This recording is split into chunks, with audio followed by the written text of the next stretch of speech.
why he keep Tell him to play me, bro. But tell him to play me, bro. Alright. He's not gonna play with me. He's not gonna play with me. Billy's mom. GG's, bro. Bro, Ninja keep ducking me, bro. He keeps ducking me. Yo, bro, like, I don't know why he keeps ducking me. He keeps ducking me. I don't know why. That boy's a ducker. He doesn't want to play Fortnite, bro. He don't want to run them duos up with me. He don't want to run them duos up with me. He doesn't want to run them duos. Them big duos. But like chat. It's all cool though, bro. I get it though. I get it. I'm too good. I get it, bro. Trust me, bro. I get it. I get it. When you too good at the game, people don't want to play you. Cause they know they're gonna get their ass kicked every damn time. That's the part of it, bro. Yo, Asian man by A.M. Mill. Good. Who are you? Good. Who are you? Jazz Pacers. Hello, buddy? Hello? Bro, why is my mic not working? Like, what the fuck is... How do I fix this shit, bro? Chat, can y'all hear me? Chat, can y'all hear me? Chat, can y'all hear me?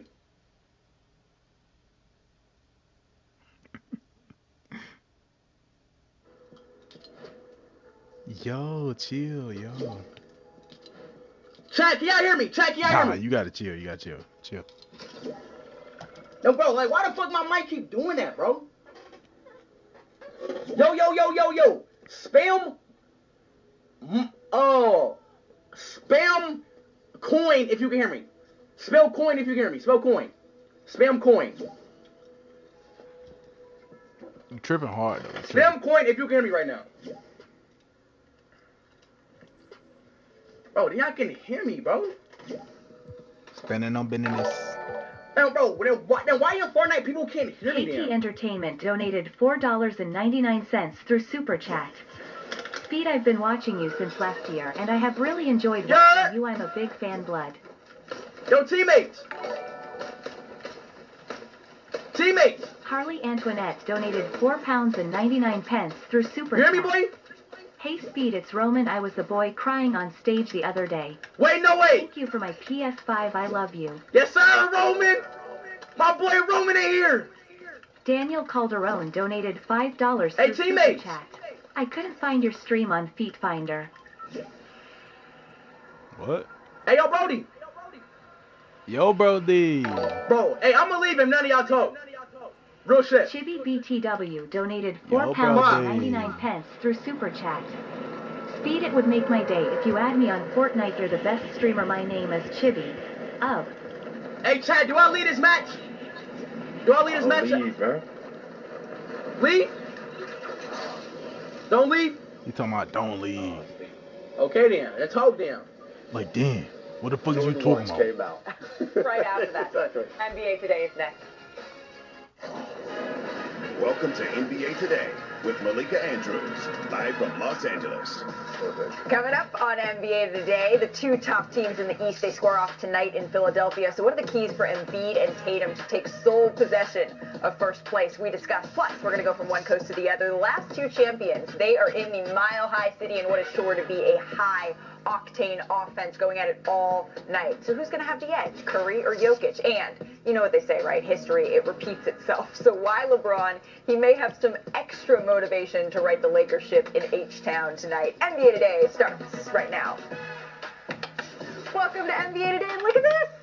The whole squad is here. She is Shanae Gumake. He is Richard Jefferson, who looks thrilled to be here. He is Kendrick Perkins. I'm Malika Andrews. Y'all keep sitting me over here. I've asked to be on that side multiple times for multiple reasons, and you guys, for whatever reason, have us still over here. Well, now that social distancing rules have changed, we appreciate it. No, it's all good. And you know I got a new theory. You know what I'm saying? I'm not going to indulge in ignorance. Oh, okay. Not indulging like in that. ignorance. Well, I don't know about all that, but there are 14 games on the schedule tonight, meaning that 28 of 30 teams are in action, and the games that kicks off the slate features two of the top teams in the Eastern Conference. Let's start our show there. The Boston Celtics, they're in Standing on Philadelphia business, man. to I don't take know. on the I'm standing on 76ers, who are business. riding an NBA best 5-game Definitely winning streak. standing Now, on business. they're the only two teams that are top Definitely 5 standing on in both business. Yeah. offense and defense, What and you Nick talking Nurse about? spoke Standing on ahead of the business. showdown. Yeah. I just look at it Standing as on this. business. It's two teams with a lot of talent, two teams that are playing pretty good.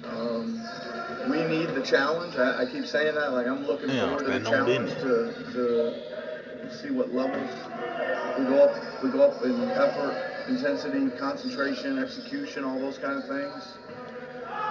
It's okay. Everybody should get amped up. You should watch this game tomorrow. Heck yeah! Heck yeah, we should watch this game. I am amped up. Thank you, Nick Nurse. It's still early, but can this serve as sort of a litmus test? Who has something to prove here, Richard? Oh, this is look. I think Boston. They are still trying to, in my opinion, trying to prove that they are that team. I know Philly has a lot going on, and they've got a new roster, and they've got some changes. But I think the journey for Boston has always been a championship.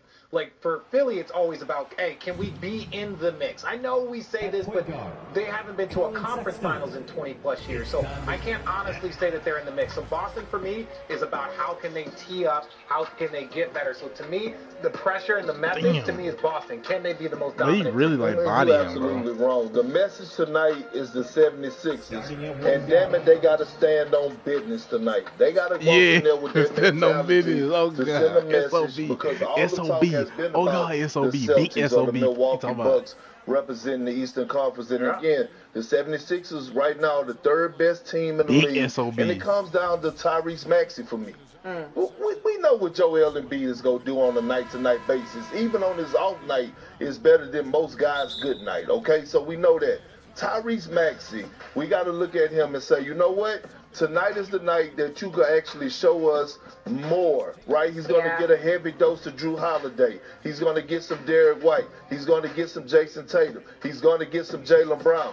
All of those guys are elite perimeter defenders. And then, on top of that, last thing, we know Tyrese Maxey is auditioning, right, to the world to show that he should be in the conversation with the young superstars. We know that he's about to get a big payday.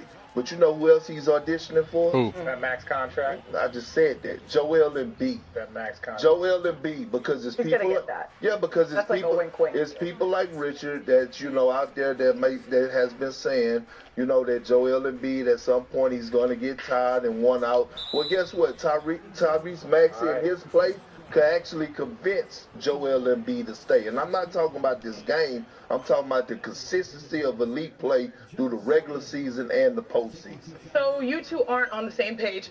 That's normal here on NBA Today, but I like to play. Tell you correct. I like to play tiebreaker because it's time for our first official cheat sheet of the year. Let's get it. And for those who don't know, cheat sheet is helping you with your homework assignment, giving you everything you need to know ahead of big matchups like Sixers Celtics. Let's start with the best pick and roll in basketball. Shout out to Joel Embiid and Tyrese Maxey, as Perk said, who are handling a very tough situation so well. And now they are dominating the pick and roll. They combine to create what? 75 points per game off of their scoring and assists, which is easily the most in the NBA. That's over 60% of the Sixers offense, and I'll show you exactly how they get it done. But first, obviously, when you think about the Celtics, they're going to be going up against them, and Jason Tatum is very formidable. Watch this. Kristaps Porzingis' ability to stretch the floor allows Tatum to go to work. Bam. Nails it. And then again, Tatum, one-on-one. You know what they say when your big is on an island. Uh-oh, here we go. One-on-one, great spacing again for Tatum and the Celtics. One-on-one versus Turner. That's a quick blow-by, maybe, but instead he's so talented, he can knock it down. He truly can knock it down. So what I really love about this matchup is, yes, the pick and roll in Philly is impressive, but look at this offense from Tatum. 79%, that's what he's shooting in the restricted area, career best. 42% three-point field goal percentage, best since his rookie year. But I do want to go to the Sixers because this pick and roll is what they will have to stop. Watch this. Drag screen early. I like how Maxey's releasing the ball very quickly. Comes off the pick and roll, quick dump pass. Two towers in the paint. Joel Embiid is like, no problem. What am I going to do? Just turn around, hit a quick little fadeaway. That's nice. But this play right here is why the Sixers have been winning. This is a quick pick and roll as the ball is offloaded. It's an ice screen. Ice screen means the drop coverage is there. They release. And Embiid and Maxey have been on the same page. Look at how he finds him. That's not an easy pass to make. Mind you, Joel Embiid has a career high in 6 assists per game this year. That's because the pick and roll is working, but also it's because he trusts his guy. So if you think about this matchup, it's what, 2 of the top 3 offenses in the NBA. And so I'm really excited to see what they do and see who will take it to the max. I see what you did there, but let's not forget. The 76ers, the team that has stood in Joel Embiid's way time and time again, is the Boston Celtics. In a 7-game series last year, once again, like this, I think this is an early litmus test for the 76ers. They haven't really played anyone. They played the Bucks. They lost by 1. They played a shorthanded Suns team. Like, this is the time where we can say, okay, like, holy. Okay, you're so close to being, a second-round team. Or we could be what the saying fudge? They're humming early. Let's get to Joel Embiid's former running mate and all of this, James Harden. How long do you think we're going to be making that transition from one guy to the other? Because he returns to Barclays Center for his second game with the Clippers tonight. He has 17 points, 6 assists in his first game of the season with the Clippers, but it wasn't enough to beat the Knicks. It takes time to gel, right? And Ty Lue, he preached giving it 10 games, so keep that in mind as you take a look at these numbers, right? The lineup of Harden, Kawhi, PG, Westbrook, and Zubac, they were minus 13 in the 18 minutes they shared the floor together. That is the worst point differential of any 5-man lineup the Clippers have played this season. So, Perk, what do you see as sort of the next step here to get the new look Clippers to get their second game together and come out with a win? You remember when I walked in here today? You remember what I told you what our MO is today? We standing on business. And I go to produce a big list. Today I'm going to take over right now this segment as the host because Kawhi Leonard had some interesting comments after the game when they lost against the Knicks last game. No, it's going to be like that. We have guys that can score the ball. We won't be the only one. And oh my God! Opportunity comes. Anybody else got a problem with that? No. Why not? Like, what do Kawhi Leonard mean when his opportunity comes? He is the opportunity for the Clippers. It means he's being selfless.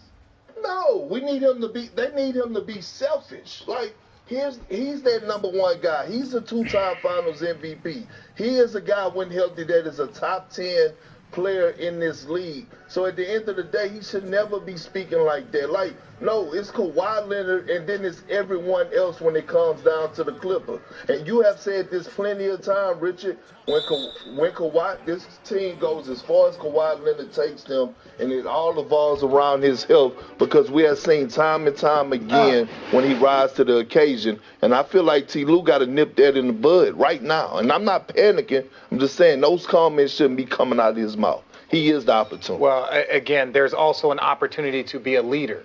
And sometimes when you know that your entire roster is filled with all-stars. And so Kawhi can say, hey, when my opportunity comes, I'm going to be ready. Because he's sending a message to Paul George. When your best player is that coachable, when your best player is saying those types of things, he's sending a message to the roster. I have to be ready when my opportunity. Now, he knows. Kawhi Leonard knows who he is. He knows he's going to get the ball. He knows all of these things. But he's sending the message to Paul George. I got to be ready when my time comes. He's sending the message to Russell or Powell. He's sending that message that when the opportunity presents itself, I need to be ready, because that's the message he wants his entire team to have. This isn't about me. This is about the Clippers and how can we collectively as a group be better. So if he's saying that, to me, I feel like he's being a leader and just establishing that, hey, every night is going to be somebody else. Same with the words. It might be Steph. It might be Clay. It might be KD one night. But collectively, we have to do it that way. I've got a quick fix for the Clippers. In James Harden's debut, they had the least amount of passes in that game and the most amount of turnovers.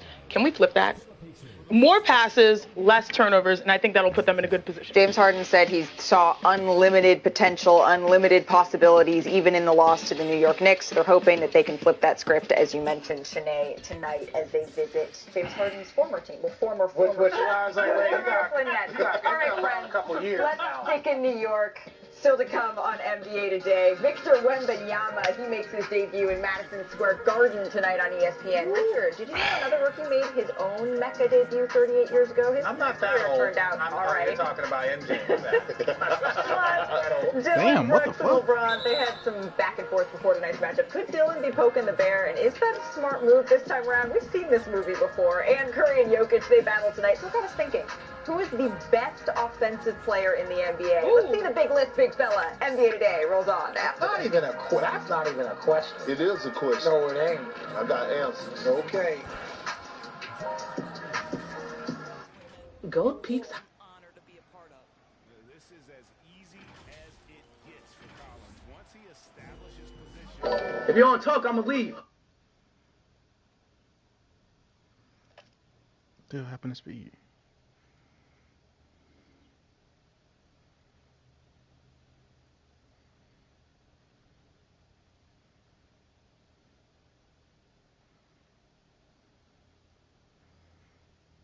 Bro, the Speed in stream already, bro.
Nicky Merckx.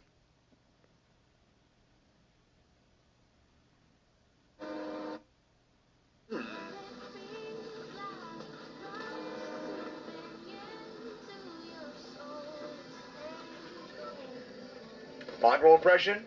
Uncle, it's gone! Metro, what are you doing? What are you doing, Metro? Desperation! I got his cone! That was beautiful, bro. Oh my god. I got his cone. Why don't you come to your squash anymore? Yes, you know what?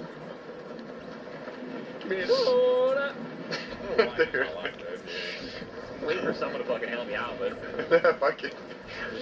Yo, can I get a flower? Servers here, bro. Wowee. All right, here we go. yeah, who denied? Let's go there. Let's go to this place. Come on, let's go there. I'm chilling it, Evan. Did I really just see that right? I'm getting.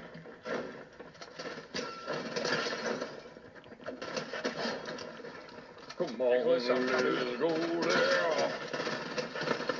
Let's get ready. Visit picked the Denver Nuggets, the last two teams to hoist Jordan the Larry O'Brien Clarkson. Trophy. They face off tonight on ESPN. So no Draymond. That means an offensive tear for Nikola Jokic. It isn't Yeah, I'm like doing they're another going to matchup, slow bro. down I just kind anytime of pissed soon. me But off. Jokic isn't the only one who's putting on an offensive clinic. Steph Curry, he's having an insane start to his season. Steph has led the Warriors outright in scoring in all 8 games, and he's the first player in NBA history to make 4 threes in each of his first 8 I'm doing another games. matchup, dog. That just kind of made me mad. I'm having trouble distinguishing who's having a better start to the year, but it's a good thing that it ain't my list. It's not Richard's list. It's not Sinead's list. It sounds like we need a Big Perks, big list of I'm best doing another matchup, offensive bro. players. What you got? And what's the motto today? Be standing on business. That means it's Big Perks list, best offensive players. And look, I don't need people getting in their feelings. Damn it, if you made my list, you need to be grateful, okay? Because I'm giving you props. Okay, we starting at number 5. Shanae, I feel your energy is there. I need you to stand on business right now. Spurs, Knicks.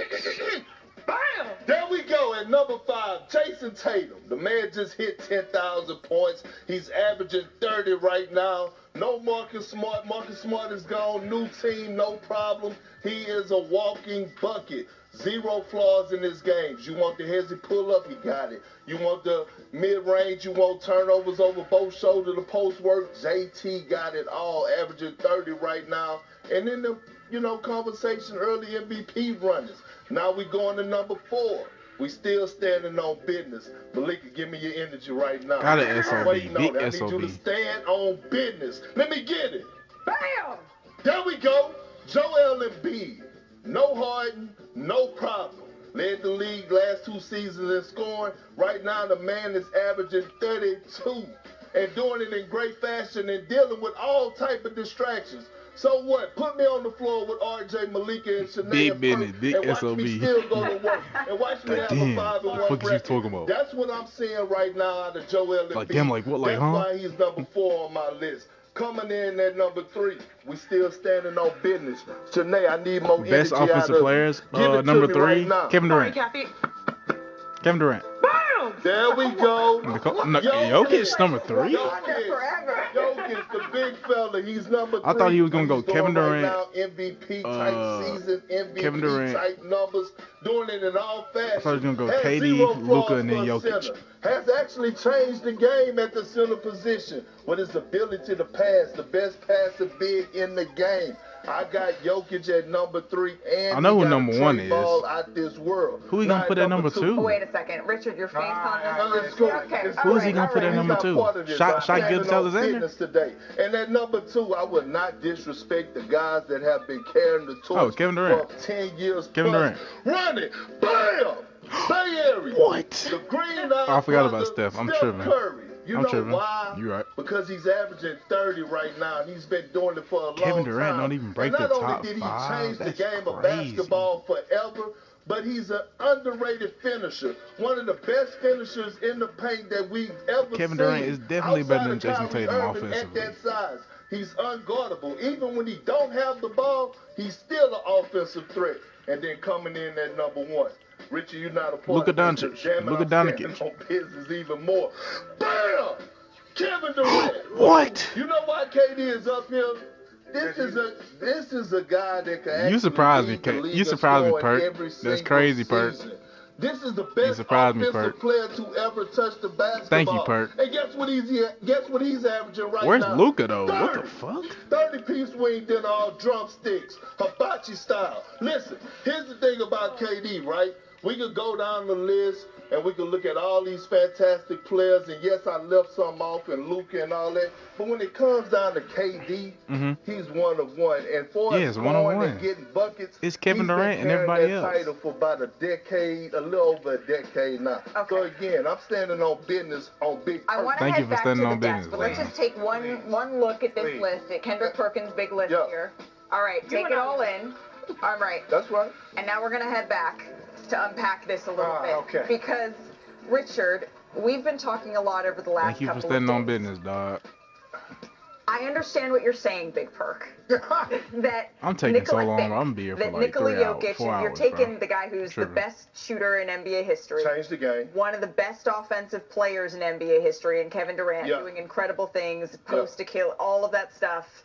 on another team right now. You're taking him over the two-time MVP, the Finals MVP, Nikola Jokic. Yeah, I'm paying homage to because they have been doing it for. Or are you being no, because they have been doing it over a longer period of time. Okay. And they're still doing. Fair enough. So let's talk about Nikola Jokic. He's playing tonight on our air, and we've been talking over the last couple of days, Richard.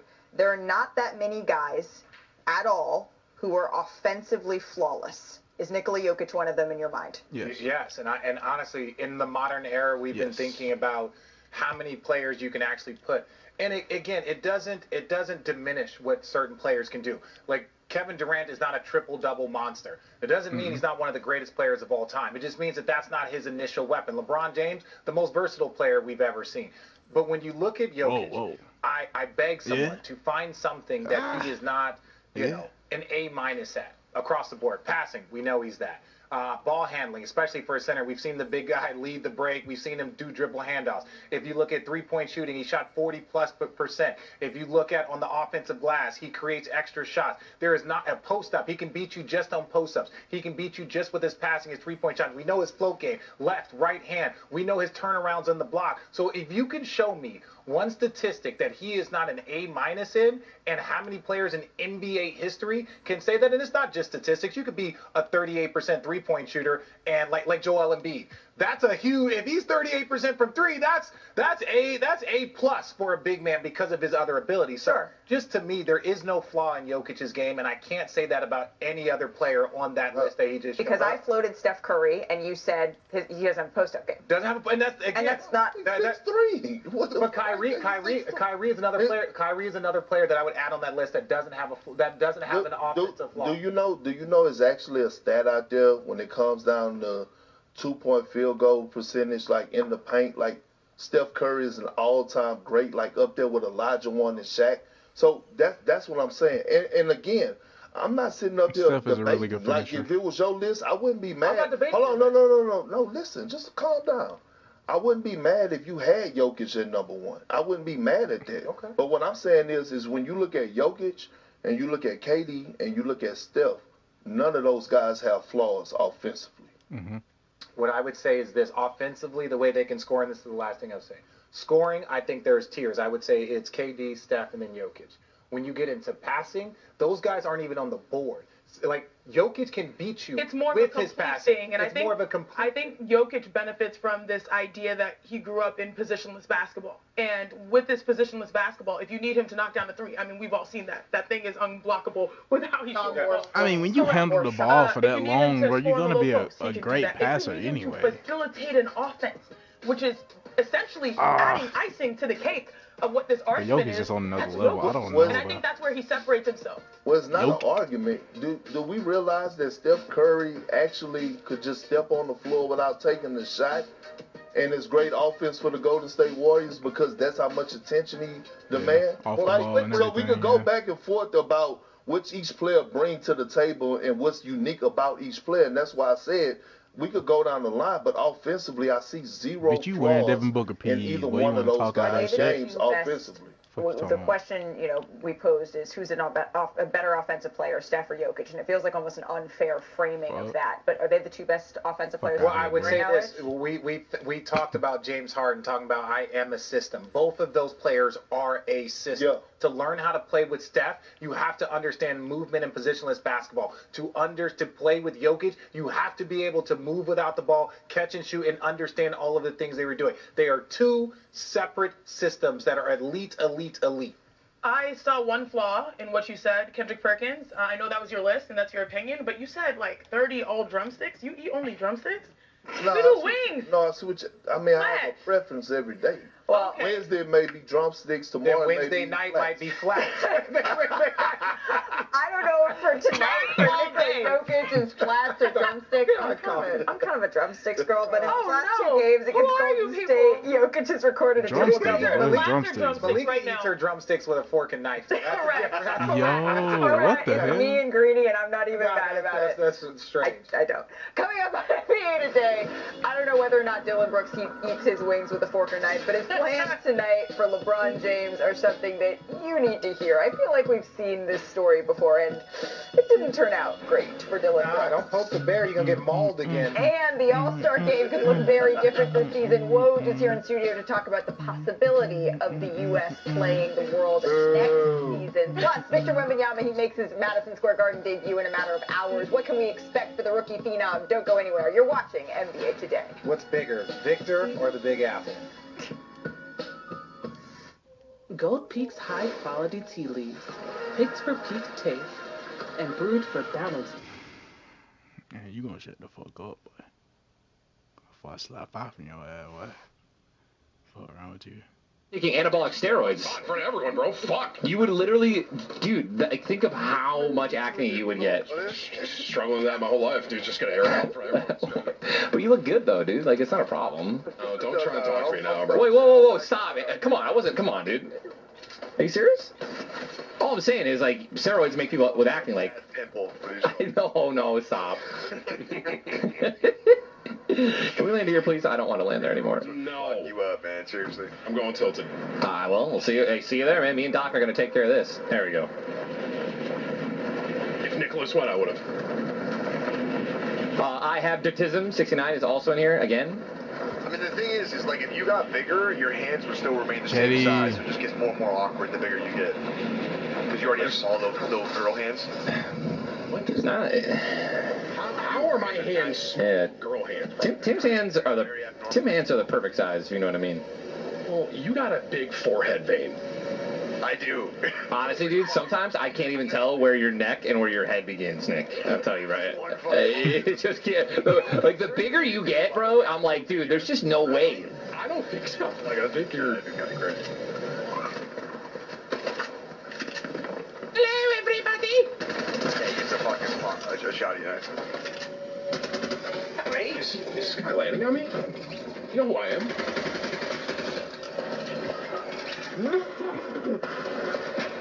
How many, Nick? How many? One. Uno. Don't they? In the room? In the room. Oh, no. Nah. I got him. All right.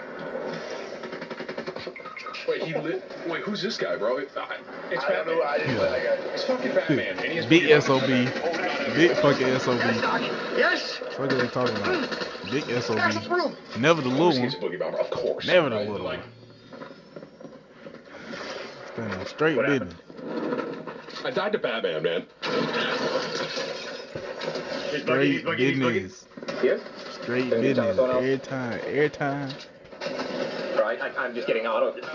Yeah. See you behind you. I can't. I'm getting fucking auto clambered.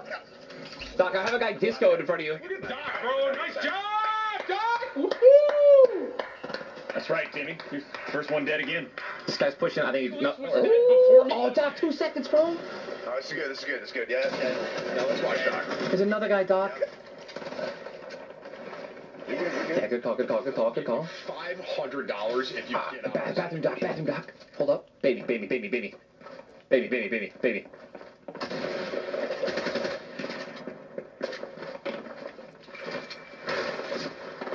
Left hand peek. I love this. Oh, they're AI. I take back my bet. No, what are you talking about, man? They're AI. No, these are real players. No, he's not. I've already looked it up. What? What are you talking about? He just left you while you're pressing, bro. It has to be a robot. What? Another guy come from our Northwest? Doc still owes me $5,000 if we really want to talk about it. He didn't give me money for winning a game of Warzone. My first game of Warzone. You ready that, Doc? I don't want to be here right now, bro. I'm just fucking dancing. Doc! Who gonna guard him tonight? I mean, dude, like, it's the same fucking kid. It's the same fucking kid. I have 30 HP. You literally aren't talking right now, right? You got pieced up, bro. You're not talking right now, right? And it's the same fucking kid, by the way. Stop saying fucking pieced up in 0 build when I have 30 HP. We got to go back.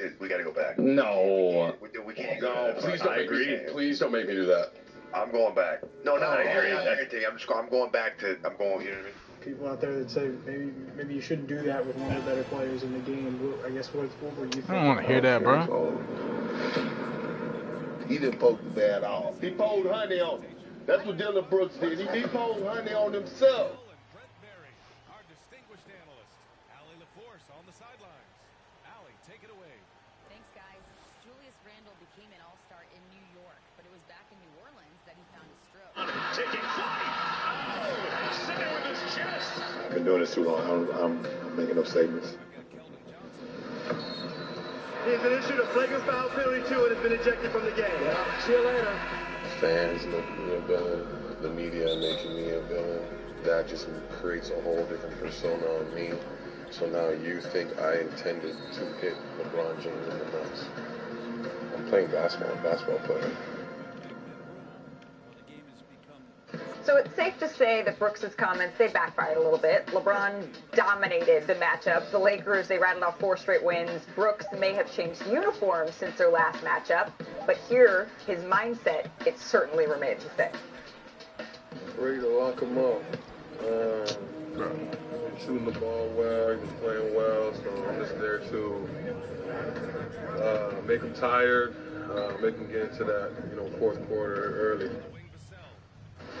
So it seems like the past has not phased Dylan Brooks how is at that all, not even green, though Kirk though? poured honey on a I don't photo. understand it. Should he have poked the bear again? Yeah, he should.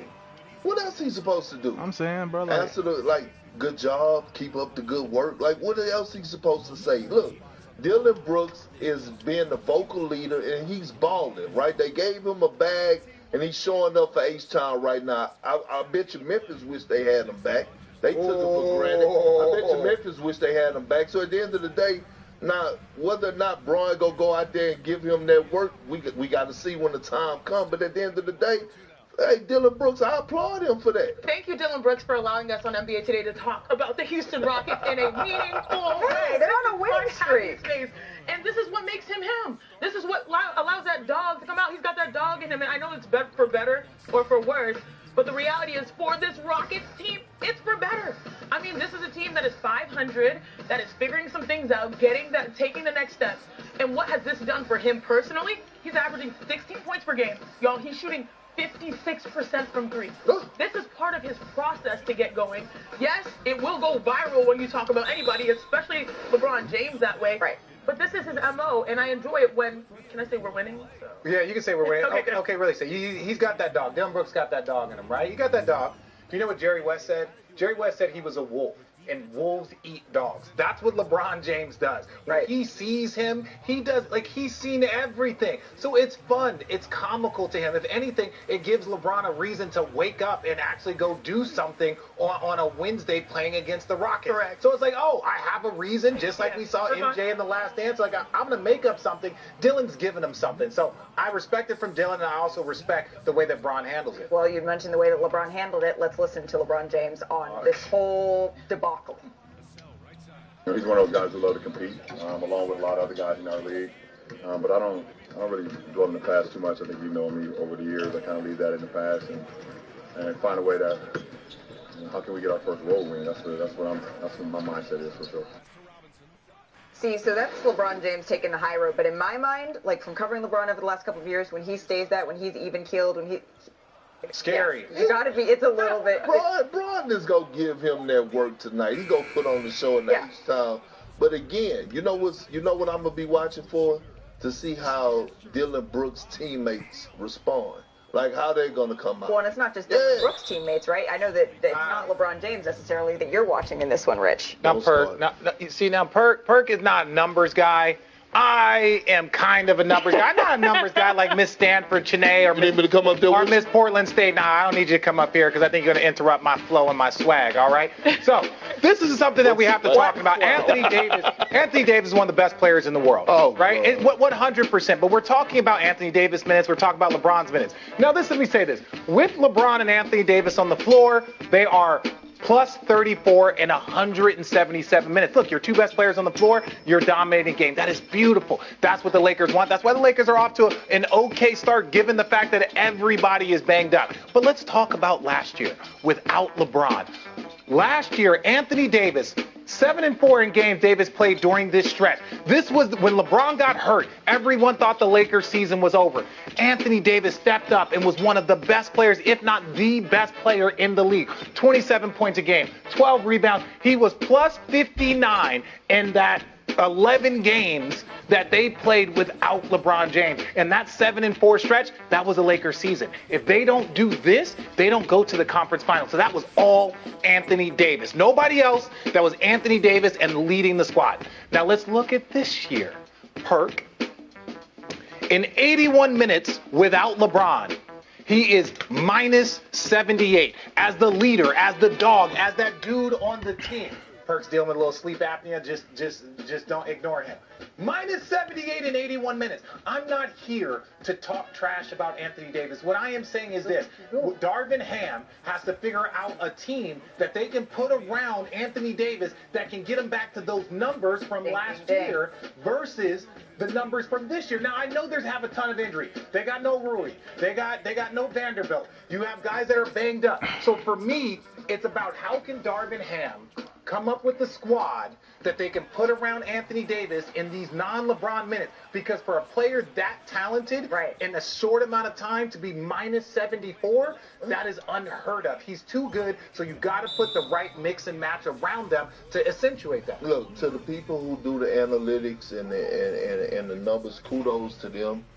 But that's a mean that was so misleading. Because that plus minus could go in so many directions. It's going down.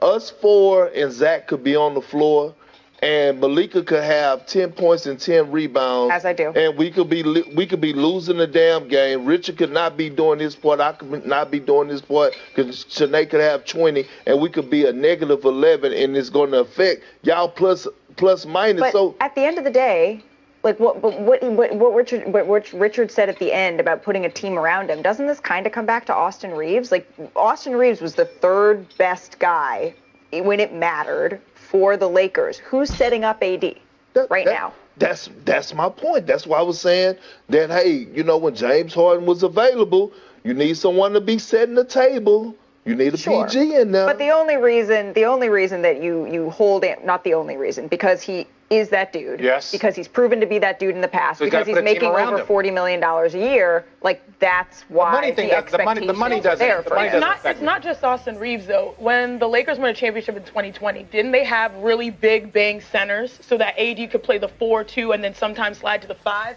They really need those big bang centers so that he can sort of have a little bit of rest while he is playing. And then on top of that, you just have to look at overall, like, they will have to find time for their shooters to make shots. So I don't think it's just Austin Reeves. I don't think it's just the guards. I think it's trying to make him comfortable with whatever scenario is out there. They need a backup 5. Yeah. And then they need to make sure he's good when he's and they got to get healthy. The only thing I'm saying, I'm not here to attack Anthony Davis. I'm not. I am saying the Anthony Davis minutes without LeBron on the floor are diabolical numbers. So they have to figure out the team around him to help them get past that. And when LeBron is on the floor, what has LeBron did? After the first game, we had him on we caught his video feed when he was talking to Phil Handy. What he said, I could play the point. And then down the stretch, when he took over that fourth quarter, I believe it was against the Magic. It was when he took over the fourth quarter. He was at the point. They got to have a point guard. D'Angelo Russell is too slow. They got to have a point guard that's going to push the pace and set the They have one. They have one. It has nothing to do with Anthony Davis. It's everyone else. I respect that person. Oh, Still to come on NBA today. Let's just get to break. The NBA might change the All-Star game to the United States versus the world. This is 2025. But is the international team just too good? We're going to debate that roster next. What?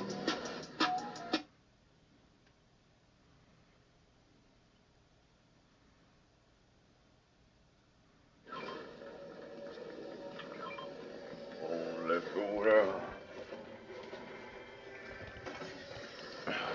Oh, I'm dancing. I'm dancing. All right, guys, one shot. Timmy? I got one.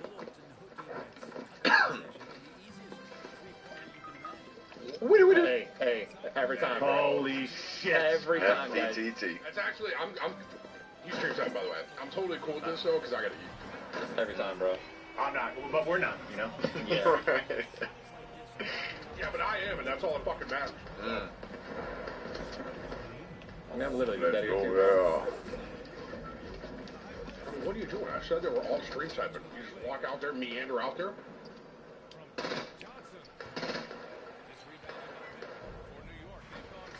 Fuck it! Nice job, Doc. Hey, good What? Hey, now, Bravo Foster, Doc, good. Why didn't he want to throw it down? Did you see that? I didn't, but I figured you were going to get knocked, so that's why I didn't watch him. Damn. I threw that shit down and nothing happened.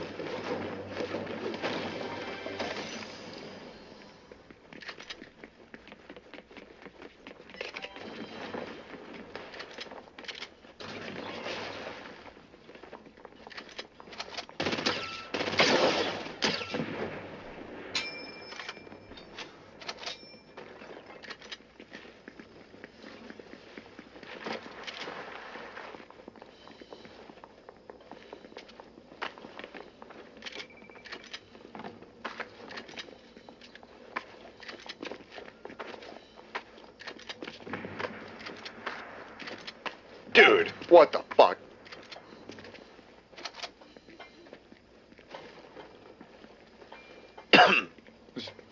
I'm okay with it. I got my chicken and everything up. Perfect time to eat. Yeah, well, I'm okay, bro. Holy shit, bro, I just shit on these kids, man. There's a gold scar here, too.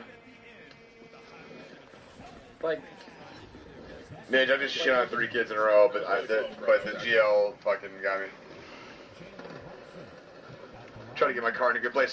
There's a full team of 3 at Taco, a full team of 2 in basketball, okay? Oh, you're kind of in it right now, huh?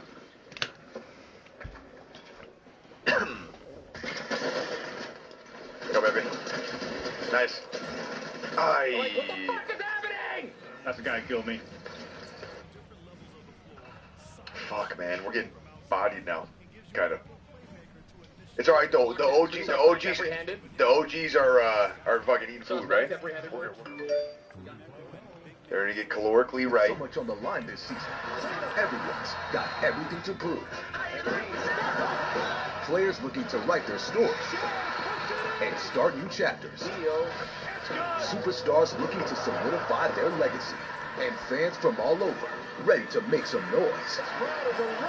Everyone's ready to go next level. Everyone's all in because it's everyone's game. Spurs Knicks, Warriors Nuggets, tonight on ESPN. At ESPN, we are proud to salute America's heroes for their sacrifice and service to our country. Tune in this week for tributes and special features across ESPN programming, honoring our great service members. Our way has never been just one way. Shit, I thought it was back on. Tripping.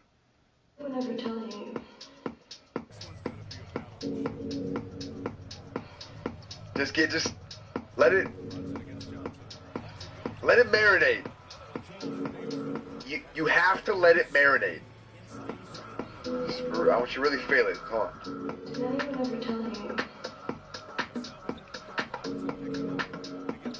Did they ever tell you? Wait. Oh my goodness.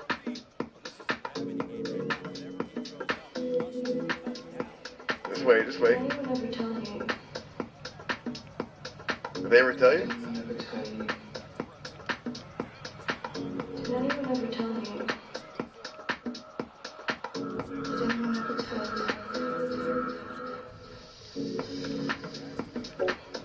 Yeah, low-key, like you're on a rooftop in Greece. I don't know why.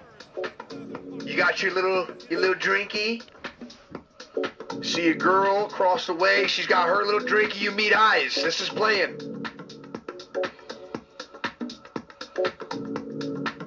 It's nighttime, but the stars are out. Huh? Type shit. You play a very aggressive game. Did anyone ever tell you you have very sensual lips? You're a millionaire and you own a yacht. Which is the best players in the world. In this format, the 30 players that would be there, would they be the 30 best players in the world? Nope, they'd be the 15 then, best yeah. international and the 15 best United States or North American players. Yep. And that's right. Well, and that's my issue. That's my issue. I understand that. It's going to be the big issue with this. And we did the exact same thing. My rookies, before it was the rookie sophomore game, it was international players. This was when they had Tony Parker and Rabrasha and Pau Gasol. So we're like, man, we have this influx of international players. And so then it was international versus U.S. That's fine. The only problem is the All-Star game is the 30 best players in the world. Not international, not American, it's the 30 best players. So this format will exclude players. Now, if you're an all-star and you have all-star numbers and you're the third seed and you should be the second all-star, let's say Chris Middleton in Milwaukee, and the next thing you know, you don't make an all-star game because they want to have more international players in presence, then that is undeserving. I think that part is actually unfair. Probably, though, would you argue, you're still probably going to have the best 20 players in the world, maybe the best 23, 24, 25. Just because there's fewer international players, there'll be less depth at the end. But if we did that right now, a U.S. versus the world, say the top 7 guys, it would be fair. Yeah, right? just a real say. In the past 10 years, we've had Devin Booker called into his first All-Star game. We've had Dame Lillard pushed into as an alternate. So it is so, like, you got Dame Lillard and Devin Booker fighting to become an all-star. These guys that are could be first-team All-NBA, both of these guys. And now we're saying that these guys would be completely excluded so that we could have this type of international versus American. I don't think that is fair, and I think players, they're going to lose it. Not to mention, I mean, the question of like it or don't like it? I mean, Adam Silver standing on business. I mean, last year the All-Star game, I mean, we didn't, a lot of people was complaining about the competition. Sure. He just, Adam Silver, he's standing on business on how to make it better for the fans. I'd also be curious, how would someone like Joel Embiid, who is playing for Team USA, would he be an international player in this? Would he be, that's something Whatever gave me the best chance to make the All-Star game, that's what I would be. Richard's going to go end up playing a different sport, just so that he can. If you like me, you never know one. Thank you so much, Woj, for spending some time with us here on NBA Today. More Woj coming up on NBA Countdown. Coming up on our show, guys, there are 28 teams playing tonight. Who has the highest ceilings? Who has the lowest floors? And which direction are the Phoenix Suns headed? That discussion's next. Larry Brown tried to trade you in the Olympics in Slovenia. Yo. It's so fucking obvious. Yeah, this guy, anonymous. Yeah, you know. I'm not trying to make a play for Doc. Doc, I want to make a play for you. You already have my card. You already have my card. You gotta do it. You just gotta full send it.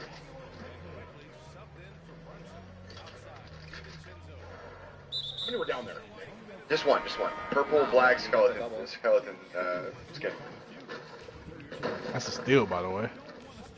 I think you heard him pull out a shotgun. No, don't res, right? I don't think this. I mean, I just told him that he had it. There's no way, right? There we go. Just absolutely the worst player. Yeah, this is not good. Nope. Oh. Knock right now, Doc. Yeah, boogies as well. Ken, you want to open this door? I can't open it. Oh, this guy's just fucking trolling you. Dude. I mean, Who's alive right now? Are you getting pushed around, but what are you doing, though? Stop moving. I'm gonna stop Yeah, moving. what are you doing, man? Why would you try to just res one guy? Get the cards, fat ass. Who's alive right now? Between all of us. Please stop. Do this.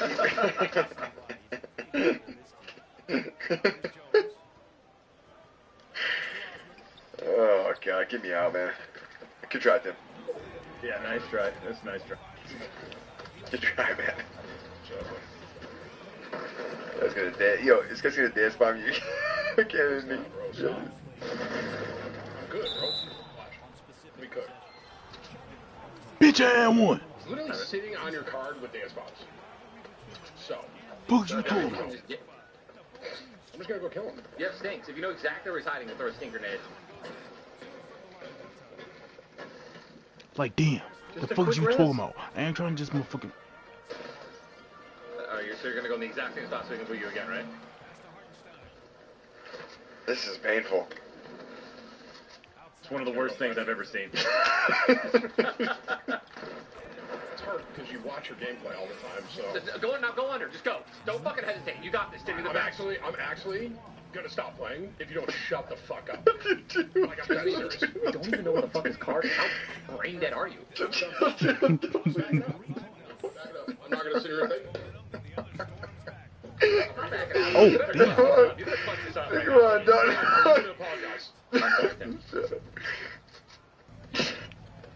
I'm crying. Yeah, you better pick me up. Give it to Malachi. Shut the fuck up. That's what I want. Let's go. Okay. Actually, Tim, keep going. I'm gonna mark. Right here is a wrist. There, right in front of you. I just see this going wrong. I don't know why you're looking at me. Whoa! Where's that? Oh, that's a real player, dude. Holy shit. I don't know where to res. I actually don't want to res you guys though. You're being rude. What? Why? What did I do? You're all being mean. Every single one of you. It was just the way you got the one card and went right to the fucking bin. I mean, I at least work for it, you know? This is what we want you to do. $5,000 if you win this game by yourself. I'm not.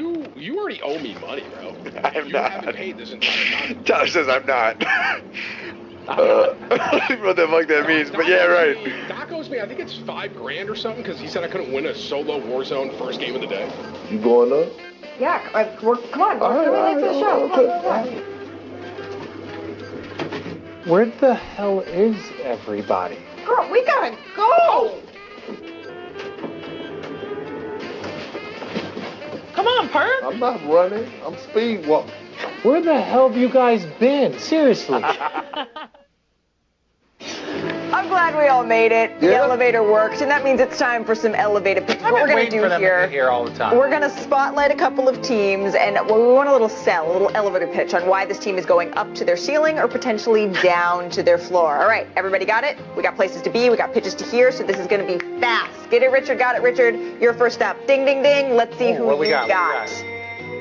Okay, the Phoenix Suns. Remember, Devin Booker out tonight. Bradley Beal questionable, so he could return against Chicago. 24 seconds. They going up or going down? They are going up. Why? Because we do not judge somebody how they start. It's all about how you finish. When you look at the Phoenix Suns, look, no Bradley Beal. We know what Kevin Durant is going to do. We know what Devin Booker is going to do. Honestly, I even know what Frank Vogel, what his principles are as a coach. So to me, they're going up. There are a lot of teams in this league that start off a little banged up and then they get healthier as the season goes. So that is all. I don't even need 24 seconds. It's that smooth. I'm loving the elevator music too. All right, Sinead McKay, you're up. There's the buzzer. Let's see next floor. Who we getting? Who do I have? Who we got here? Ooh, the Memphis Grizzlies. I think they're going They up. have the worst record in the NBA. They take on the Miami Heat. Do you see this year continuing to trend up or trend down? 24 seconds to go. I know we affectionately call the Grizzlies the dark side, and where things that are dark, they are down at the bottom, so they're going down. As you mentioned, Malika, the worst record in the NBA. I think they have 8 guys out in the game tonight, plus 1 doubtful. This is not looking good. So yeah, the elevator, it's like the button got jammed and then boom, you dropped. Yeah, they're on the Cooper flag watch. They are flagged for the Cooper flag watch. I'm looking forward to this. Congratulations. Bam. See, they beat the buzzer as well. How many games, what's the record need to be when Jaw comes back in order for them to be like, that's the question. Over 500. They are not. Do something. Okay, Perk, you're next. Last stop on our elevator ride. As they should. Minnesota Timberwolves. Remember, they have beat the Boston Celtics. They have beat the Denver Nuggets, handed them their only losses of the season. Had they already hit their ceiling? Are they going up? Are they going down? Oh, they going up. And you know why they're going up? Because Anthony Edwards, Ant-Man, he's going up. And look, you see all these memes across the internet of, you know, the split faces between him and Michael Jordan. You know why? Because this young man plays both sides of the basketball. Did you see him with 5 fouls in overtime and buckle down and strap Jason Tatum up to get a crucial jump ball? That's just what you do. Let's take the elevator to Madison Square Garden tonight. They got an Victor elevator? Wembanyama, yeah, they got a couple. He's going to be taking on his biggest stage yet, Madison Square Garden. Can he match some of the best MSG debuts of all time? Cue the elevator music. We discuss that next in 60 seconds. I don't know. I've had my career high at Madison Square. Can you match me?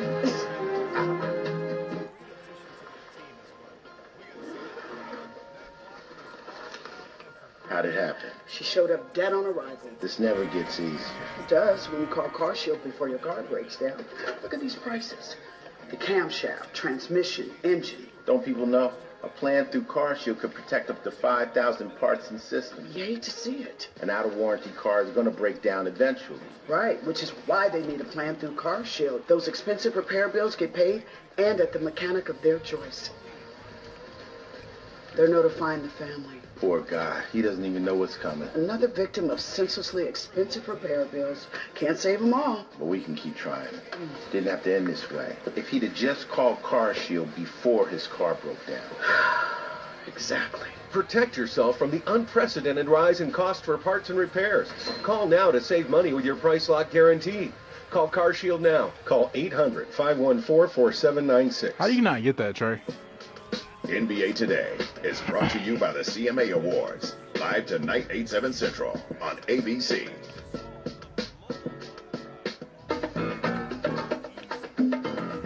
Number 23, Michael Jordan. Oh, no. Michael Jordan double clutching on the reverse side of the board. Well, Michael Jordan is a complete player. He plays both ends of the floor. What a jam by Jordan. And it turned down the partisan crowd here who appreciates a great talent, even if he isn't wearing a white uniform.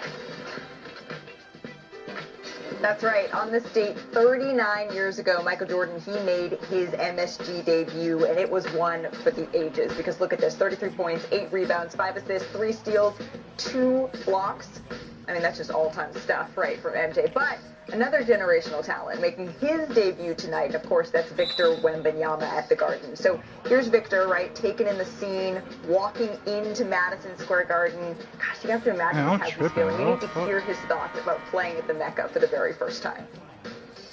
I've heard from so many people that this is the best basketball, gym in the world, and I'm just, I'm eager to find out. But I'm definitely expecting some good team and individual performances here, yeah. Not as big as I expected, but still the vibe is here. What are your expectations for tonight?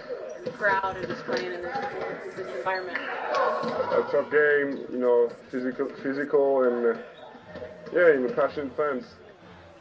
So there have been plenty of countless impressive MSG debuts. We can show you the list of them, but I know the numbers maybe won't get. We were talking about Wilt and other people. We're not talking about that. But what do you expect? It's hard to do Wilt numbers anywhere. But right. That's what I'm saying. When we're looking at this, I think his numbers again, whatever his average is, that's what I'm going to say. Now, does he go maybe he'll get the juice? But I think the San Antonio Spurs are still figuring it out. But he's going to be a problem. He is going to have an epic performance at some point in time in MSG. I'm just mad he's in the Western Conference, so you only get him once a year. Park? I believe he's going to do it tonight. I think he's going to have one of those type of nights tonight. And now look, and I'm straddling the fence a little bit because Tom Thibodeau is the one to pull out his playoff bag on these type of occasions early in the season, and you may see a lot of double teaming, but I think Victor go give them people to work tonight. I agree. I mean, he leads his team in points, rebounds, steals, and blocks, and I think we've seen in his short little tenure as a Spur that he loves to rise to the occasion. He loves the competition, and so MSG is no better occasion than your debut. Yeah, forget about the numbers with him. It's like it's that feeling. Like he is. And like, don't let his frame fool you. This guy wants to, we talked about this in our interview. He wants to go out there and he wants to get after his opponent. And he knows that those lights, his motor is when crazy. Those lights are the brightest, like that is when he thrives. I did not see that when he was playing in France. I don't need your help. I ain't asked you for your help. Oh, wow. Yeah, you didn't see it. Nice. But he's the type of player who doesn't, he's like a Giannis in that, right? He doesn't necessarily want to work out with guys. Fraternizing with the players that he's going to have to go toe-to-toe with between the lines. Speaking of, by the way, behind us over here, Tom Brady, I don't think you're that tall, my friend. Absolutely not. What's we the realize reality that's here? photoshopped, right? We both, everybody. We 100% believe that, yes, next to Victor Wembanyama, he's a little bit short. That's going to do. You're watching Veterans Week coverage on ESPN, brought to you by USAA. Welcome to NFL Live, presented by USAA. We are at the exact...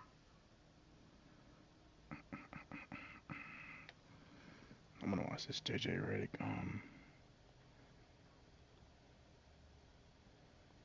watch this JJ Redick pod, bro.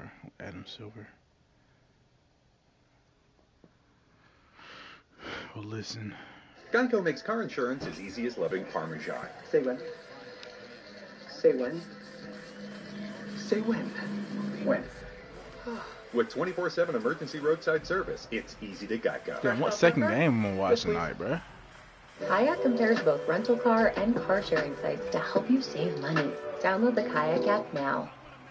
To you by 342 Productions. This is episode 183. Adam Silver. Tommy, very blessed that Commissioner Silver gave us some time last week. We recorded on Thursday. Lot to get into with him. Before we go there, let's talk DraftKings Sportsbook. And I want to talk about the in-season tournament. Yeah. Early impressions. I got to call Friday's game in Milwaukee against the Knicks. Early impressions from you, as a fan. What do you think? So, I'm a fan of the tournament. I'm happy that it's happening. I have a question. I have my own comments on this. I have a question before we get into the basketball. I want to know what your favorite and least favorite court is. 'Cause that was the first. Yeah. I think I was not appreciating enough how fucking crazy they were going to look. And Friday night came, and well, here's the what thing. is happening? My impression of the court in person, like I walked out on the court to get in the booth and do the pregame stuff and, you know, check my talk back. Yeah. And like Milwaukee's court, relative to the other 29 teams, is pretty tame. It's just a variation of the Cream City court, essentially. So it was pretty tame. Obviously, not all the teams have played on TV yet with the courts. We've seen pictures of all 30. Of the teams that played, the two that really stood out that I'm like, these are awesome. The Indiana Pacers. Pacers one is awesome. One is really cool. With the lightish royal blue and the yellow streak. Come on, man. It kind of looks like it's it's like on a boat or something. Like it doesn't even fit with Indiana. And then I liked, I watched the fourth quarter of the OKC game, and that was awesome. Yeah, love the OKC court. That was great. The SAC one is beautiful. Yeah. The SAC one is beautiful. The Portland one weirdly works, even though it's red, which I was going to say the Bulls is my least favorite. You like the Portland one, but because the Portland, you like the Bulls one. Of course, you like the Bulls one. No, I don't like the Bulls one. I hate the Bulls one. I think the Bulls one looks like it's like a court in hell. Like it's because it's all red. It's all red, and the Portland one has Rip City on it. It has like red elements, but it's not. So I feel like that. The other one, did you see the Pelicans one? Yeah, I liked it. You didn't like it? No. It's just purple doesn't work. Purple doesn't work. I will say though, I mean, I guess like, what do you think about this? I like the idea that they're doing this in general though, because it's very controversial. I think it does get people talking and differentiating between these games, because I don't know otherwise how fans are going to notice the difference. Right. I like the play from the NBA here. I'm actually, we talked a ton about the tournament on the broadcast. I think RJ's opening comment in the intro is so spot on. He said something. All right, bro, it's confirmed. Bradley Beal is playing tonight, bro. Because by now they would have to put out something that he's not playing. Very familiar with.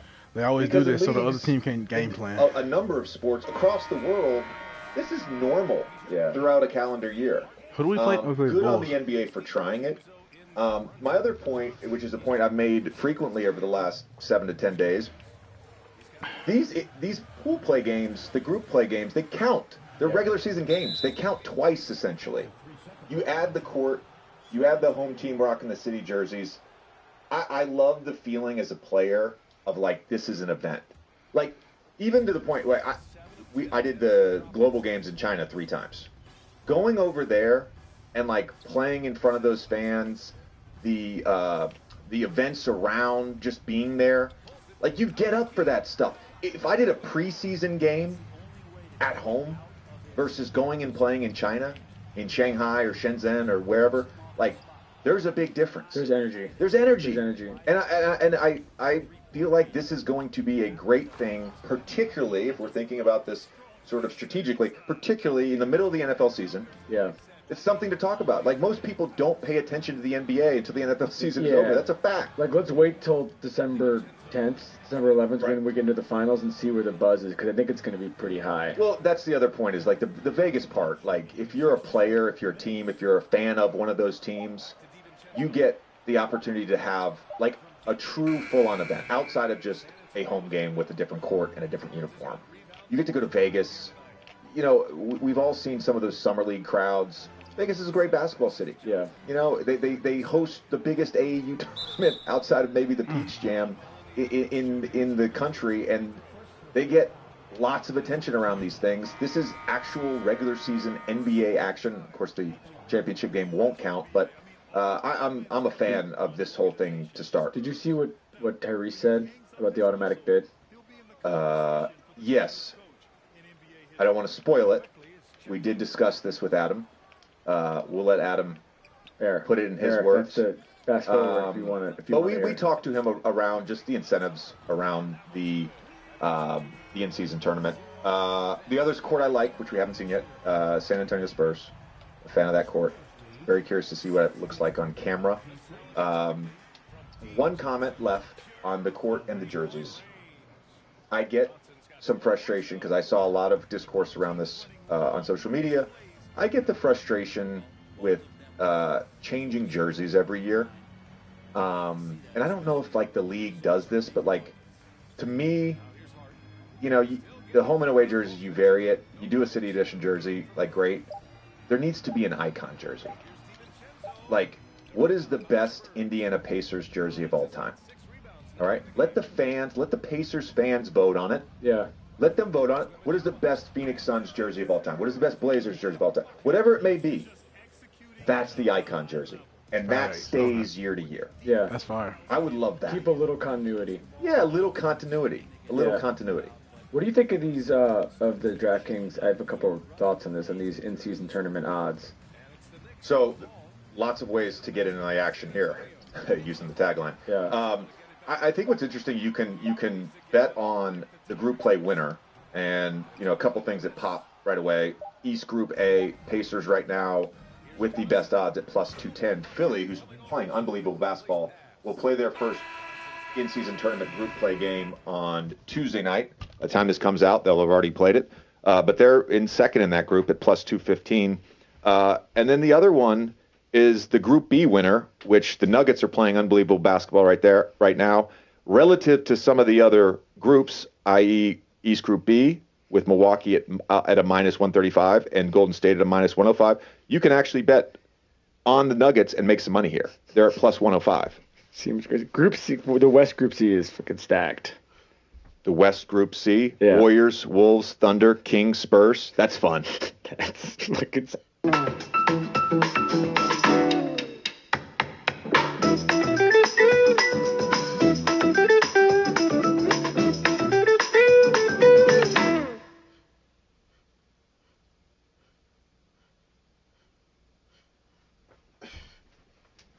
That's fun. I think I was looking at. I'm so into this. Like, I really am. And we, me in particular, but a lot of players, we were against the play-in. Yeah, when it was announced. The play-in's been awesome.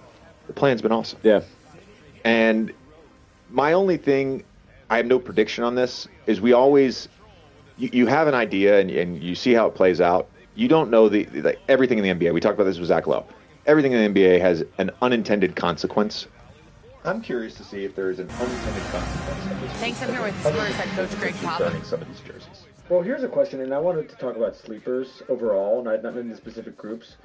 Do you think that there's, like when Cam Johnson came on and we talked about like the bubble run the Suns had and how basically that sort of gelled them into what they became. Is there a world where there's a team, and we can talk about a few options, who maybe is not a top 5 team right now that goes on a run in this tournament, and then all of a sudden... Timmy, that's what I'm talking about, though. You got your guys, W. Good fucking shit. As long as you get your guy, you get nothing from me, bro. Doc, don't pressure me. You don't have your guy yet. You usually get him, though, so... Huh? We gotta lay together, bro. You find them all together. Huh? Tyler, I want you to know, if you're in my position right now, you'd be saying something like, you could go get me, dude. Like, seriously, I'm saying. I'm not thinking like you're fucking, this is crazy, right? You're right, Doc. Okay. And then he's fighting you. Under me, there's someone under me. Nina, there's 8 on you, bro. No shot ammo. You got some right there, blue. Yeah. Cash. Boom. Yes. What the fuck? Oh, we ripped. We're rifters. We're rifters. Oh, dude, I could have fucking... No, we're rifters, bro. Fuck it. Trust. Card, res. Low key, bro. You're fucking eating too, bro? What the hell's wrong with you guys? I'm gonna eat like 2 hours. Eat, buddy. Like, what do you want? I'm dead right now, bro. So what are we gonna do? So we're yes. All right. Literally, yes. He needs shield, bro. Yeah, I got my one, bro. Oh my god, bro. Yeah, in front of you. Oh my god!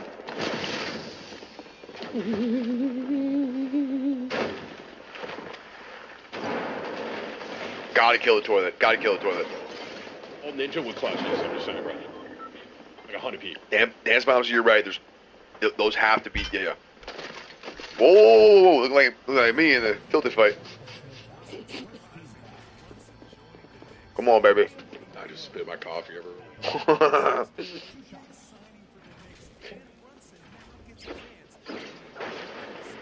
Oh, big pot! Okay.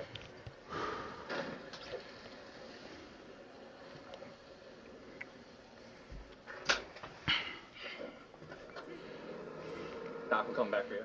Kings from last year. You know, they're the team that they winning with stakes turns them into a group that, you know, they might have taken them a little longer to get to that place if they didn't have, you know, a run like this. Yeah, let's go outside the obvious teams. So you said top 5. Well, 7th in odds right now is the Clippers, just traded for James Harden. I love the Philly play with the way they're playing basketball right now. They're next, so they have the 8th best odds. You go further down, you get to the Hawks, the Timberwolves, the Kings, all right around sort of the 15th best odds. So those type of teams, like the Timberwolves, to me, with the way they're defending right now, they're playing really good basketball. They're an interesting team. You know, one other thing about the odds, just real quick, because you can obviously bet on the finals winner, and you know, some of the teams like the Celtics, Bucks, Denver, all that stuff. You're not getting like necessarily great odds, but on the in-season tournament winner, I mean, the Nuggets and the Celtics have the best odds at plus 750. I was wondering. You got action. I was wondering why the Timberwolves were so low, but I'm now thinking about it. It might just be because of that group. Yeah. Because you're betting, because of who they have to sort of play in this thing. And look, I think if you're looking at it, you know, from a product standpoint, if you're a viewer and you're watching these games, you know, the Knicks games are never pretty, but we got a great game Friday night. Yeah. Right. Second game was great. That OKC Golden State game was awesome. We're getting competitive basketball, and truthfully, since, you know, probably the last week in the build-ups up to some of this, and you go across the league, and the players have been asked about this stuff. The active players, they all seem genuinely excited about it. And so, if you have buy-in from the players, you're going to get a good product and a good result. What about the Magic at plus 4,500 to win it all? I'm good on that. No, I don't need to spend money. I want a deep sleeper. I want to like that. Scared money don't make money. But that would be amazing. It would be amazing if a team like the Magic won it.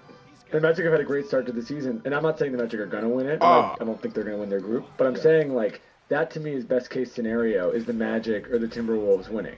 I can't wait. I'm just Boston's probably gonna win. Boston or Denver are probably gonna win. I think that's a fair assumption. But I'm saying it would be great for this if one of those teams did not. I think those teams are going to be playing in the finals, but it would be great if there was a random team like OKC or Orlando that went on a run and won it.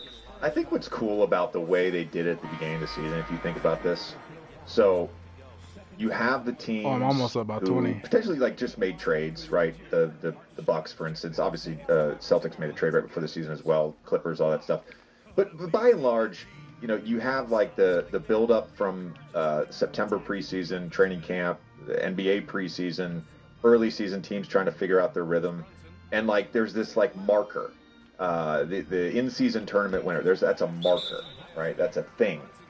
And then you get further on, you get into January, everybody wants the All-Star break to come, and then there's the trade deadline, and then teams try to figure it out at the trade deadline, then you get to the playoffs. So it's almost like it's this own separate part of the season that hasn't existed before, where you're playing for something. I love it. And you look back, and you could look back and be like, oh, this team won the in-season tournament, and then they cratered in March and April and ended up in the play-in. That was it. They just wanted the $500,000 and then they bailed. I like that the Heat are plus 1,800. They're like, it's like the Heat, playoff Heat has seeped into the betting of in-season tournament. They're above teams like Minnesota and Dallas that have played great.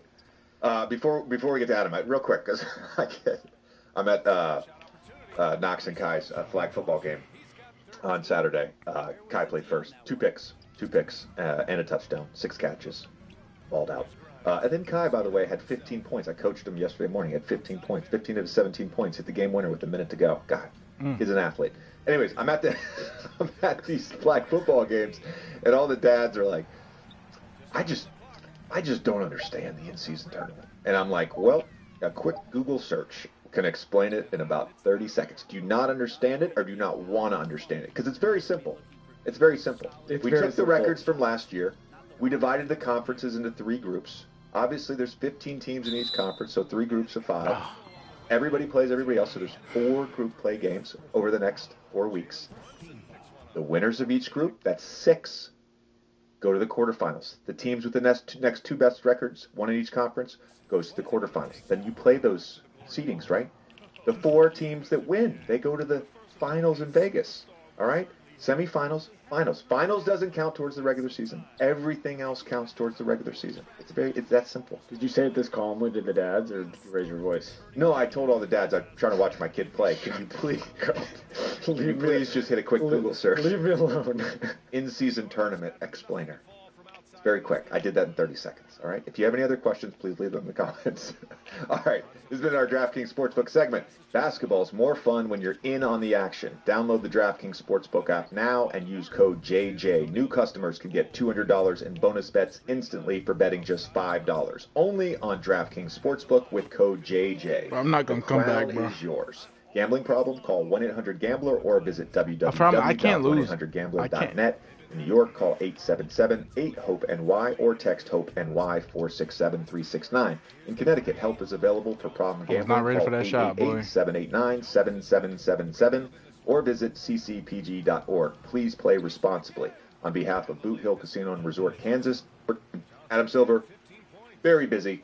I don't want to promise anything, but after this interview, I think there's a good chance that we can get on with Adam a couple times a season for check-ins.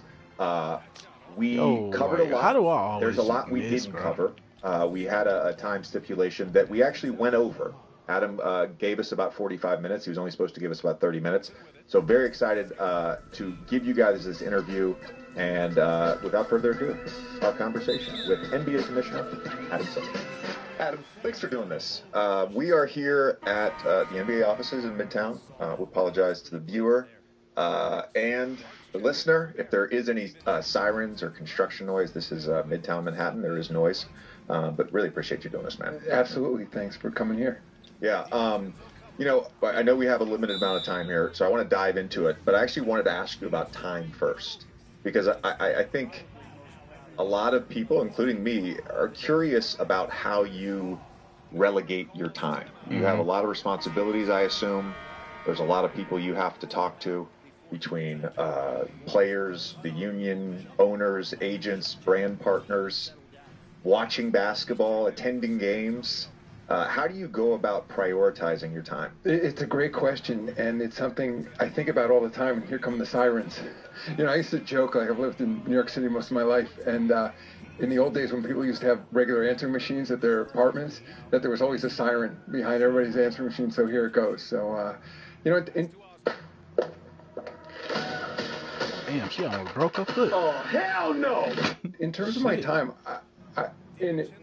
what I enjoy so much about my job is that I love every aspect. And I remember Jerry Reinsdorf, years ago, the owner of the Chicago Bulls, he asked me to do something, and I was hemming and hawing. And he stopped. He said, Adam, he said, I'm going to give you some advice. I said, what's that, Jerry? He said, no is the second best answer.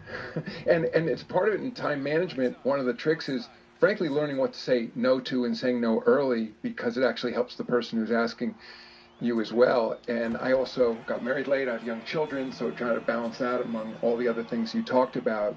And I also find that creating discipline where your inbox doesn't run your life, because that's easy too. That there's a way that ends up setting priorities that aren't real.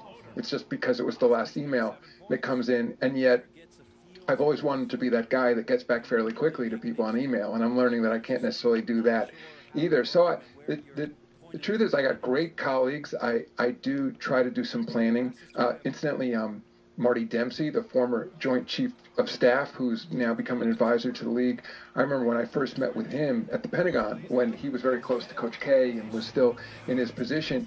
He showed me how he did his schedule. It was the period right before I became commissioner, and he was explaining all these complicated color coding. I mean, granted, I don't want to compare myself as the Joint Chief of Staff, but, you know, each region of the world, I spend this much time doing these things. I've never gotten to that point where I'm that organized, but I do think a lot about our teams and making sure, looking at a calendar. I try to get to every market. Now, that, you know, your travel, obviously, as a former player, that may seem that automatic if you're the commissioner, but when you start looking at, you know, so I guess it's 28 markets, 30 teams, that it's harder than it seems sometimes to coordinate all that, to make sure you show up everywhere, to make sure I'm checking in on a regular basis with the team governors, with the team presidents, with the GMs, our Players Association. In some cases, I talk directly to certain players on the executive committee. You were very involved in the Players Association when you were there.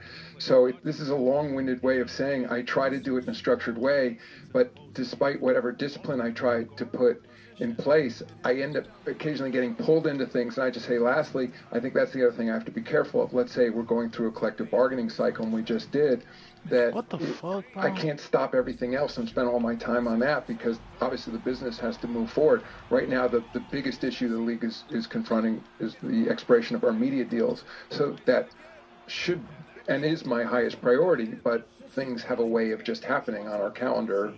You know, every morning, you know, there's incidents on the floor. People want to talk about them. So it's a lot. No, I'm sure it is, and it's interesting I'm because turning that shit down, bro.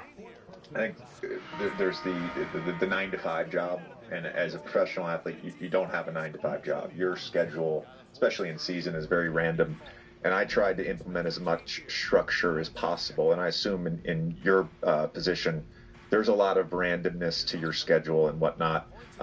I think about, as a follow-up to this question, I think a lot about organizations, even teams, professional sports teams, that have like mission statements. And when I think about my career, in some ways, like I had a personal mission statement while I played. Now, as a person in the media, there's a personal sort of mission statement, and so it goes back to that idea of prioritizing. Like when you get up in the morning, the mindset around the singular focus of like what it is you're trying to do. What is that? To me, it's to grow the game of basketball. I mean, one of the benefits to being on the top of the pyramid of the global game is that virtually everything that happens around the game in a positive way accrues essentially or over time to the NBA's benefit. To the extent that more kids, boys and girls, whether it's through the NBA or the WNBA, become interested in our league, play the game of basketball, play basketball video games, you know, engage in social media around the game, all that to me is largely positive for the game. I mean, you and I could go on. There's some bad aspects of that, of course. But to me, and I have to remind myself, and I like the way you put the question, because I've lost my focus along the way as well. And we should talk a little bit about that. Sort of my theme for this season is back to basketball in some ways, that the game is at the core of everything we do.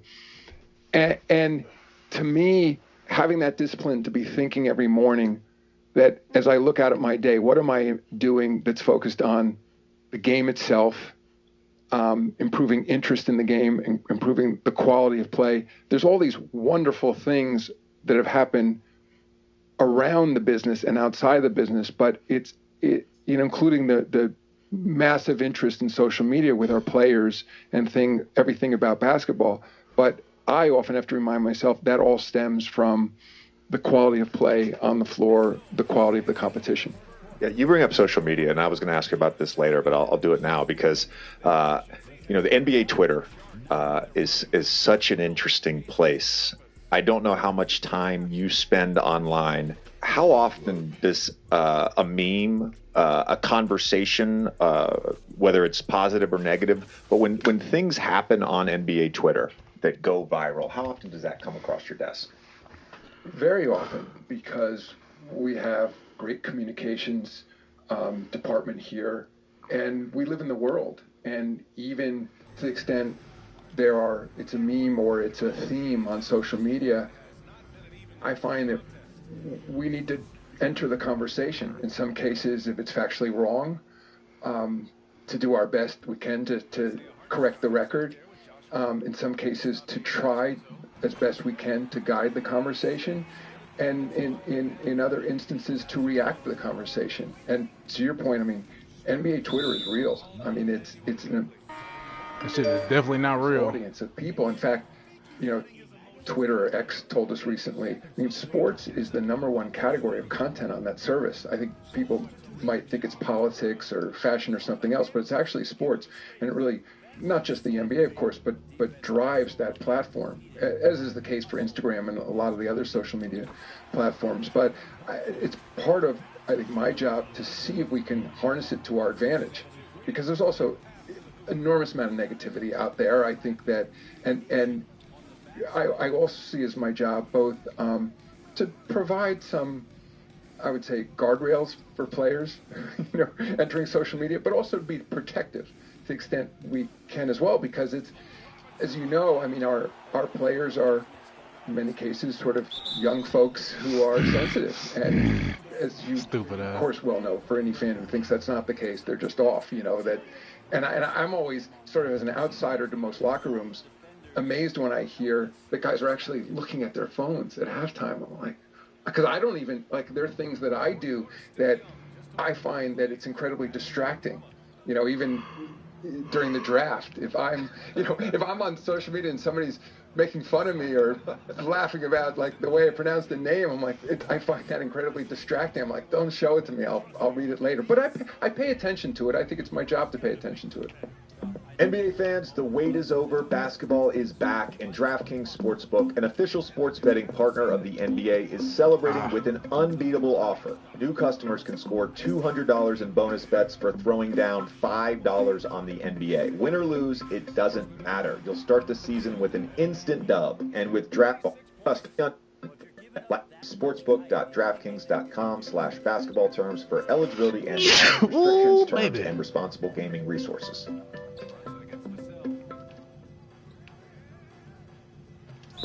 Being a former athlete, I know a thing or fuck you.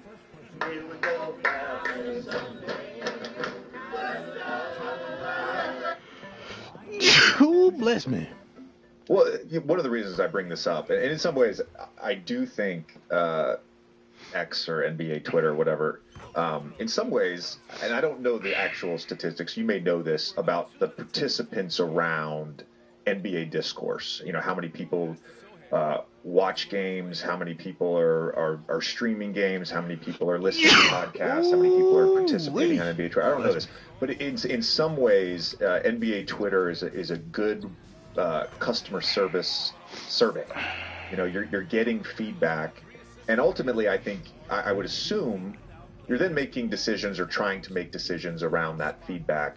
How much that is not feedback, that is trolling. The discourse around load management influence sometimes the decisions made and the new policies in place around resting players, end of season awards, all of those things? So my quick answer is it had a huge influence on me and on the league. I would just say, in terms of social media specifically, and I think this is the challenge for anyone who's overseeing a business or a brand that has a large audience, is to try to separate sort of what the majority view is, or what are the trends and the themes that you should follow, as opposed to what are the extremes. I mean, and I follow politics closely just as my personal interest, And I sometimes think about the way political discourse goes on social media, and it's pretty apparent it represents the extremes in most cases. And I think, again, back to the NBA, I find that I have to be careful in the same way that I don't want to necessarily let my schedule be dictated by the last email I got, that there may be a particular meme or thread on social media, but that it's impacting me disproportionately because it's not necessarily representative of our fans. Now, back to your specific question, I wouldn't just look to social media. In terms of player participation, the data is really clear. I mean, whether it's secondary market for ticket sales, a real-time market in terms of value, whether it's minute-by-minute ratings for games, whether it's streaming data. I mean, it's self-evident, but to the extent a star is not on the floor, and certainly when a star announces or a team announces before the game that star is not playing, that has a big impact on the interest. And I think also back to an earlier point where I think that fuck it, I'm gonna start cheesing. I'm gonna start cheesing around the rim. I don't care. I don't care anymore, bro. Down that. It's the things you gotta do to win, dog. I'm gonna start cheesing. There of course is. I'm about to start cheesing. I'm about to play off ball and play with my center. But again, I'm about to start cheesing. That's what I'm about to do. I don't give a fuck anymore. I don't care. In terms of performance, and I don't care. Two issues when it comes to load management. There's I do not care. Load management that supposedly can help prevent injuries. And then there's load management that's purely a performance issue. Again, you can speak far better about the impact of a back-to-back or 4 games out of 5 nights or anything than I can on your body. But I think the women wet bananas for weekend athletes that if you're tired, you're not going to perform at as high a level. I think where Joe Dumars has been speaking to this lately, where we're now starting to really push back hard on some of the data. I'm tripping. I wasn't even looking. Where the suggestion was that you could prevent injuries from it.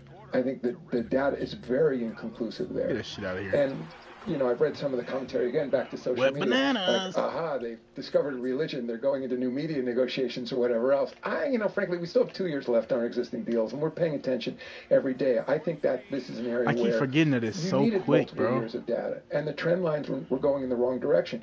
Guys, increasingly we're playing fewer games and fewer minutes, and frankly, you don't need a super sophisticated analysis to see that it wasn't reducing injuries. Shit still don't work, bro. There's also, this is more anecdotal, but there's a school of thought too that, particularly from some of the more veteran players or some of the retired players, that it could even lead to injuries. That if you get out of your rhythm, his shot takes so long, bro. Right, and again, it's not. I think here where you then have to factor in the direct impact it has on the business, and this is a business, and whether it's the economics of ticket sales or ratings, Victor drops more than fan interest in the game, or frankly just frustration 40 in from his fans. debut at I Madison Square Garden, and also I go to back to traveling around in my schedule. I go to lots of games. I sit in the stands, just talk to a lot of people, or just anecdotally as I travel around, people just grabbing me. The player participation policy, the load management term has become so negative around the league that they're, definitely influenced by the discourse out there. And a recognition, incidentally, again, I haven't seen this as sort of league or team versus player. I think that to the credit of the Players Association, and particularly the vets, on the executive committee, when we sat down in collective bargaining, sure, there was some negotiation around what the right number of minimum games for, eligibility for awards, factoring in injuries and everything else, but there seemed to be complete agreement in the room that this was an issue, that this had gone too far, and that star players needed to be on the floor unless they were injured. So, question on that point, because last All-Star break, I think you said the data supports load management, and then the NBA announced, and Joe Dumars gave a bunch of quotes around this earlier this fall, that the data now suggests that load management doesn't really have an effect on injury, which, again, you're collecting data in real time. I get all that. I'm not here to point out that you went back on what you said at All-Star break. What I found interesting in Joe's quotes, he talked about slippage, year to year. It's just gotten progressively worse. And then he talked about a culture around wanting to play 82 games. And I felt this way as a player later in my career when this word and this concept became popular, I felt, and I still, when I talk to players, feel that this is not coming from the players. And you think about the training staffs in 2006 when I entered the league versus the training staffs now, and people feel like, I'm not blaming them, people feel like they have a job. Oh, you're running hot. We need to sit you out of a game. Well, I don't feel like sitting out of a game. I want to play, right? And so during those negotiations with the players, did you get that same sense that this is not coming from the players? My sense was, and again, there were team representatives, largely team governors, and players in the room. And at the end of the day, I think everyone agreed it was coming from both sides. That yes, the growing training staffs, the computer programs that show he's in the red, etc., that was part of it. But also, and this is what's coming, I'd say, more from the veteran negotiators, that it had become a thing a bit in the league. There's a culture around it now. It got introduced, and now this is what the younger players are. From younger guys, and I think the older guys were saying, all right, we'll take some responsibility for this, but this is ridiculous that the younger guys are now saying, you know, that this should be my designated game, not to play. And I just also address your earlier issue. First of all, like, no embarrassment from me to change my mind. I mean, I think that in terms of why would I ever leading pass an organization, sometimes I look back to a second love is politics, where that's always viewed as a negative. If a politician changes his or her mind, I view that as growth, you know, not necessarily a flip-flop. I will say, though, that back to my earlier point, I think there is good data in terms of performance. It's pretty definitive. There's no question that a tired player is not going to perform as well as one that's had more rest. And understandably, I've had conversations with coaches like Steve Kerr, for example, even very recently, about what is the optimal schedule. How many games should we have? Is there magic behind 82 and all that? And I don't think we're at the point where the data is sufficient where we can say, yes, we would be a better, putting aside the economic sacrifice, that's real, but that we would be a better league at 72 games. I think there's a lot of noise around the data on some of those issues, and we'll continue to look at it. But yes, I think on the injury side, I think as we've seen more information, and also just want to go back to Joe Dumars, I think he has unique credibility, I would say, around the league, that, you know, his championships as a player, his championships as, you know, as a GM, you know, as a leader of an organization. I think that Joe is in a position to command the kind of respect where when he's speaking directly to a team, even when he's speaking to media, and he can say, you know, and I hear this in my head a lot, that, you know, we are an 82 game league. You know, we have an 82 game season. Players are expected to play if they're healthy, not to roll the clock back, not to play when they're hurt, right? I mean, he's like, and the other thing I'm learning, and, you know, from, you know, our mutual friend Coach K, that it's not just leadership, but one thing, having been around him, particularly not just from my time.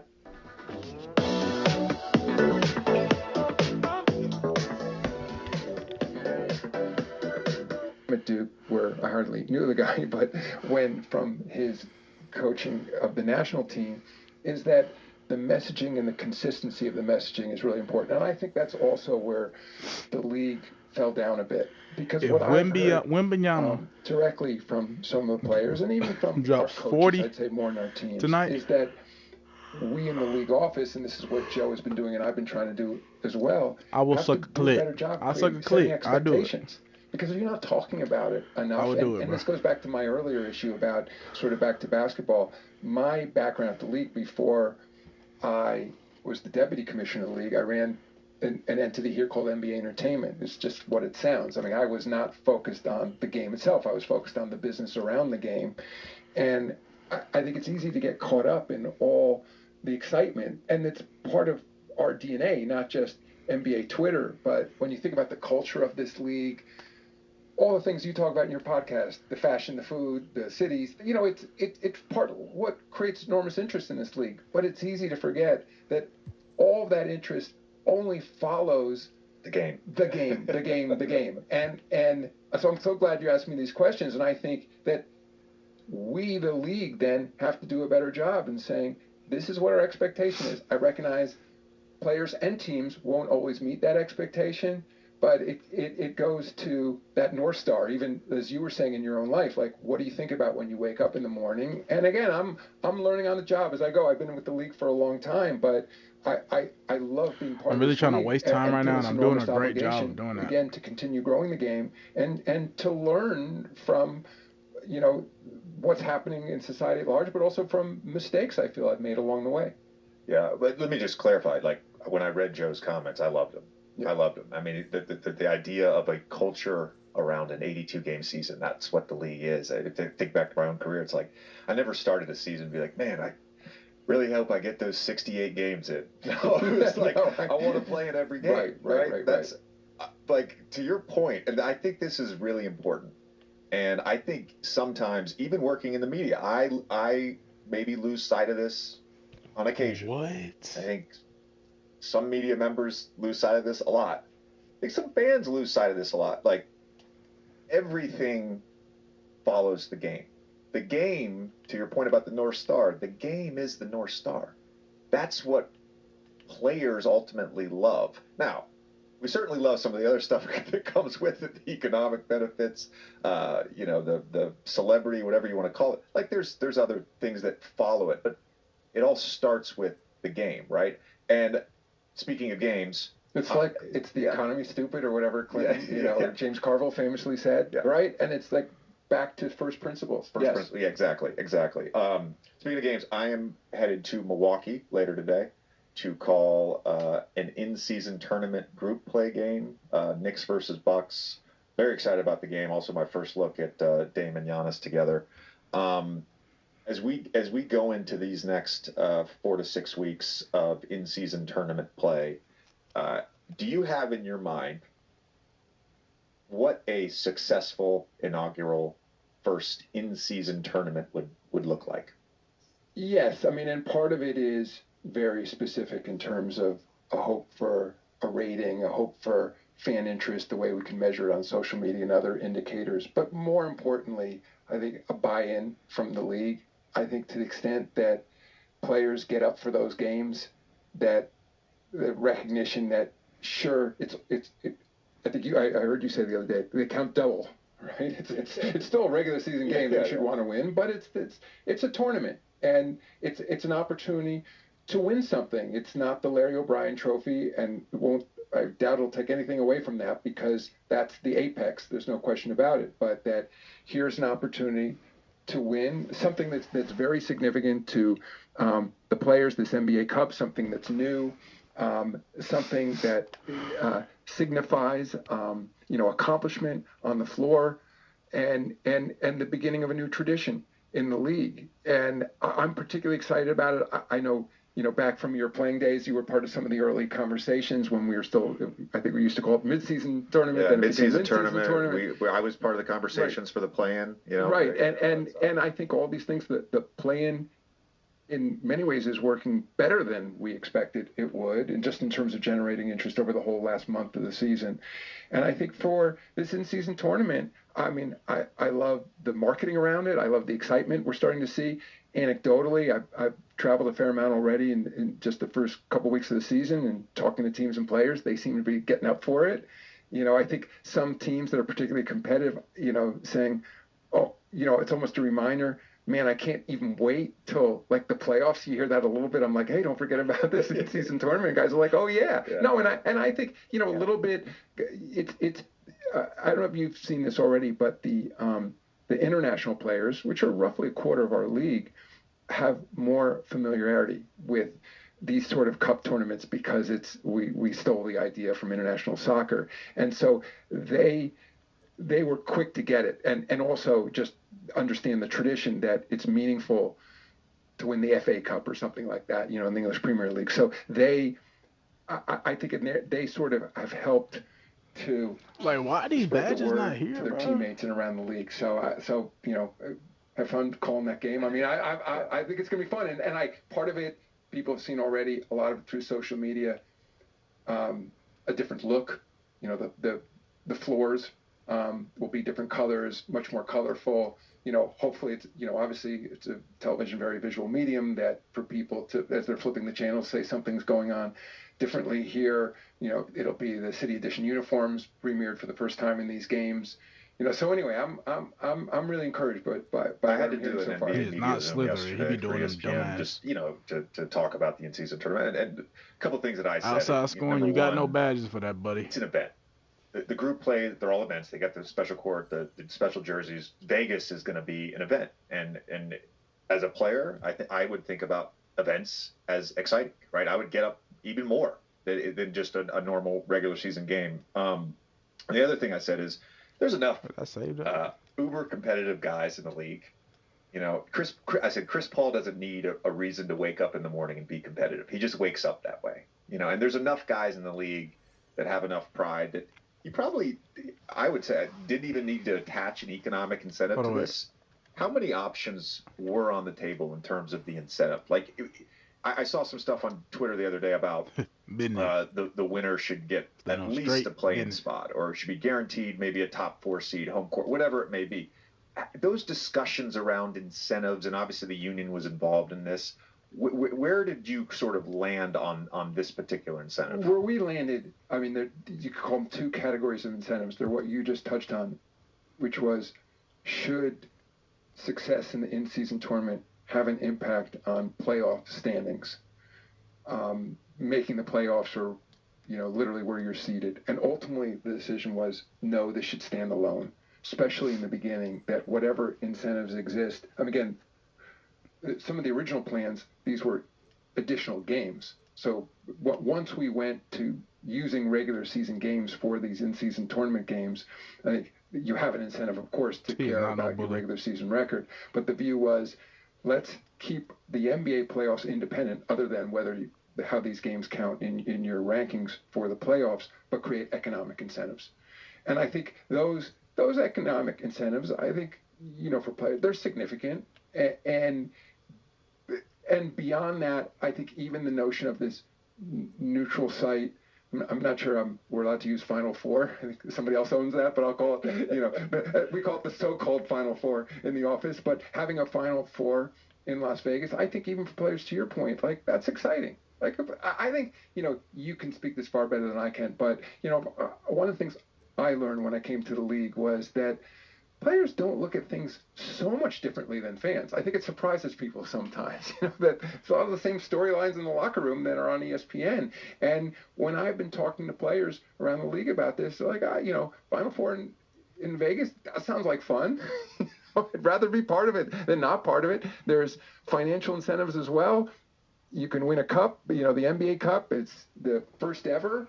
In the season. Again, I think there's plenty to be excited about. One sort of question for you, even just in your Duke days, I know, of course, the goal is to win the NCAA championship or the ACC championship, but there were always a series of those other tournaments. I always say, in addition to taking these ideas from international soccer, there's a long history in college basketball. It was the Thanksgiving tournament in the Bahamas or the holiday tournament, whatever. And it seemed that players, it wasn't just the same if you were Duke as Wednesday night against Wake. It's a tournament. Let's go win it. No, it's a great point. We did preseason NIT in Madison Square Garden. I thought, for me, just the tradition of the ACC tournament, that felt like its own championship. Right. And of course, the NCAA, way more important. Thanksgiving, I always like to point this out. I think I was the only Duke player that never went to the Maui Invitational. We got to go to Alaska in November with 4 hours of sunshine. So thank you for the scheduling people at Duke who made that happen for us. Nothing against Alaska. This one goes out to all the NBA sickos out there. The NBA is in full swing, and there's no better way to feel a part of the basketball action than to play NBA 2K Mobile. Season 6 of NBA 2K Mobile is here with a new look, features, and gear. Take the action with you wherever you go. Join forces with your friends in cruise mode and dominate the court as a team. And speaking of, cruise mode has a whole new look. Plus, you get more customization options for your I'm basically unstoppable. And best of all, it's free to play. So download NBA 2K Mobile free on the App Store or Google Play and use my promo code OldManJJ to receive a Larry Bird Jade Tier card. working on the media side now. I talked about this a bunch last year, in particular during the playoffs, where there was this weird aha moment for a lot of fans, like, oh, Denver's good, Nikola Jokic is good, and this is a genuine question. I know I sort of view, right, your broadcasting as partners, right? The ESPNs of the world, the Turners of the world. We are partners of the league, and I don't know how much influence the league office has on the ancillary content around the broadcast, right? There's the game broadcast, and then there's the ancillary content. But this is a genuine question. What do you think we in the media can do better about promoting the league as a whole versus what seems to me like promoting 5 or 6 teams a season and 5 to 10 players a season? So, number one, we have very little influence on the ancillary programming, and you can speak to that because, you know, now that you're part of that, I've never called you and said, I can't believe you're right. You're talking about this or that. You're talking about ratings. We're talking about ratings. Like and so in real time. You guys, you know, despite what was written even about some talent changes at ESPN, the league does not have a say there.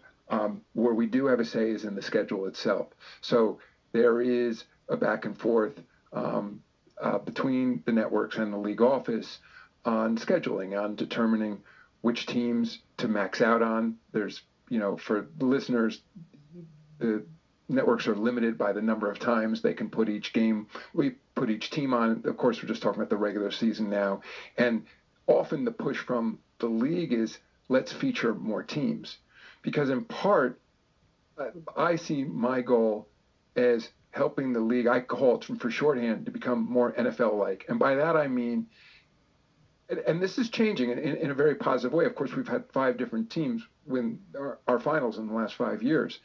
But historically, I think if you asked some casual fan, are you going to watch the NBA Finals? They would say, well, who's going to be in it? And if you asked a casual NFL fan, are you going to watch the Super Bowl? Of course. Only if the Giants are in it. It's a national holiday.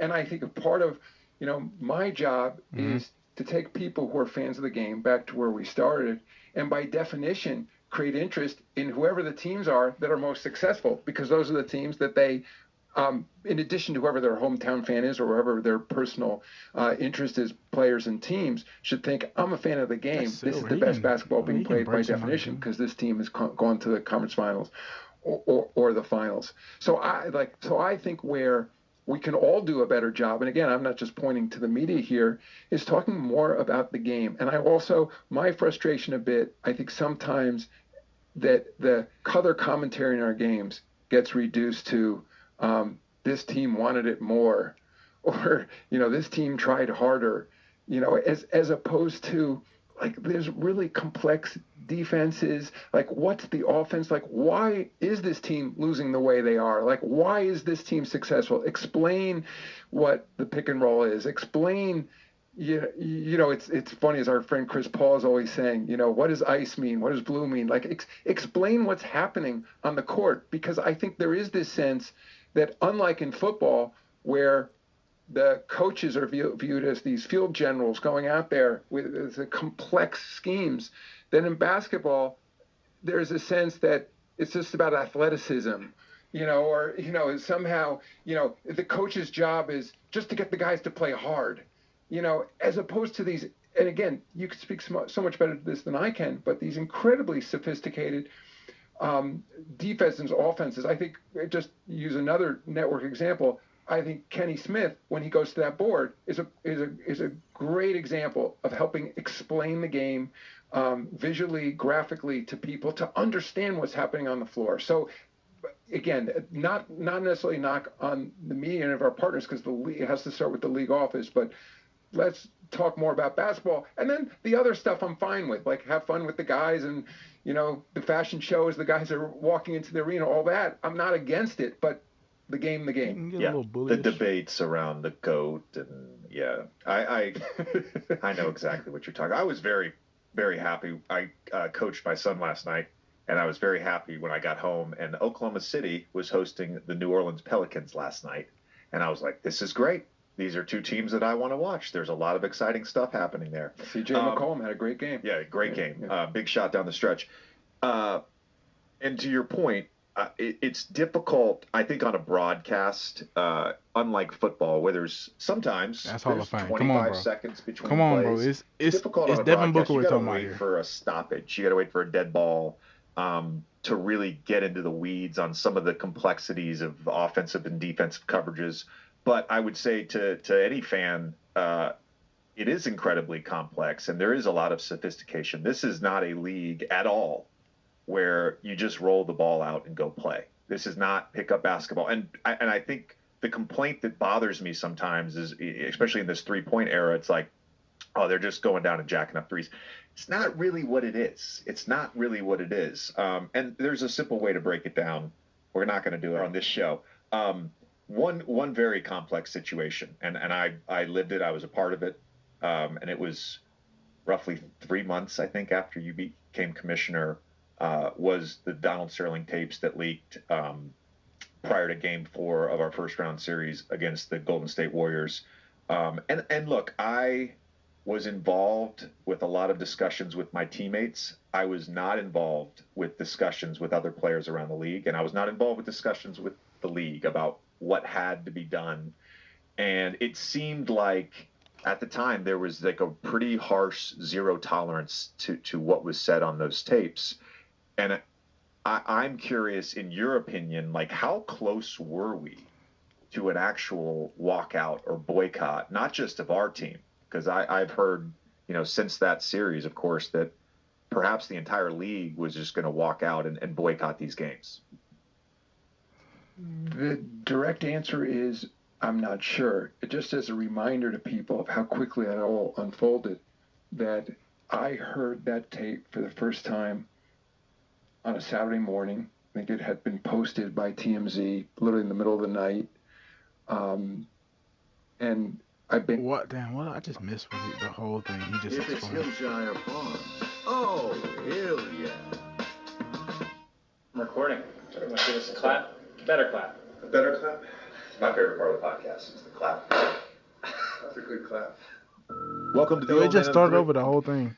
All the things you talk about in your podcast, the fashion, the food, the cities, the management, that's purely a performance issue. And again, you can speak far better about the impact of a back-to-back or 4 games out of 5 nights or anything than I can on your body. But I think, again, that's fairly intuitive even for weekend athletes, that if you're tired, you're not going to perform at as high a level.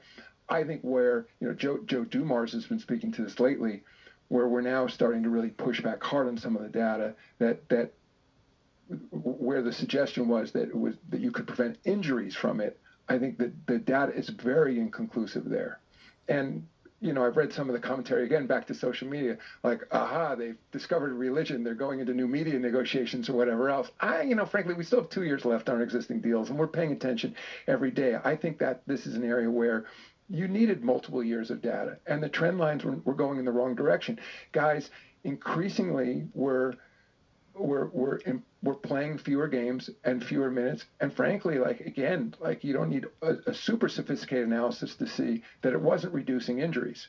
I mean, there's also, Kevin Durant this is is very more slippery anecdotal, but there's a school when he of drives thought into the too basket. that, particularly from some of the Slippery more because you don't want to go up. or some of the retired players, that it could even lead to injuries. That if you get out of your rhythm, days off. We've had a number of older players talk about that. Right, and again, it's not. I think here where you then have to factor in the direct impact it has on the business, and this is a business, and whether it's the economics of ticket sales or ratings and fan interest in the game, or frankly just frustration from fans. I get it. I'm a fan, and also I go to back to traveling around in my schedule.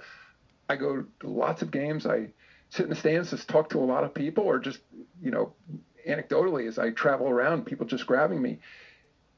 The player participation policy, the load management term has become so negative around the league that they're, definitely influenced by the discourse out there. And a recognition, incidentally, again, I haven't seen this as sort of league or team first player. I think that to the credit of the Players Association and particularly the vets, on the executive committee, when we sat down in collective bargaining, sure, there was some negotiation around what the right number of minimum games for, eligibility for awards, factoring in injuries and everything else. But there seemed to be complete agreement in the room that this was an issue, that this had gone too far, and that star players needed to be on the floor unless they were injured. So, question on that point, because last All-Star break, I think you said the data supports load management, and then the NBA announced, and Joe Dumars gave a bunch of quotes around this earlier this fall, that the data now suggests that load management doesn't really have an effect on injury, which, again, like, you're collecting data in real time. I get all that. I'm not here to point out that you went back on what you said at All-Star break. What I found interesting in Joe's quotes, he talked about slippage, year to year, it's just gotten progressively worse. And then he talked about a culture around wanting to play 82 games. And I felt this way as a player later in my career when this word and this concept became popular. I felt, and I still, when I talk to players, feel that this is not coming from the players. If you think about the training staffs in 2006 when I entered the league versus the training staffs now, and people feel like, I'm not blaming them, people feel like they have a job. Oh, you're running hot. We need to sit you out of a game. Well, I don't feel like sitting out of a game. I want to play, right? And so during those negotiations with the players, did you get that same sense that this is not coming from the players? My sense was, and again, there were team representatives, largely team governors, and players in the room. And at the end of the day, I think everyone agreed it was coming from both sides.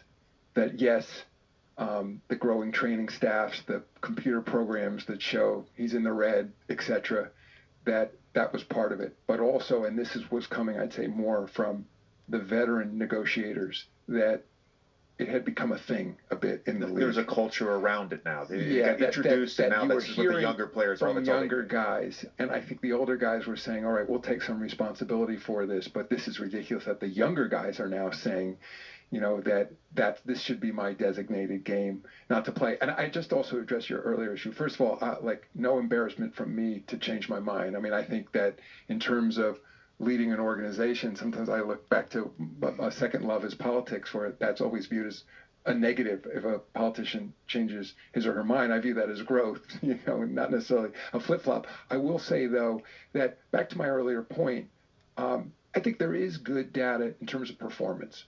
It's pretty definitive. There's no question that a tired player is not going to perform as well as one that's had more rest. And understandably, I've had conversations with coaches like Steve Kerr, for example, even very recently, about what is the optimal schedule. How many games should we have? Is there magic behind 82 and all that? And I don't think we're at the point where the data is sufficient where we can say, yes, we would be a better, putting aside the economic sacrifice, that's real, but that we would be a better league at 72 games. I think there's a lot of noise around the data on some of those issues, and we'll continue to look at it. But yes, I think on the injury side, I think as we've seen more information, and also I just want to go back to Joe Dumars. I think he has unique credibility, I would say, around the league, that his championships as a player, his championships as a GM, as a leader of an organization.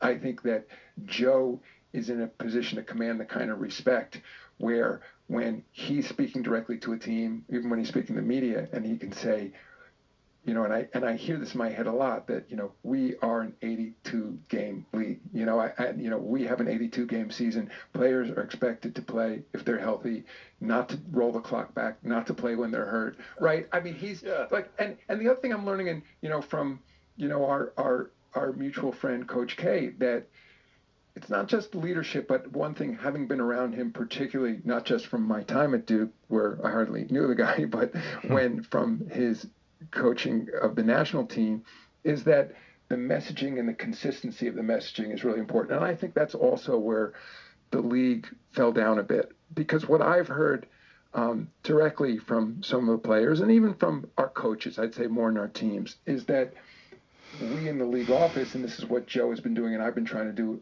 as well, have to do a better job setting expectations. because if you're not talking about it enough, and this goes back to my earlier issue about sort of back to basketball, my background at the league before I was the deputy commissioner of the league, I ran an entity here called NBA Entertainment. It's just what it sounds. I mean, I was not focused on the game itself. I was focused on the business around the game. And I think it's easy to get caught up in all the excitement. And it's part of our DNA, not just NBA Twitter, but when you think about the culture of this league, all the things you talk about in your podcast, the fashion, the food, the cities, you know, it's part of what creates enormous interest in this league. But it's easy to forget that all that interest only follows the game.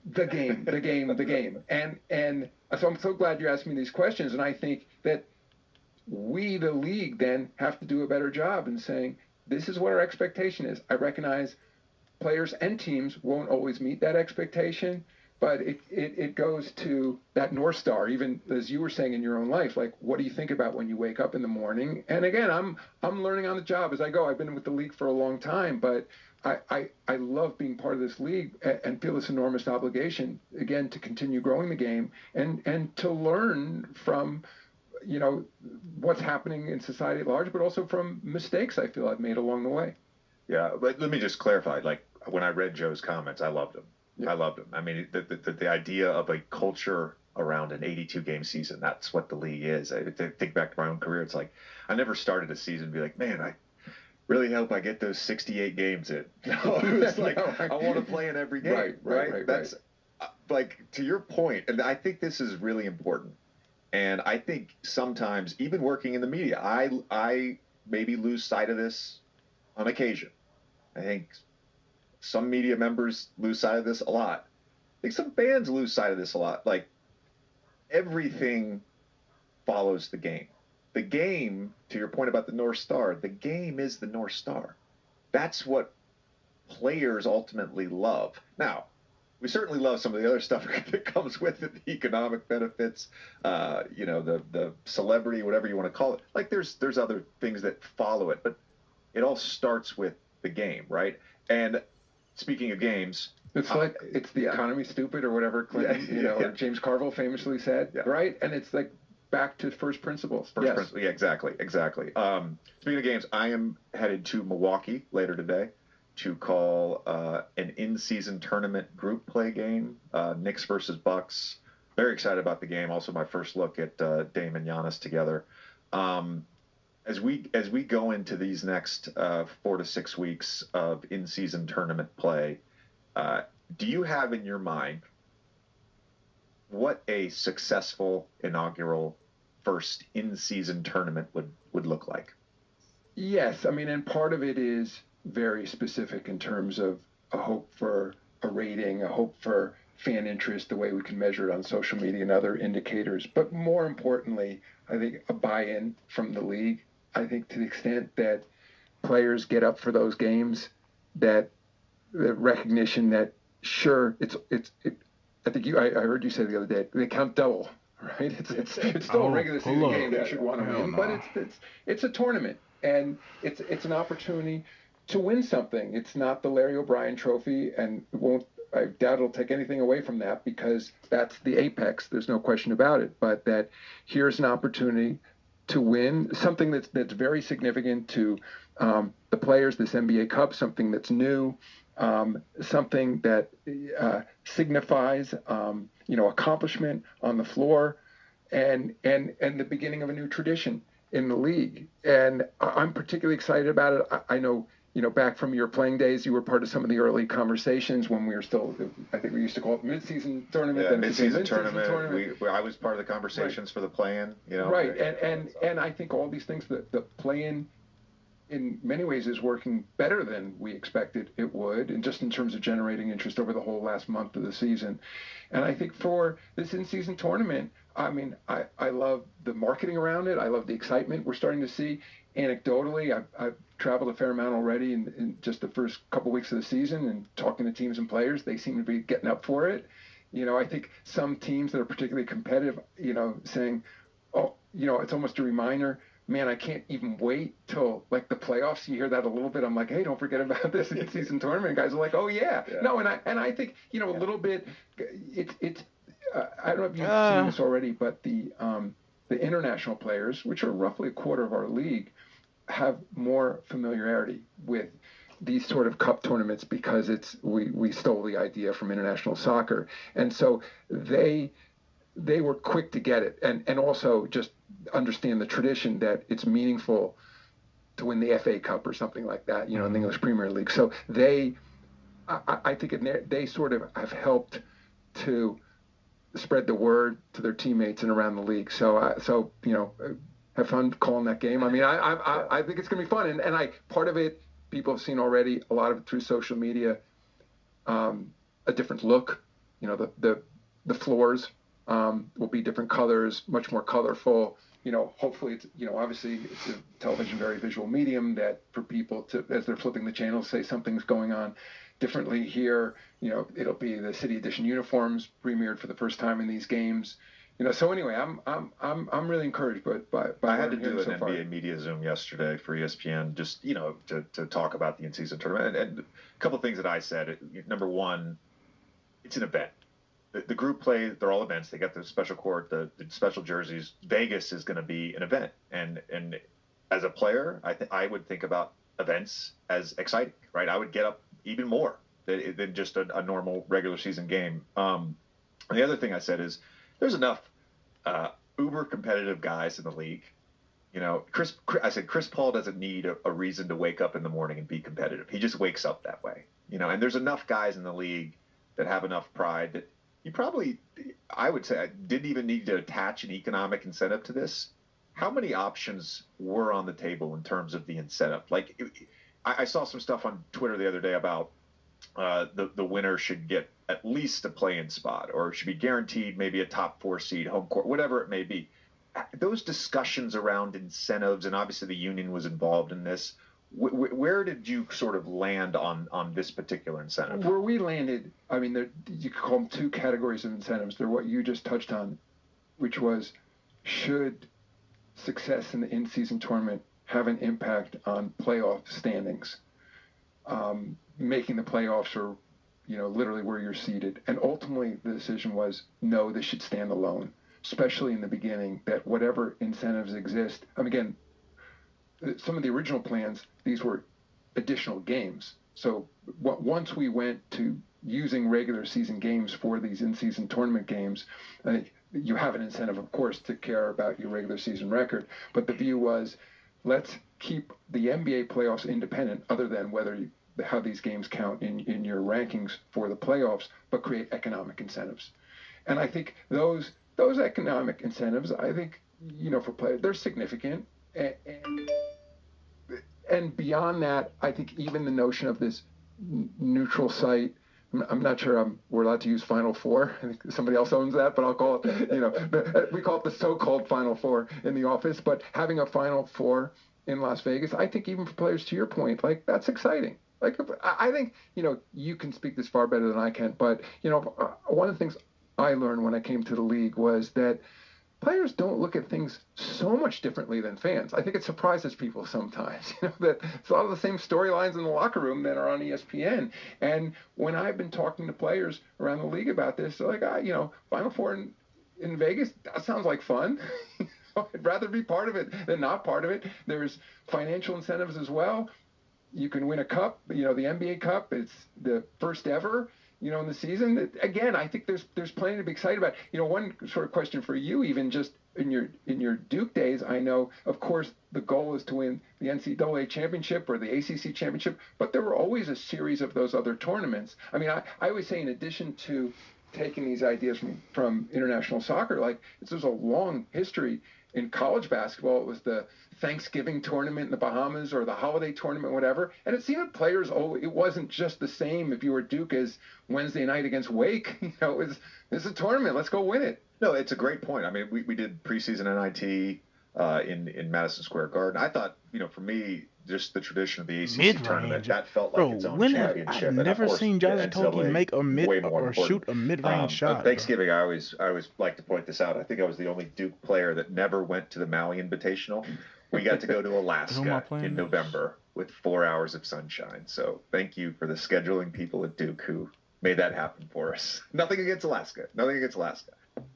This one goes out to all the NBA sickos out there. The NBA is in full swing, and there's no better way to feel a part of the basketball. You can use that code OldManJJ, to receive a Larry Bird Jade Tier card. Working on the media side now. I talked about this a bunch last year, in particular during the playoffs, where there was this weird aha moment for a lot of fans, like, oh, Denver's good, Nikola Jokic is good, and this is a genuine question. I know I sort of view, right, our broadcasting as partners, right, the ESPNs of the world, the Turners of the world. We are partners of the league, and I don't know how much influence the league office has on the ancillary content around the broadcast, right? There's the game broadcast, and then there's the ancillary content. But this is a genuine question. What do you think we in the media can do better about promoting the league as a whole versus what seems to me like promoting 5 or 6 teams a season and 5 to 10 players a season? So, number one, we have very little influence on the ancillary programming, and you can speak to that because you know now that you're part of that. I've never called you and said, I can't believe you're talking about this or that. You're talking about ratings. We're talking about ratings. Like, and so in real time. You guys, despite what was written even about some talent changes at ESPN, the league does not have a say there. Where we do have a say is in the schedule itself. So there is a back and forth between the networks and the league office on scheduling, on determining which teams to max out on. There's for the listeners, the networks are limited by the number of times they can put each game. We put each team on. Of course, we're just talking about the regular season now. And often the push from the league is let's feature more teams. Because in part, I see my goal as helping the league, I call it for shorthand, to become more NFL-like. And by that I mean, and this is changing in a very positive way. Of course, we've had 5 different teams win our finals in the last 5 years. But historically, I think if you asked a casual fan, are you going to watch the NBA finals? They would say, well, who's going to be in it? And if you asked a casual NFL fan, are you going to watch the Super Bowl? They'd hardly ever say only if the Giants are in it. It's a national holiday.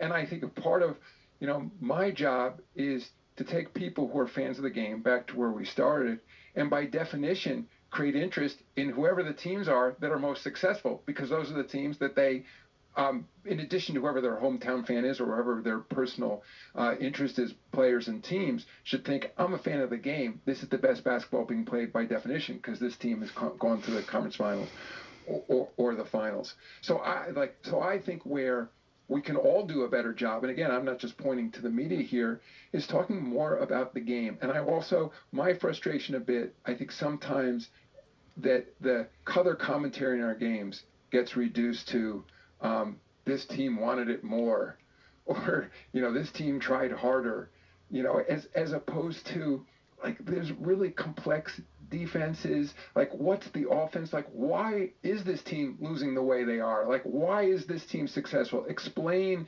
what the pick and roll is. Explain. It's funny, as our friend Chris Paul is always saying, what does ice mean? What does blue mean? Like, explain what's happening on the court, because I think there is this sense that, unlike in football, where the coaches are viewed as these field generals going out there with the complex schemes, then in basketball, there's a sense that it's just about athleticism, or somehow, the coach's job is just to get the guys to play hard. As opposed to these, and again, you can speak so much better to this than I can, but these incredibly sophisticated defenses, offenses. I think, just use another network example, I think Kenny Smith, when he goes to that board, is a great example of helping explain the game visually, graphically to people to understand what's happening on the floor. So, again, not necessarily knock on me and our partners, because it has to start with the league office, but let's talk more about basketball. And then the other stuff I'm fine with, like have fun with the guys and, you know, the fashion show as the guys are walking into the arena, all that. I'm not against it, but the game. Yeah. The debates around the GOAT and I know exactly what you're talking. I was very, very happy. I coached my son last night, and I was very happy when I got home. And Oklahoma City was hosting the New Orleans Pelicans last night, and I was like, "This is great. These are two teams that I want to watch. There's a lot of exciting stuff happening there." CJ McCollum had a great game. Yeah, great game. Yeah. Big shot down the stretch. And to your point, it's difficult, I think, on a broadcast, unlike football, where there's 25 seconds between plays. It's difficult on a broadcast. You got to wait for a stoppage. You got to wait for a dead ball to really get into the weeds on some of the complexities of offensive and defensive coverages. But I would say to any fan, it is incredibly complex, and there is a lot of sophistication. This is not a league at all where you just roll the ball out and go play. This is not pickup basketball. And I think the complaint that bothers me sometimes is, especially in this three-point era, it's like, oh, they're just going down and jacking up threes. It's not really what it is. It's not really what it is. And there's a simple way to break it down. We're not going to do it on this show. One very complex situation, and I lived it. I was a part of it. And it was roughly 3 months, I think, after you became commissioner, was the Donald Sterling tapes that leaked prior to Game 4 of our first round series against the Golden State Warriors. And look, I was involved with a lot of discussions with my teammates. I was not involved with discussions with other players around the league, and I was not involved with discussions with the league about what had to be done. And it seemed like at the time there was like a pretty harsh zero tolerance to what was said on those tapes. And I'm curious, in your opinion, like how close were we to an actual walkout or boycott, not just of our team? Because I've heard, since that series, of course, that perhaps the entire league was just going to walk out and boycott these games. The direct answer is I'm not sure. Just as a reminder to people of how quickly that all unfolded, that I heard that tape for the first time on a Saturday morning. I think it had been posted by TMZ literally in the middle of the night. And I banned Sterling for life by Tuesday. And so I've listened to some of the commentary about those 4 days now.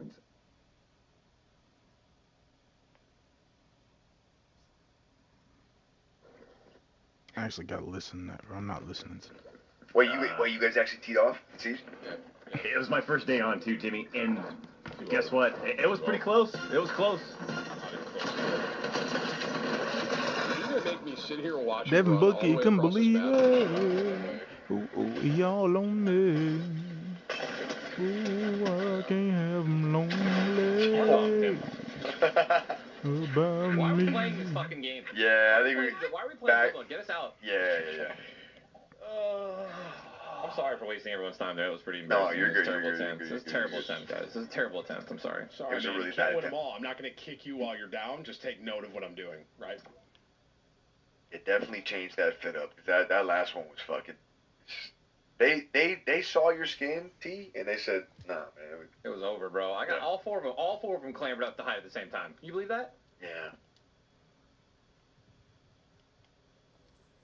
Insane. Hey, Doc, is that your skin? If we're not your official skin? Yeah, it's official. We're doing a big marketing push next month. Yeah, it looks just like you. It really, dude. Honestly, bro, that is crazy. They did. I feel like they did add that as like a tip of the cap. Like someone was a fan of the Doc and was like, "Here we go." Doc, you have a skin in PUBG, right? Weapon skin. Yeah. Doc, how does it feel to know? Right. That you're playing with one of the best battle royale players in the world. Yeah. You know what I mean? H1Z1 Invitational Championship, right? At TwitchCon, the very first one. I played 7th in that. Multiple Gamescom tournament wins under the belt at PUBG. A 4th place, a 1st place, and a 2nd place in the same tournament. How come we don't talk about it enough? We don't talk about it enough, man. I placed 7th in that tournament. I have a plaque. I have a plaque. I have a level 3 helmet. And a golden pan, PUBG Invitational. Who cares? You serious? Talk to me about Halo. How many championships? 0. One. Halo 4? Yes. The Halo 4 was it Orlando? Well, you won MLG? No, Texas. Yeah, MLG. Very first tournament ever. It was when Halo 4 was out. It was like a tournament before people could get really good at it. And it was me, Ryan, Noob, Goofy, and Too Legit. Goofy. Oh god, that kid was so annoying. Fucking took first place, dude. $20,000. Right here, bro. This guy right here. Chat, we do it all, man. Ryan Noob. My very first COD event ever. I placed top 32. Let him know, Ninja. Then I never played again because the game's ass. Valorant professional player knocked FaZe out of a tournament. Took a map against. What else? Against, who was it? Took a map against Hiko's team. Come on. You better go on, boy. And what's Timmy done? 2-0 against Shroud in 1v1s in PUBG and solos. Doc, I got more Fortnite earnings than you. 100%. And top 500 Overwatch, you can never touch that. You can never touch it. Just know that.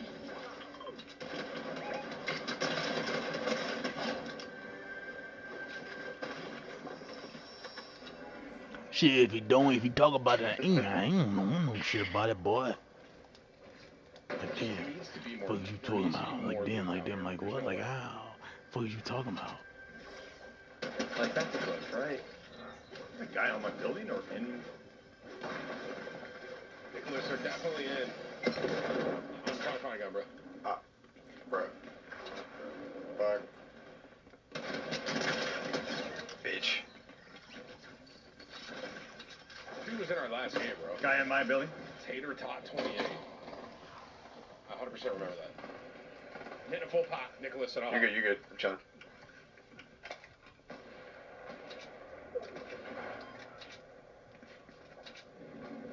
One more guy in our building, or my building.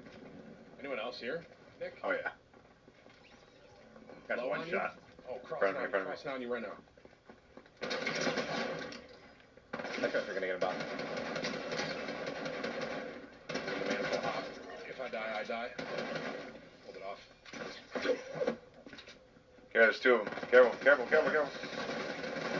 Oh my god, fucking flip it. Please! One bullet. Shocker, Tim Doc. I hit him 100. Right here. I think I saw on your left. This boy's on your left. Right next to that car. Right next to the car. He's got a scope something. I don't know what. Oh, right. Okay, the car. I got it. Left side of that hut now. He crossed over. Okay, really? Cross over. I'm gonna crawl inside. I'm just gonna send him to me.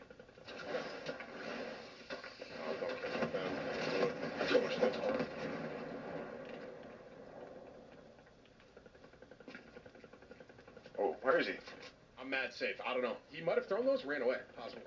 I got 38. Out 30. Okay, I got you. All right. I just don't want this guy to kill us. I think he did, bro. I've been thinking about it. Tanami. Hey. Everybody in the bed. Trying to come out. No way, bro. Get his car double red. That'll actually be better. Yeah, true, actually. With all our powers combined, it takes 3 people to bring Tim the Fat Man back to the lobby. You come back with actually more health. I got 2 if you guys, by the way. Little 5-piece? Okay. Hey Doc, what happened to Tifa? I thought you guys were playing on Monday. Yeah, he's fishing. That's a great answer. Bitch, oh my boy, Train. Whoa. Oh! Holy shit, bro. Is that him? Top of the afternoon. You just wake up, Top of the morning. Bitch, I'm horny. Top of the morning. Damn. Top of the morning. That was a great answer, Doc. I like that answer. He is fishing. Boy, you better shut your ass up, boy. Yeah. No, he is. Doc's actually You better shut the fudge up.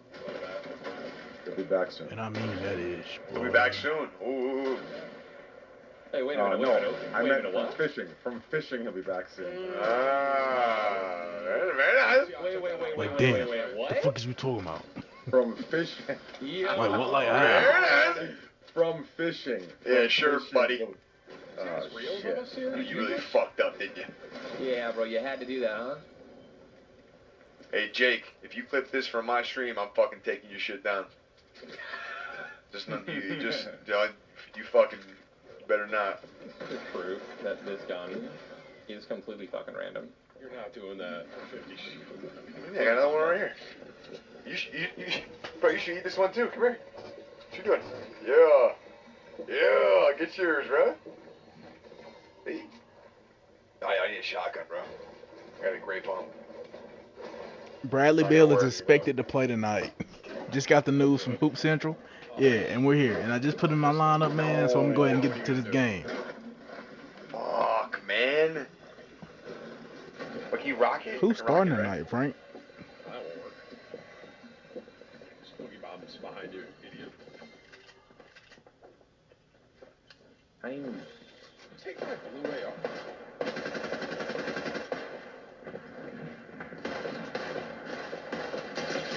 Might be an AI. Gotta be an AI. Why are you shooting like you? What? Pizza gets bigger when you shakaroni. Yeah, stupid ass bitch trying to look on my dick. Stupid ass bitch trying to lick on something. Stupid ass, yeah. Yeah, fuck you talking about? Damn, hold on. Bitch, fuck you talking about? Damn, hold on. Hold on, bitch, hold on. Damn.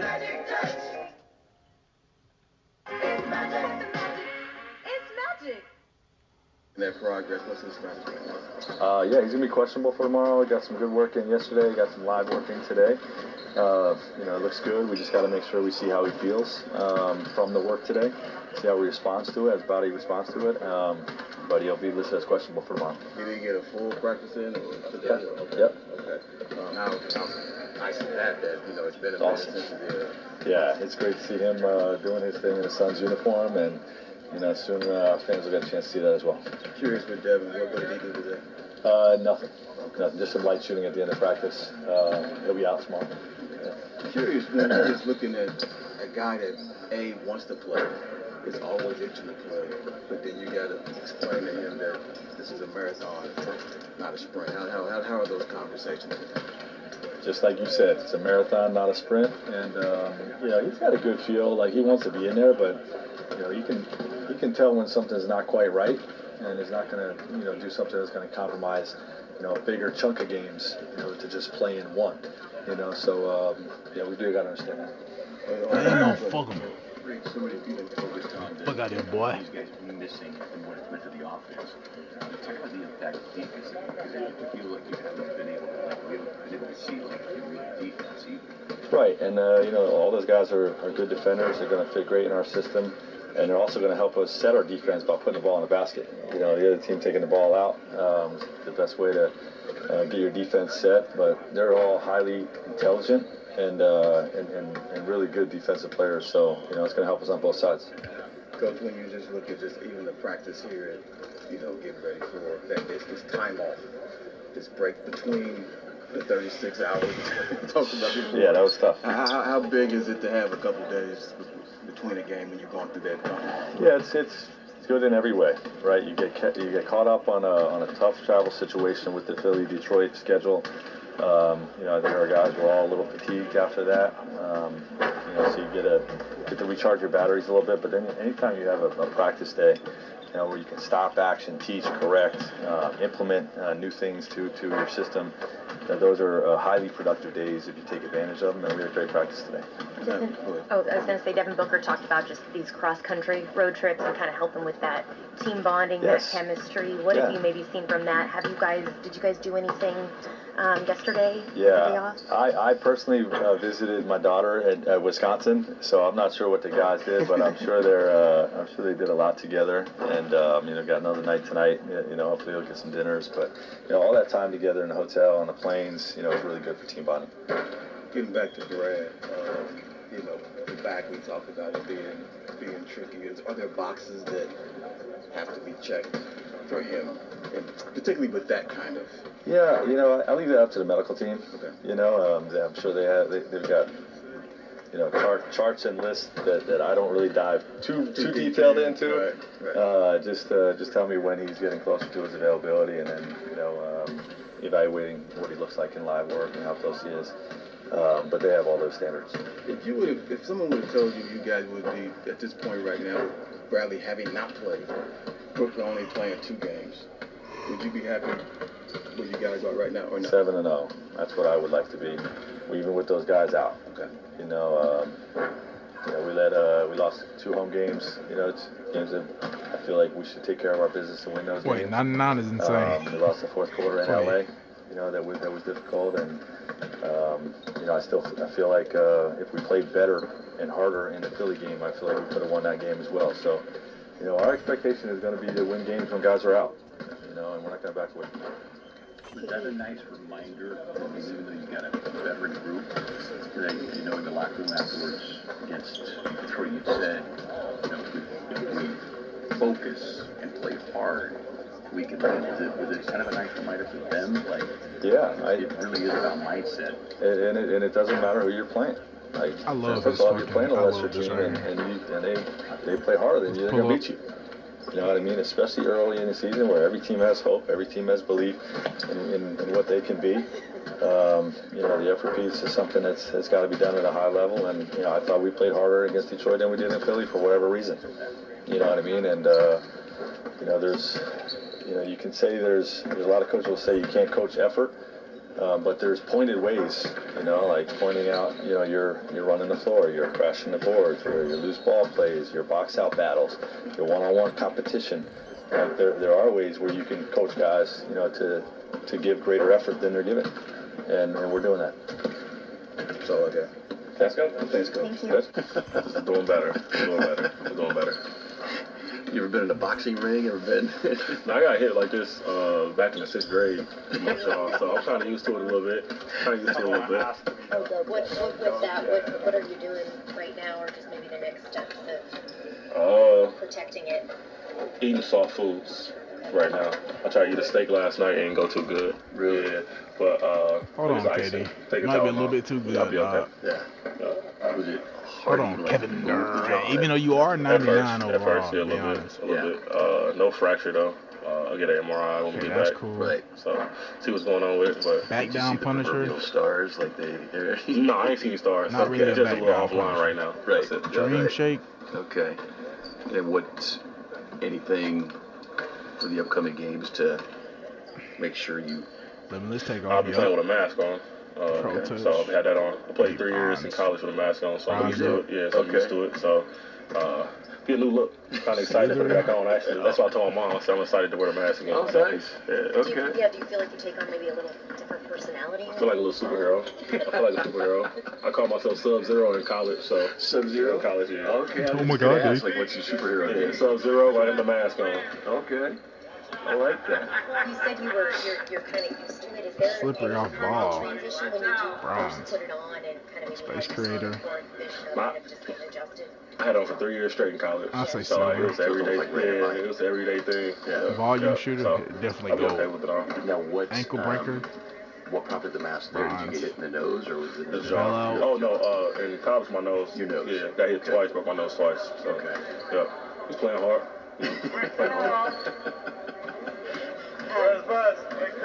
Just talking to Frank about how these cross-country road trips can kind of help with that bonding, chemistry. Did you guys do anything together as a group on the one rare off day that you had yesterday?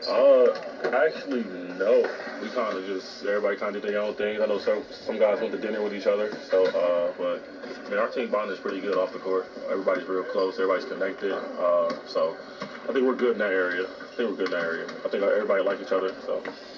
For you, going back to last that's cool. season, Yeah, that's perfect. That's perfect. How much more confidence, even though you're in a new system, new 6'10" is insane though. New staff, but how much more confident when you stepped on the floor and now these situations, especially with your role kind of having been expanded? I think last year did help me out a lot. Just getting the games under my belt. But now I'm just trying to find better ways to be better on the court each night. I feel like this year was a little different. I'm the game with a better team, so everything's like at a higher stake. So just understanding that I can't make that many mistakes and things like that, trying to catch out my game. That's my main focus right now. But I think last year the confidence definitely helped me out a lot this year. Right. Yeah. Battery low. The show me guy, by the way. Okay, there we go. Grew up south of Kansas City. Little farming town. In Missouri. So that. I just got a house last year. I'm in the country. In Illinois. Yep. Got like 12 acres, 2 lakes, so real country boy. Yeah. Nice. Yeah. Did you stock them both? They are already stocked. Already stocked. Oh, wow. Catfish, bass, crappie. Oh. Got it all. I'll be calling you in the summer. Come on down. Come on. That's what me and my dad do all summer. Is that right? Workout fish. Workout fish. That's fantastic. All right. Good stuff, man. Yes, sir. Thank you. Appreciate y'all. Yeah. Rapid relief that lasts and lasts. It's comeback season. Watch Captain Marvel, WandaVision, and Miss Marvel, only on Disney+. JJ, can you give me, is Leah good over there? Yeah, we're good. Yeah, he's good. Begin to free. You want to rock around, bro? See if I can still do this shit? Let's go. 3, 2, 1. Down. Oh, yeah. Still got it. Yeah, buddy. Let's go there. Let's go to this place. Let's go there. I have to see Creed live. Like, I have no choice. Did they still play live? They just announced a tour, right? Am I tripping, Chad? Did they really? Yeah, I think they're doing a tour. Oh, McGee's about to be here to put the tree together. This is going to be great. He goes, I'll be there in a minute if you want to prep the dogs. I'm going to say, there is no prepping them. Strap in. Front door unlocked. Okay. I don't know if this is the comms that we're supposed to be saying on stream here. Front door's unlocked, Chad. Just, come on in. I'm going to tell him to shut up. I'm going to kill him. I'm literally going to kill him. He just went after me. I'm going to blow this fucking thing up on him. Yeah. Yeah. Are you trying to fucking squish me and kill me? No. That's exactly what it looks like. It wasn't. A little hot Cheeto on this bad boy, yes sir. Play AFK for a second. Yeah, Big Ryan, I got you, baby. I'll find us the last team. Oh shit. I mean, it's a full squad. They got rebooted. They're probably in Greasy. Whip it. If I'm ever at AT&T Stadium and Creed performs, I might lose my mind.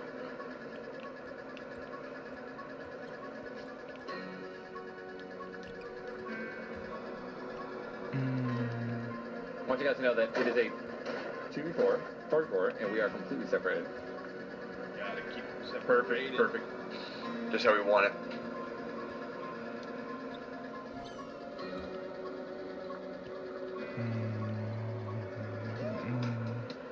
Yeah, let's only win some baseball. Isn't their basketball team really good? Mavericks? The Mavericks are 7-1. Or 6-1. 7-1. 7-1? Nice. I had Mark Cuban.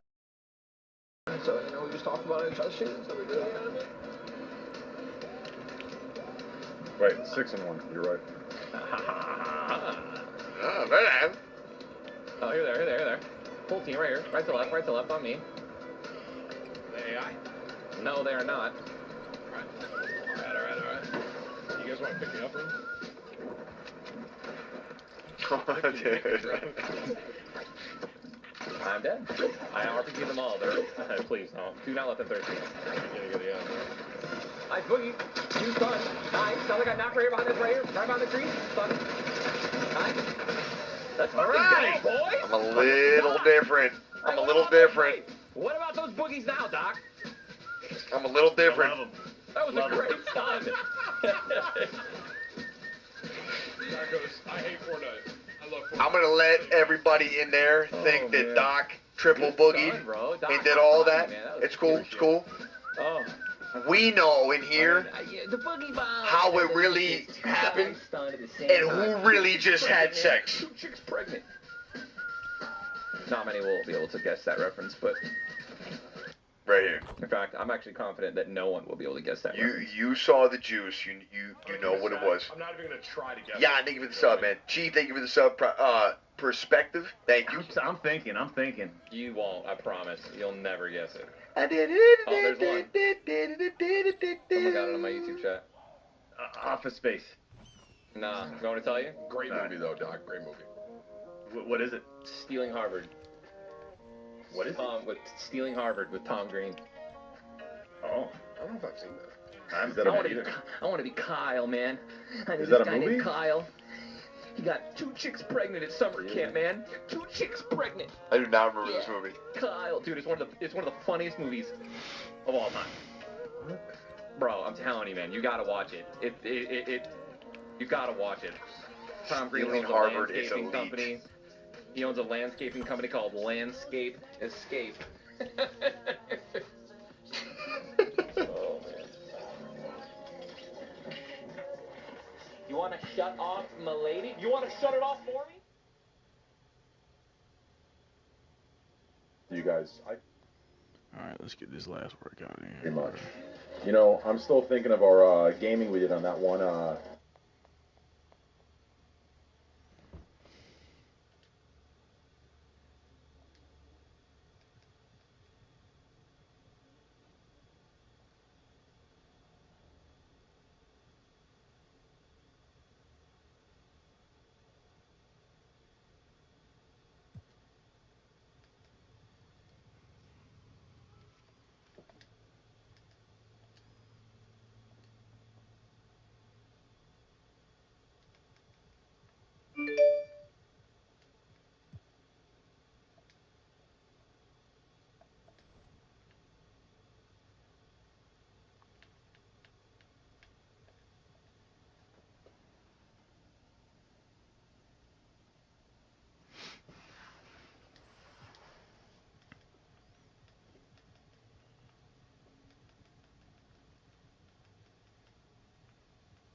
Okay.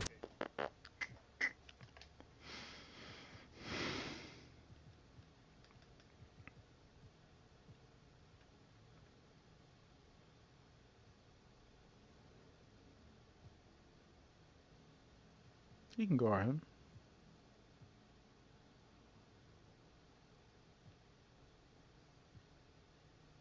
Fuck it, I'll guard that straight up. I don't give a fuck. Yeah, we can just go straight up.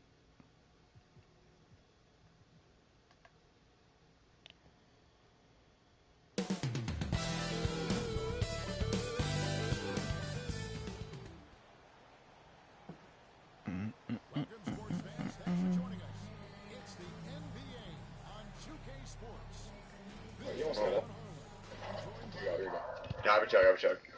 Oh, bad. Someone just told me that you can kind of double pump with a heavy shotgun and a hand cannon, so I'm gonna kind of try that. Can you move him? Ain't no way I'm dead right now, right?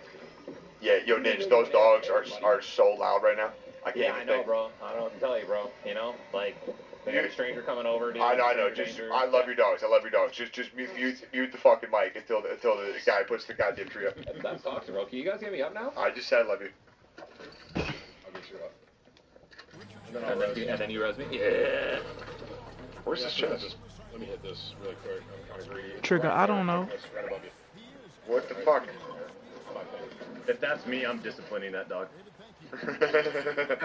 They're little dogs, dude. They can't do it. They just, I mean, and like, I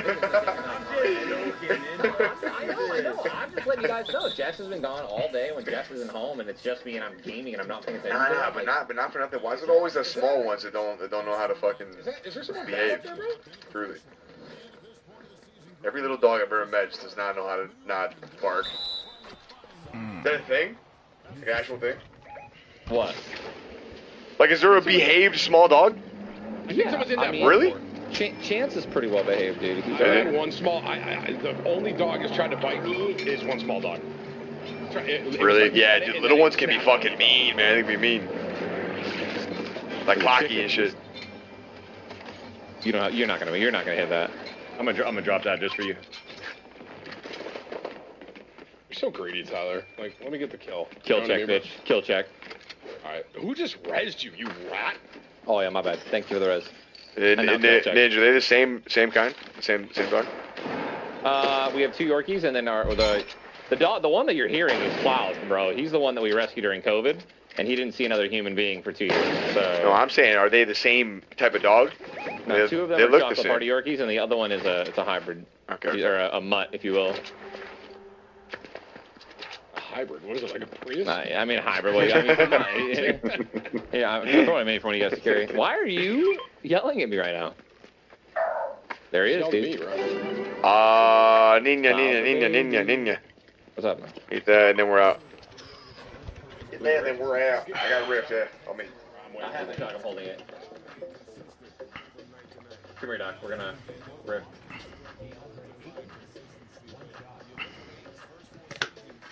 Yeah, believe it or not, Cloud's actually getting worse with strangers somehow over the last 7 months.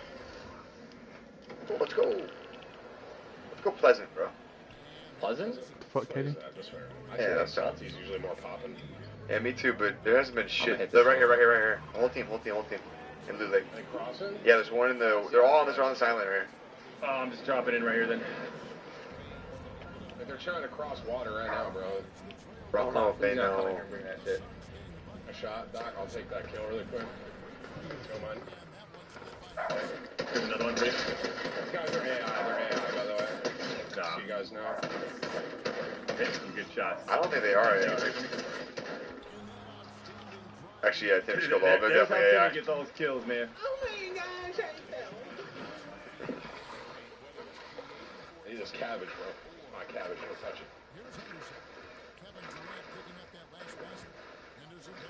Yeah, they didn't really answer me, but like, can a small dog like actually behave? You know what I mean? I'm not kidding. I've seen so many, and they're all just out of pocket 24/7. Every single small dog that I've ever met. Oh, that's my fault. Ooh. They're so OD, bro. They just yell. They never listen. They don't care about anything. It's Kevin Durant. You know who he is. I know don't who he prefer is. small dogs either, Chad, like a lot of you guys, but I've never seen one. Dude, we had a lady who, she moved in across the street from us. She has 2 small dogs, kind of like Tyler's, like they look like Tyler. And they just, bro, they see anything, man. They're just barking 24/7 the whole fucking time. Like, if I tell Jackson or Joey to stop, they're gonna stop. But the little ones, man, she be yelling at it. They don't listen. They don't give a fuck.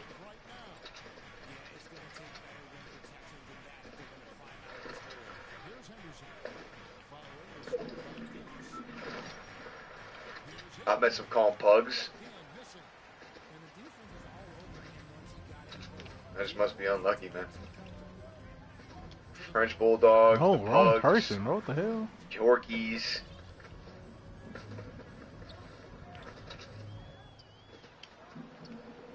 Small heads, small brains. That's fucked up. God damn it. Oh shit.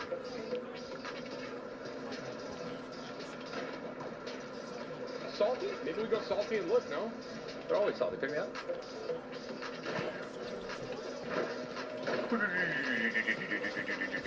Lobby died out, man. I got one fucking kill, bro. 33. That's still a decent amount. Oh, what? You think you could still dribble like that, Doc? What do you mean still dribble like that? Hey, it's like riding a bike, man. I can still drop step, dunk, tomahawk, double bump, anything. No.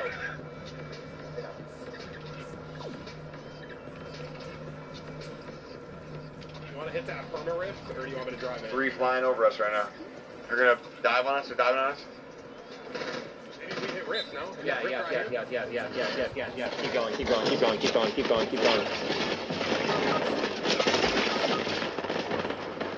Wow. They lasered up.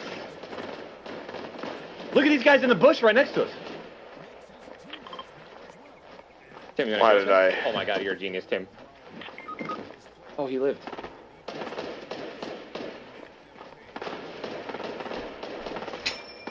Guy right here trying to snipe you. Trying to snipe you. One shot in there, Tim. Tim's dead, bro. I don't even want to know how he died. I feel like I know, but.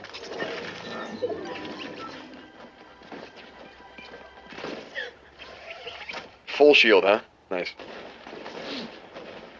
Wait a minute, how are you full shield? You know.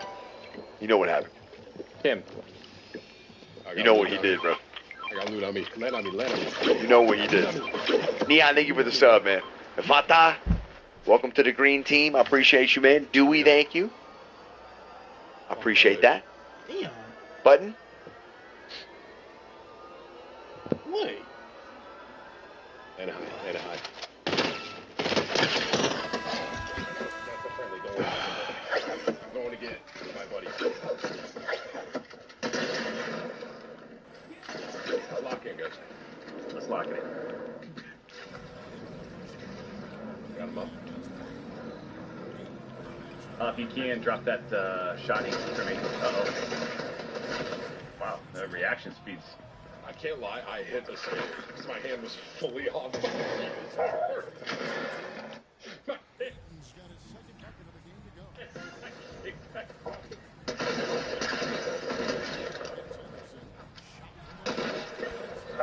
Bob, please, for the love of fucking God.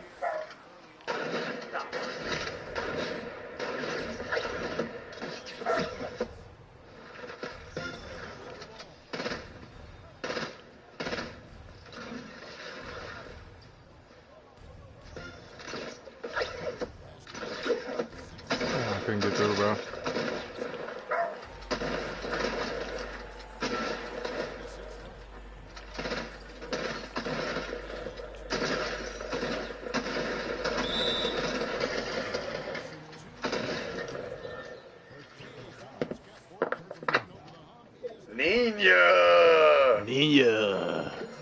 Nina!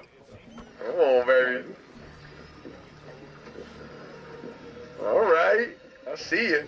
Come here, JoJo. Come here, Joey.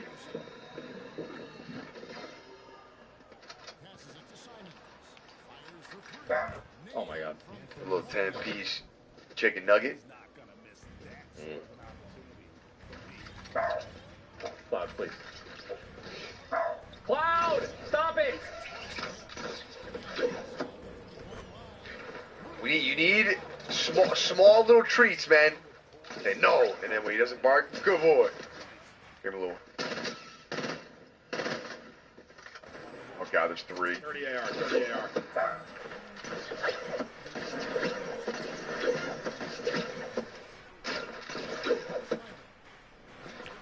Uh-huh. Right there. Are you gonna do it? President Tilted's up. I love it.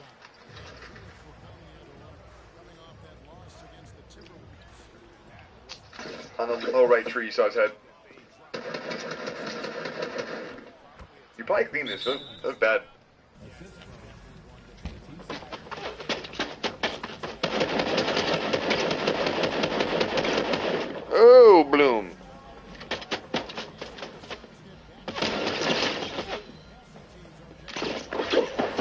are you running?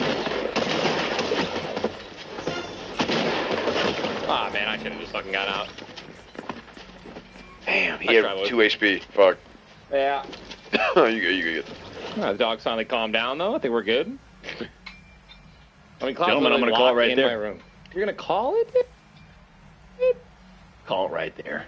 Right there. Yeah, it's 5 o'clock. I should probably do the same. I'll do the same thing.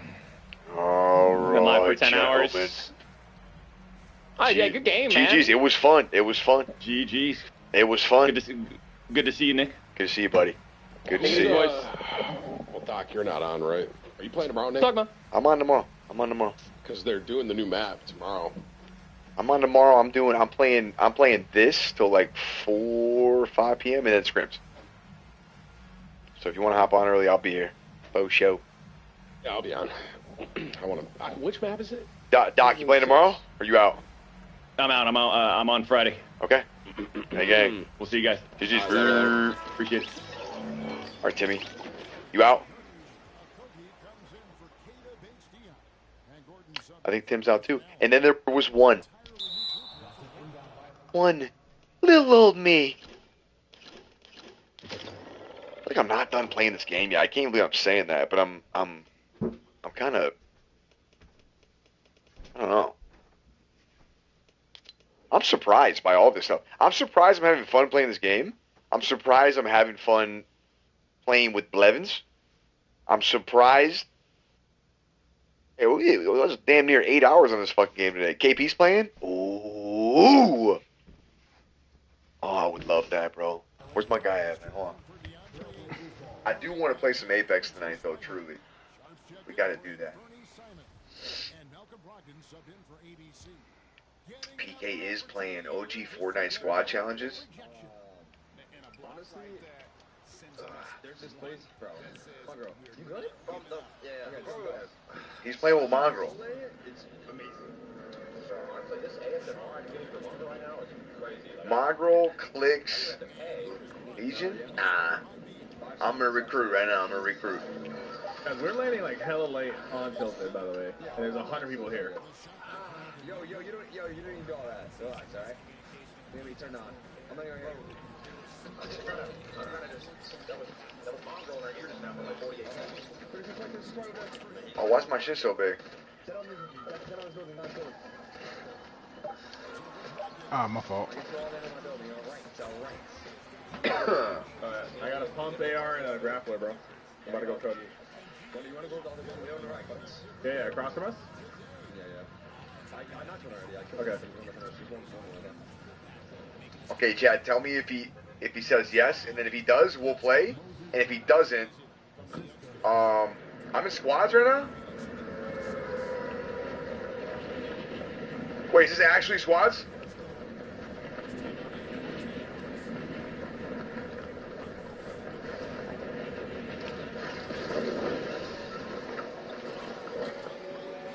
Fuck. Just like old times, baby.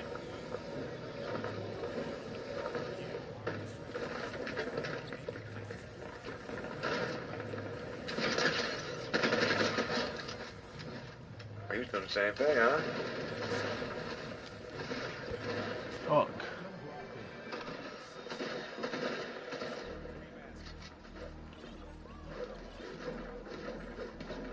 My man was doing the same thing, bruh.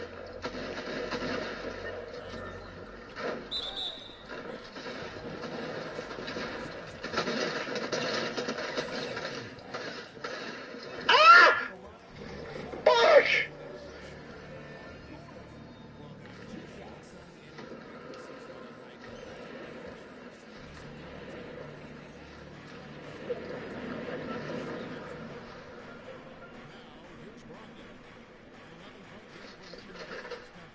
A little bit soft to me. We need some loot.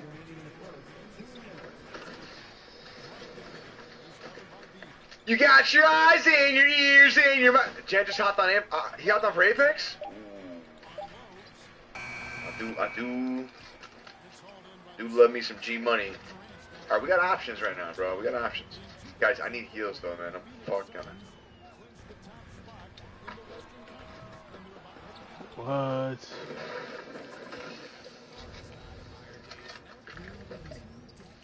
There's RP to gain. Draconius, my boy. How are we, man? Hope we doing good, guy. Hope we doing good.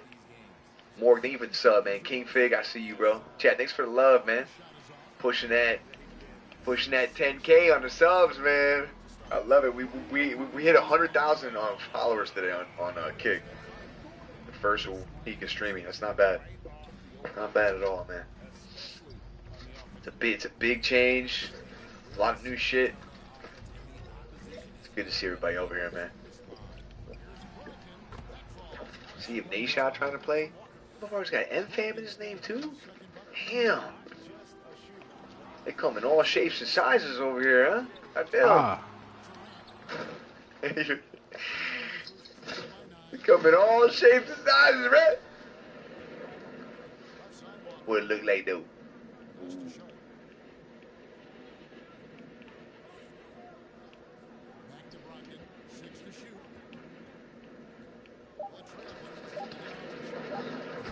Oh shit.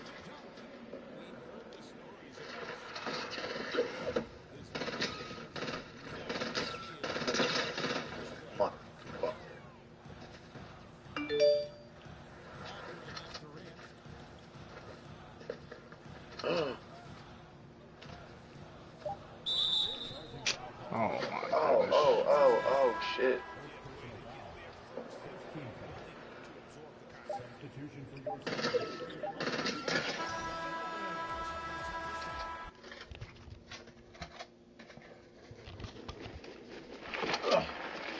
Play with Scoped. I was watching his shit the other day. His OG videos are so good with him and Tfue. Oh, that shit knocked.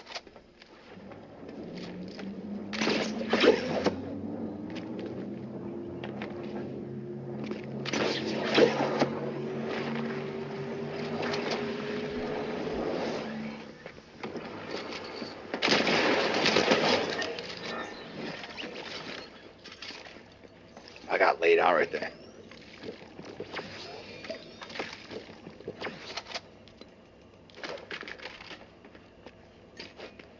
Is there not a tack shotgun? We'll take it.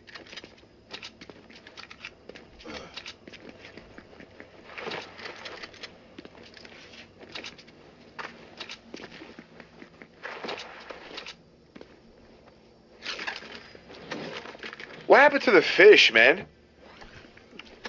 I don't want corn and apples and shit. God damn it.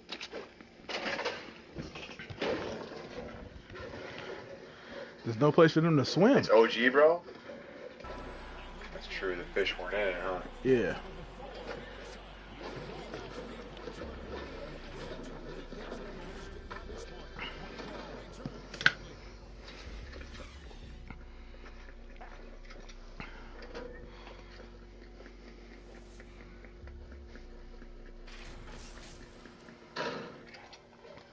NBA 2K Sports. Dance bombs are gonna be clutch, watch.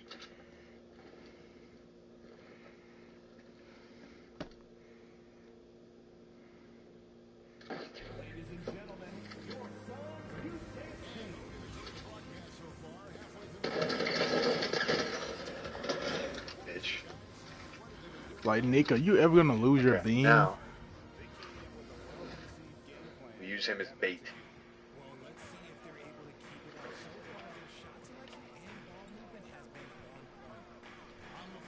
Come on.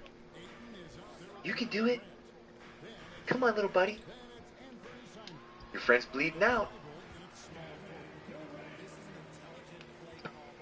Come on. Good boy.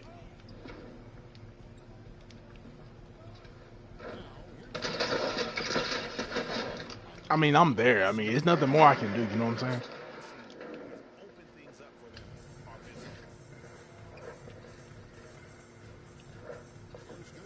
Come on.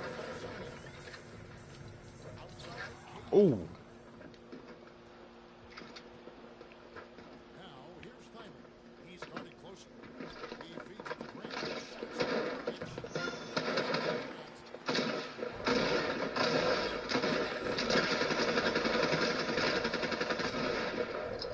gotta not take that fucking gunfight, bro.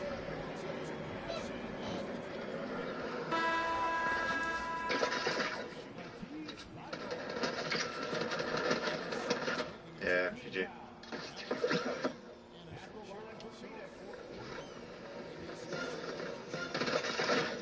GG, bro, GG. Look at all their... Look, oh my god, they're all so fucking weak. Oh, I fucked that up so bad, bro. DK ready for you, daddy? Does he want to play? Oh, my man, bro. Fuck! That was so hot, bro. Wait, dude, I feel so good right now. Hold on. Is this shit actually fun? This no-build shit? Wait a minute, bro. Oh, is he gonna want to play builds? Let me invite him. Cause he didn't want to play builds, didn't he? Bro, PK a real cool. one, bro. PK cool, bro. PK. PK don't really give a fudge. Started before he joins Discord. Because once you join PK lobby, bro, he beating. I got like 3 videos. You did pretty good in squads. No, I kind of wanted to keep going. I kind of want to, yeah, squad no fill. Yeah. Let's see if he's trying to do that. Of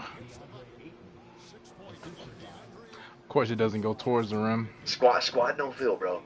2 into 4. PK said you're 40 and you're a dad. You need his help. Did he actually say that? Okay, but I didn't need his help though. And I'm not 40. And I think we did pretty good today, bro. I had a couple like 10 kill games. I think I was on pace for a little 20 beam, 20 ball Jamal. I want to be on squads. I want to do 2v4s, man. You know. I don't know if PK's gonna want to. I can't drag anybody anymore on my Discord. Okay, what happened to Discord, bro? Did they change that shit? Yo, what's good, man? Yo, I just had to take one. I had to take one. I told the boys I promised that we were gonna play. I told you today, right in the morning when we talked on the phone, that we were gonna play together. Yeah, today. Yeah. That's why I had to abandon Clicks and Mongrel and Legion. Yeah, right. We had that conversation. We said we were gonna play. We talked all about it. And it's already 15, like Right. So we gotta get it. We gotta get it in now. Yeah. I love that. I love that from you, bro. Now, Chad did say that you mentioned something about me being, pretty old. And I had to say some things to soften the blow, but it wasn't real things. It was more like, he's playing by himself. He's a dad now. He's not grinding for it every day. Right. It's good for him to have some company. No, that makes and sense. he's had to deal with Ninja, Tim, and Doc for how many hours? Yo, not for nothing, man. Me and T Bled were going back and forth with the work, man. You know what I mean? You guys are popping out? I was popping off. And by the way, I put this on squads because I don't know how you're feeling right now, but I'm feeling. Dude, I like that. I kind of want to do just me and you against the world type shit. Yeah. Oh, okay, let's get it, bro. It's no build. We can play builds if you really want, but I'm having fun on no build right now, bro. Yeah, let's do it. We can flip flop if it gets too crazy. Yeah. I've been landing Big Red because they deleted Bertha, but your drop is goated. Look up. They kind of fucked off. Yep, I got an AR. Guy on me. I'm with you. Okay. He went lower. I don't know if you got a gun. I have an ACOG AR, so it's all you right now. I have some for you though too. Tack right here. There you go. I dropped you tack. Yep. That's some ammo. Huge. Okay, great. I'm hearing them right below. I think they're on this. Yeah, they are. You guys smell them?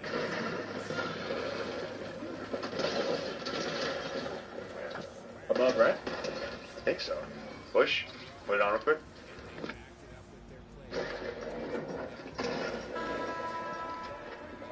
He's hit like 25 white. I hear a guy in the 4-4, bro. He's in the 4-4. Yeah, he is. 100? Got him. In the small. You good? Nice. Yeah, I'm good. I'm popping small. Push on real quick. I haven't Fuck that. Guard that, boy. Yeah, I'm Guard gonna nade below us. All the way low. Man, I'd be so light on that, bro. One. Dead. Nice. I have a dance bomb still. Close, close.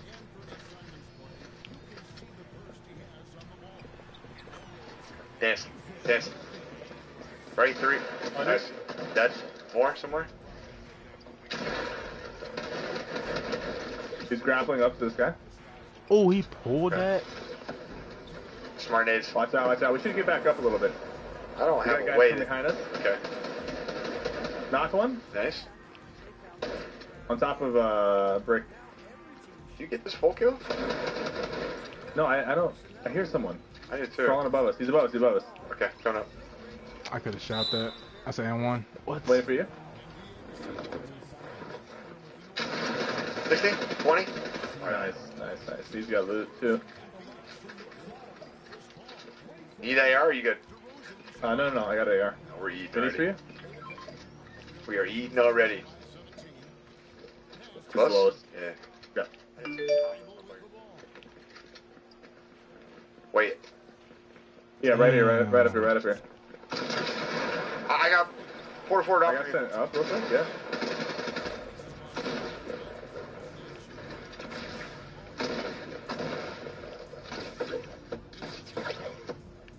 I'm chasing this guy real quick. Come on.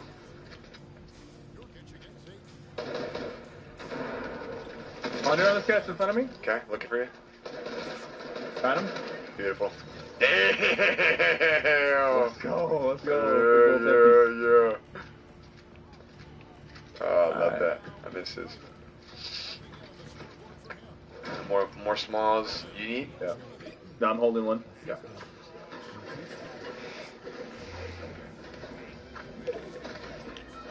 Carry that medi. Oh, Scar. Okay. Oh shit. Yeah, we were all talking about this OG Fortnite a lot today, and it seems as though everybody agrees that like getting that kind of a gun is just feels fun. Yeah, it feels good. I don't want to loot too long. I was just looking for a quick big pot. We can just go hit that rift somewhere, right? There's no rift near us, right? Do you have a rift in your hand? No, we can go. It's right up there. You have a thing? I have impulses I can use. Okay.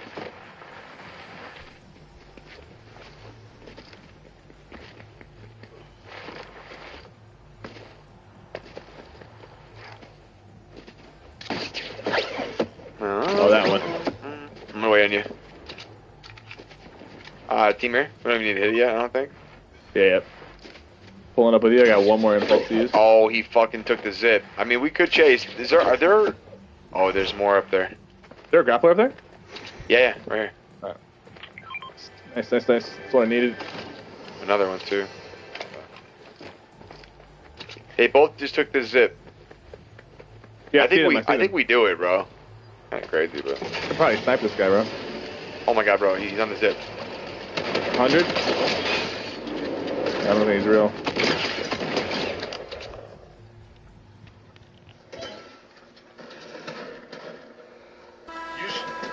Yeah. You did, right? I don't think they're real. It can't be. Is he up top, right? I didn't see the other guy up top. I see him now. He is, yeah. Freebie. Okay, is there one we can hit up here, or no? No, there used to be, back in the day. Damn. We can just take the zip back. Yeah. We gotta try to find a way to drop a fucking 50 kill game or some shit. Some crazy shit. Yeah.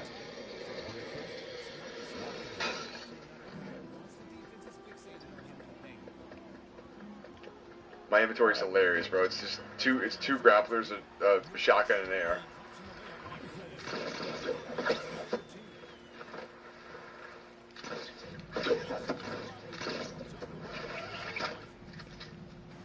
Rip it. Looking at Salty. Okay. Because there's a bunch of rifts there too. Anything in Shifty? Nothing. I'm hearing shots. Yeah, I'm hearing shots close actually. Yeah, in the river. They look like bots.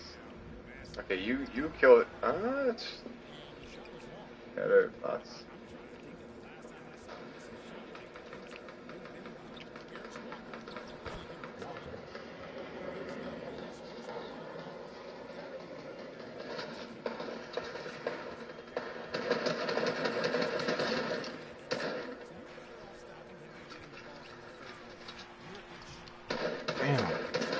one knocked, so there's might be somewhere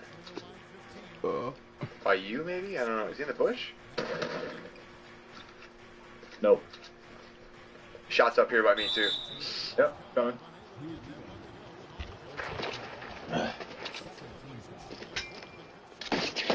Oh yeah, shooting down at me. Not real. Nice. Full kill, right? Yeah. A lot of shots up ahead. Salty.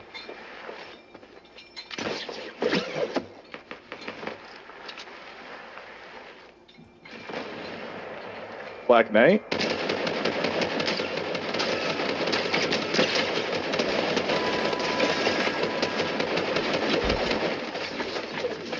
I knocked one that was shooting you. Okay, I got one too. Yeah, the hit minis.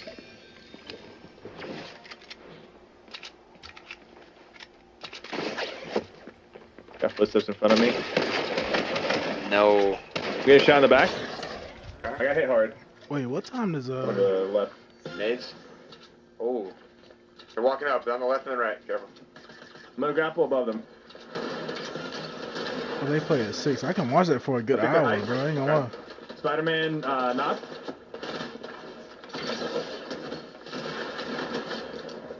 One more.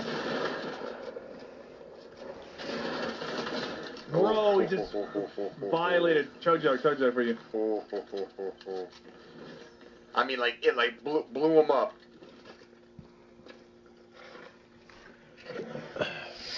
That fucking dude used our rift too, bro. God damn it. Yeah, there's still another one around somewhere. Purple scar over there, right? Scar, yep. Yeah, cool.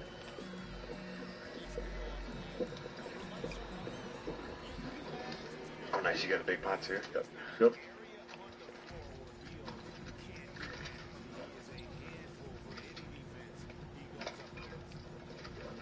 I mean, that's fine. I would just reboot his boy. We can go to Salty, hit the rift. Yeah, true. So many people out here. You're right.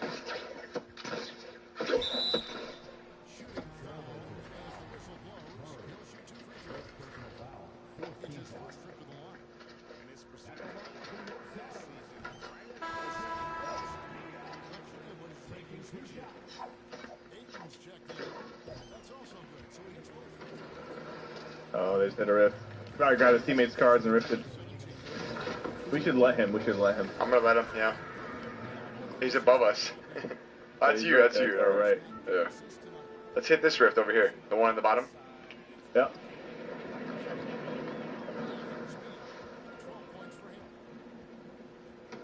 Oh, that one. I hit it. You want me to wait? No, you just hit it. Like wherever you guys should be able to make it.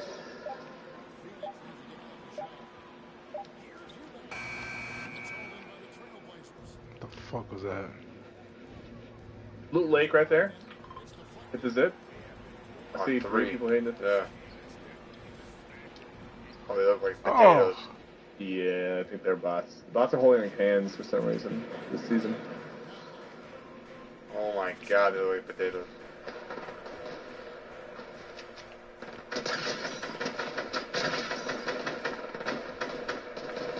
Why are they trying me though? Of course, right? There's too much room. What the hell? Let's go.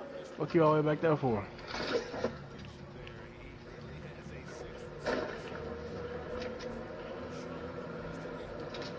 Probably like towards Pleasant. So I'm thinking too. Even north, like Lazy you Lake. not? We can't. Okay, Which side did we come from? Tilted. Oh, the bus? Yeah. I don't even remember. We came from this side, so Pleasant actually might be.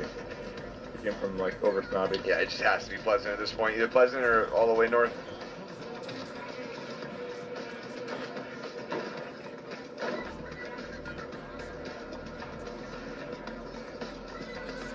I'm gonna hit the airdrop real quick. I got a grappler. You can have some fresh grapplers. Okay. Yep.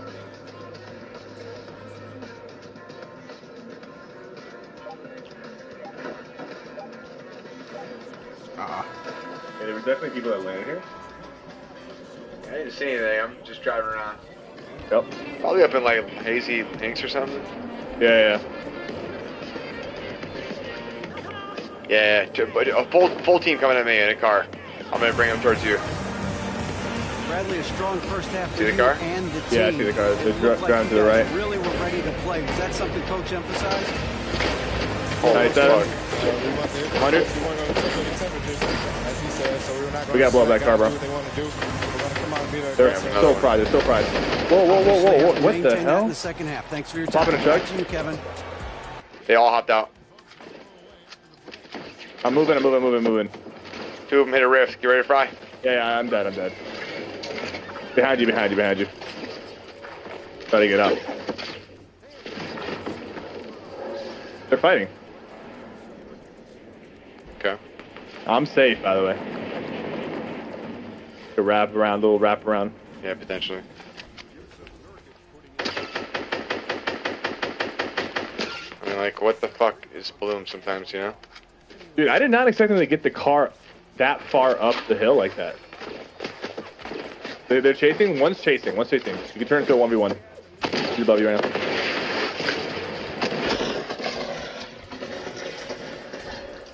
Nice. Good job, sir. Charge on my body. Okay.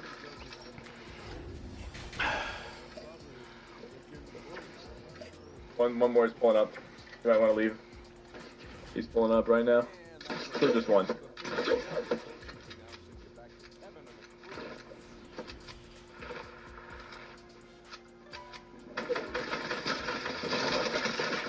Oh, good shots, Nick. Still just one. The other two are underneath you. They don't he's have coming. grappling. It's two of them. Oh my god. Oh, Yeah, you're dead. oh they man. zipped up on me, bro. Fuck. Bro, you know what messed me up is when they were driving that car, I did not expect them to get that far up the hill with the ATK. Because usually when they try to drive up the hill, that thing just flips over. Yeah. They got so far up and they were able to like shred me. Fuck. That's just unlucky. No, you're good. It's rough. It's hard. Fuck, man. How many do we have right there? We had over 30 something. I had 13 and 7. We had 20 something. I had 13. So if you had any more than that, then we're good. Fuck, man. We're in a heater right there, bro. I had 19. Yeah, they and the two in the back fried you. Yeah, how are they aiming in the back like that? Like that's just we need dance bombs, bro. If we had a dance bomb right there, yeah, it would have danced the whole thing. Yeah. I got 2. I should have just dipped when I got that thirst. I knew they were gonna zip on me too. Okay, though. Okay, you know, we're working. Good game on. Skippy, thank you for the sub, my boy. I appreciate you, man. Can, I see you too. Thank you. Bills, baby? Oh, dude, really? You guys aren't turned on by that right there, bro. I fucking love that right there. That feels like old school OG Fortnite to me. Like you'll run into some decent squads, you know, but that's it for me, bro. I'm chasing that right now. That's the vibe. You have a real partner now? I know, right? A little bit different when we get PK in there. He had 19 kills, bro. He was killing bots.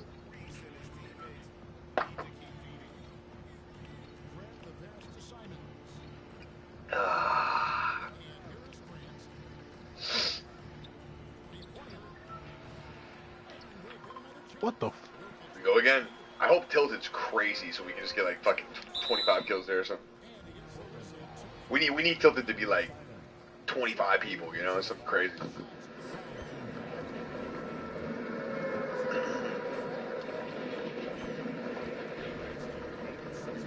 Let's go.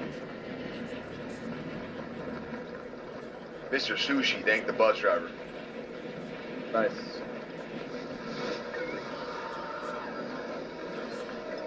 That's him right there in front of us. Or left. Got the crown. Oh, that's what that means. Okay, I got it. I didn't know that.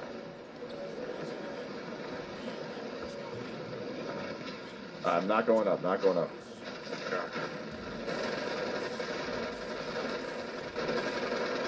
Pop on me. That's all the way to the bottom. Shit on one. Hard. Yeah, chug jug. I'm running up to you. I got a gun now. Alright, I'm on you. Drop an attack if you need. Yeah. And green pump. Well, I should take the pump. I'm gonna go up. We got a lot of folks here.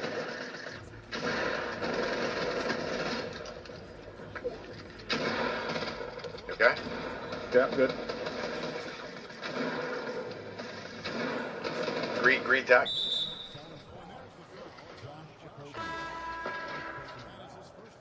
They're not on the roof, right? They're just below? No, I'm looking for roof kill stuff.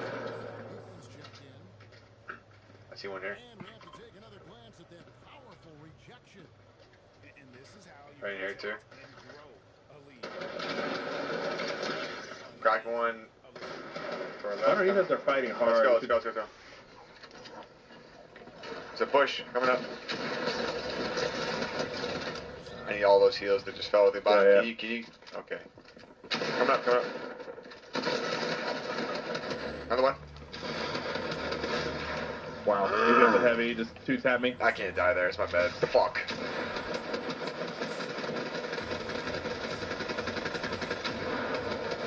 That one felt a little weird, man. That dude ran right to me with the bush and just pumped me. I don't know. Like, he just knew that we were up there. Oh, they were also duos going into squads, which is just like a super red flag, usually. That they're not legit. Yeah. True. Fuck!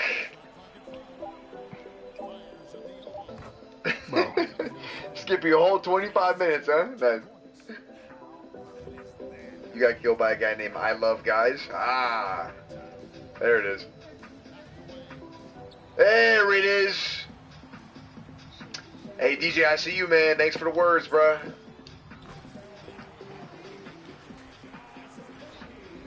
Checks out, unfortunately, you know. It starts making a little sense, you know. Skippy Ball, thank you for the 5 gifted, buddy. I appreciate it, man. 5 gifted in 25 minutes in the stream, bro. 26 now. I hope you had a good day, bud. Yeah, how was your day, man? 10 being the best day ever. 1 being shit. Where we at, man? We have a good solid day. My day was a solid 8.5, and it's finna go to a 10 because I'm finna watch Kevin Durant play basketball. Why let you passed out? A lot of 7s. Yesterday was a great day. Some threes. Threes a little low, man. We gotta pump the numbers tomorrow, man. To better days, my friends. If you have a 3-day, bro, what the fuck are you doing? Oh, overall, a pretty good day. Nice. Have a great day. I'm liking it. I'm liking it a lot. Alright. Oh, I came out belly up, man. Fuck. Me too. I think when it happens to either everybody or everyone on your squad. Oh, okay.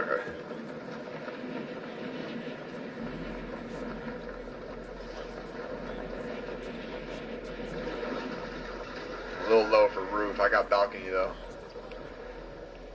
You should be able to do that thing on Apex, you know, where you can turn your screen as you're holding forward. I don't know if you can do that on keyboard and mouse, but you can't do it on a controller. Oh shit. You can't hold forward, is that what you're saying? You can't turn your screen. Oh, yeah, no, you can't do that either. That guy's one shot, knocked him, anonymous, I gotta go for the third.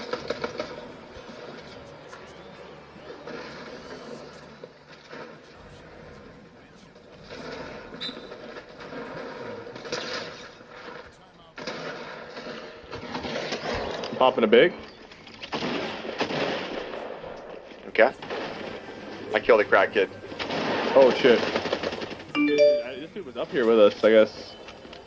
He's just dancing on. He's stream sniping. He's just not even thirsty. He's just dancing the whole time. I should be able to get him. Yep. Where is he exactly? He's gonna come straight to. He's upstairs. Yeah, that's him.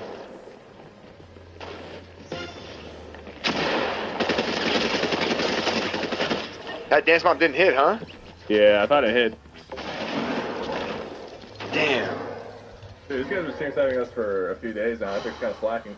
Or is he? Yeah, he was in our squads a few days ago. How did that dance bomb not hit right there, bro? Fuck. Yeah, Jet saying he saw him in the last game. Damn. Oh, I killed him last game? They're so like overwhelmed right now with the success of OG Fortnite that the reports are a lot slower. Because usually it's like after like 15 minutes, if you report somebody in their stream sniping, they get rocked. Well, don't let him get to you, bro. Who cares? I'm trash. Bro. I'm chilling. We good. Cody, thank you for the sub, man. Twisted, thank you for the sub. I appreciate you boys, man. Peter, congrats on that, man. Congrats on that. You a daddy now, man. Loser? Yeah, he's a damn.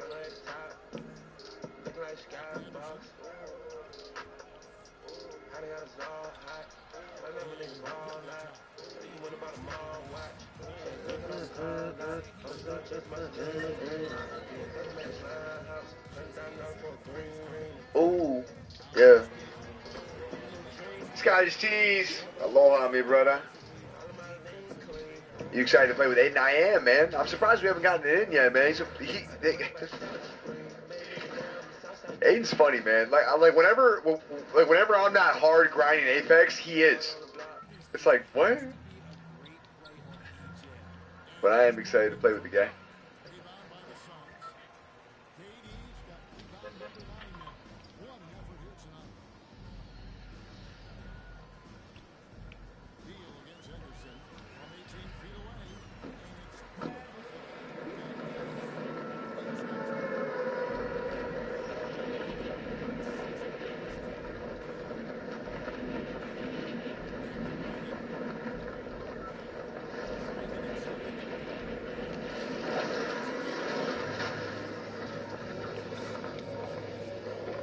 This guy's got me beat. My guy likes to play for a gun here at this point.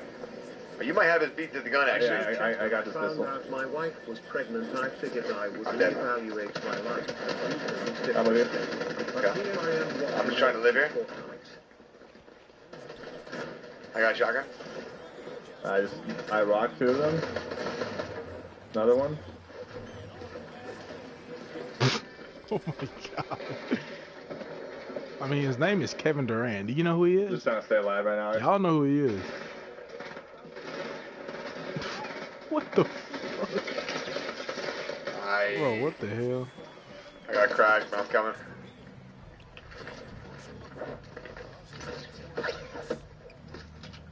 I'm on height. Cracked one. Knocked. Are they above you or below you? Below me. Okay. Below me, and I'm like railing them, bro. I only have 50 HP though. Okay. Damn, I'm trying to play careful. Basketball court. Nice. I got a lot of knocks, but no thirst yet. I got a med kit. Put mine on. Basketball court. Twin building on the far side.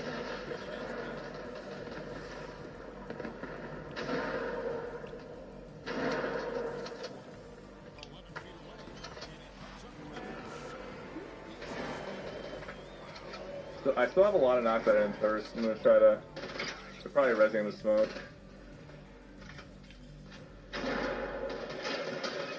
Bro, this guy's on my nutsack, man. Give me some heals, please.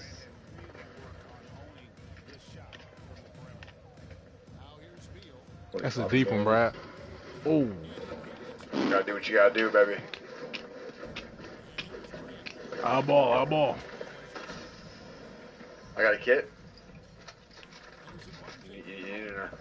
No, just hold on. How the fuck did I just jump, bro? I found I thought minis he in was this finna corner. post fade that bit. In taco. 2 of them. 46 on one.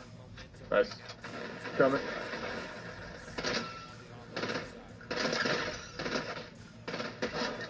Hold that on one. There's still more I might talking. be dead here. I just accidentally. Coming to you.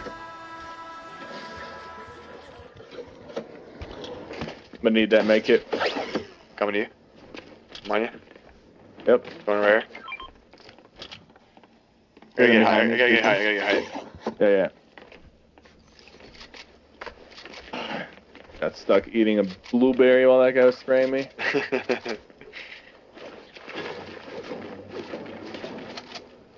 Pink hair girl, if you see her. Yeah. God. Got through a bunker at us? Yeah, he's coming across. 69 on him. Another guy here. Fried him. Okay. We're getting help from the other team right now?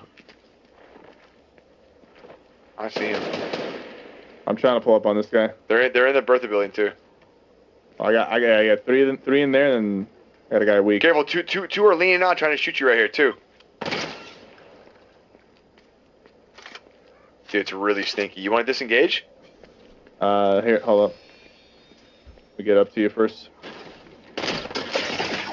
Careful. Where are they exactly in the building? Right here. He's just hopping up right here to shoot me. I'm gonna hit him with a triple C4. Oh, hit him hard. 69 white. 69 white. I'm getting over there, bro. I went for 60 white. 30 blue on Chung Lee.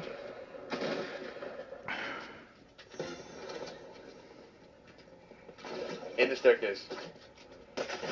I'm being sniped across the map. No cap. He really just hit that, bro? I'm running up. Got one. Nick. One shot on me. Two knots on me, and then the last one is on me, just downstairs. Nice. That was a full limb, right? Yeah. I'll grab the snow one there. The bunker. The fort. The fort will help you get a clean revive, but you still got a rat chasing you.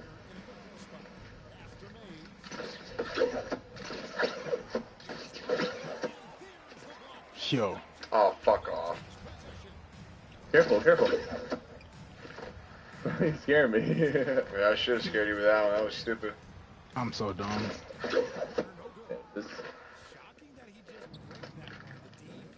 You saw the guy in the hill, though, right? Yeah, I saw that.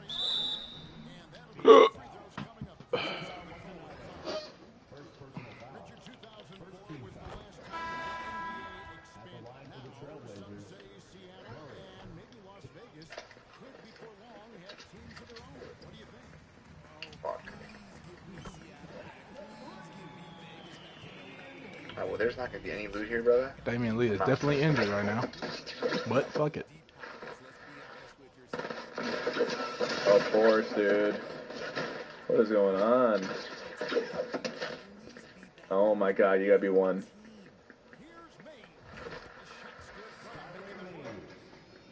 I like that door closed, but that was clean. There's a guy in front of you. Get lost in it.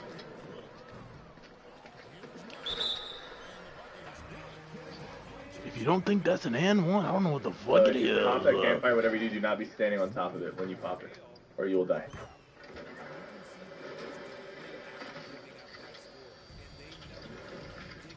Do we get a chug? Philadelphia 76ers and the Rising Rye. Starting in 15 minutes.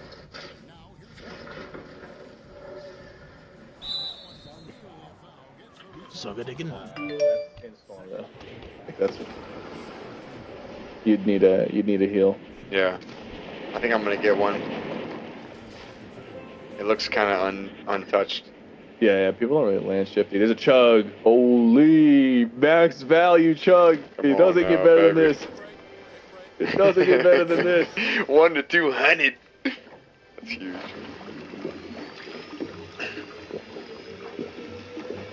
That's actually crazy. I don't think I've seen 1 to 200 yet. Yeah, me either. Okay. Push, throw that on. And then there's loot here for you, so let's scoop you up.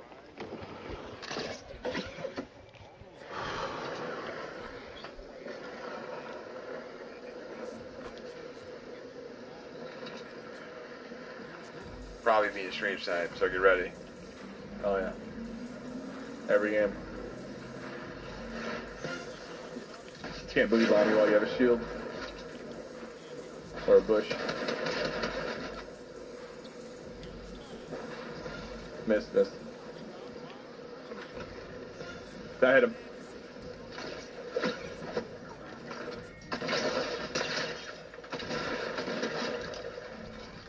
What the hell is this? I couldn't tell you, bro.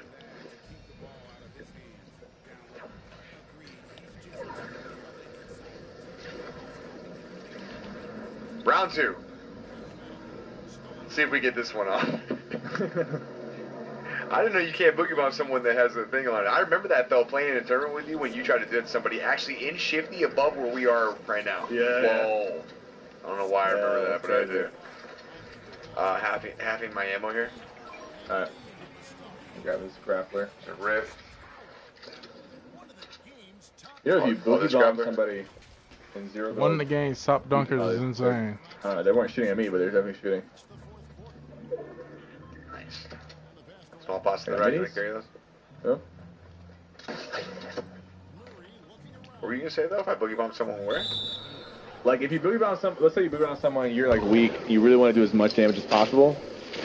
If you boogie bomb them, you can pickaxe them twice to hit their overshield for 40, and then you can pump them. If their overshield doesn't break, then So that's the why boogie you bomb do dance that. doesn't break. Got it. Yeah. These guys are trying to give us some loot, by the way. Oh, they are? Yeah. And I will gladly accept this. I will too, bro. I deserve it.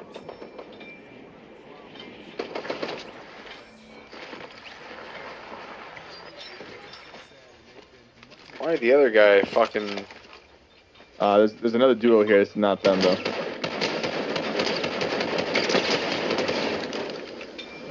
I cooked right there. I cooked that guy.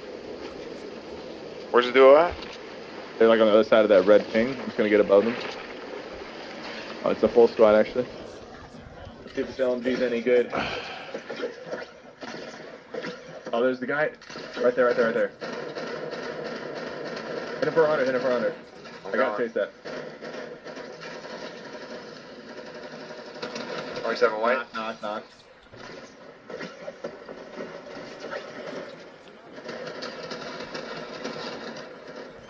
Snipers looking at me. There's multiple snipers. Careful.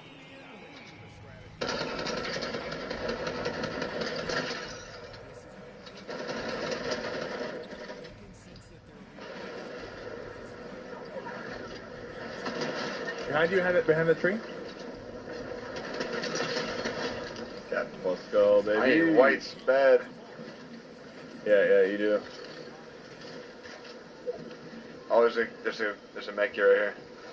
I get it off in time too. That's crazy. Got a gold pump. I got a gold tag. W. And I got a semi-auto sniper. I'm gonna hit this. Oh, there's no campfire here. Okay, slower game, but it got crazy there for a little bit. Yeah. Shots, I think, in divot somewhere. Shots in divot.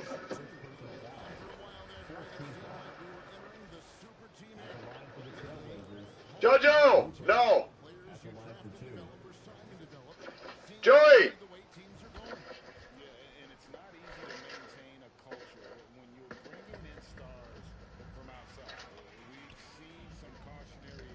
How are the odds with the baby? So good. I mean, Joey's just like super protective, but like I think Jackson might be a little jealous because he was the baby. And Yeah. now he's like not. So you pickaxe him.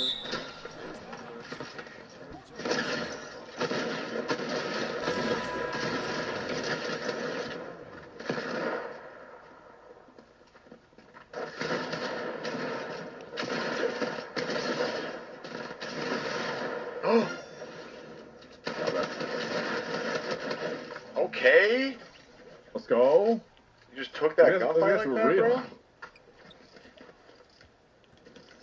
Let's go pump. There's big pots right there. The fuck? Yep. Damn.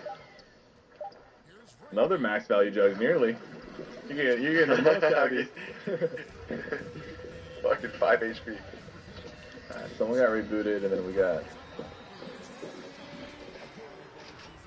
I'm gonna go hit the campfire. It's in here, I think. Something. I need something. I actually fuck with this gold from Moss, bro. This thing's actually mean. It triple shots now. You said like they changed it to a double like in chapter 2. I remember. Now it's back to 3 bullets. Alright, I'll put it on a bush. I got a 4-man above me. Alright. Up in the air. No, I don't think so. Not yet, anyway. We're going here. One landed already, so I'm gonna shoot this guy in the back. I see that. 38. Cracked him. Nice. Oh, nice. I got apples to eat. Oh, shit. Getting shot at. Where at? The same team? From high hill. Okay. Probably come my way. Yep. Cutting him. I don't want to... 50 on the guy in the front. How is that not hitting? I got something I want to say. They're holding 100%. But first off, let me start by saying it. Careful. I think you gotta go hard right. Crack that guy weak? Yeah. Hit him 120. I feel so good right now, bro. I feel it. Behind that rock. I just feel super good, bro. Knocked. Nice shots, bro. Have me on that guy? Crack. Nice shots, baby. One guy left.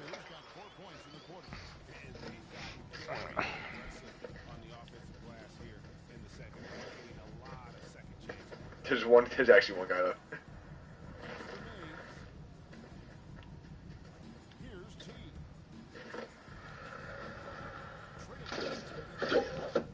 Pop this next guy.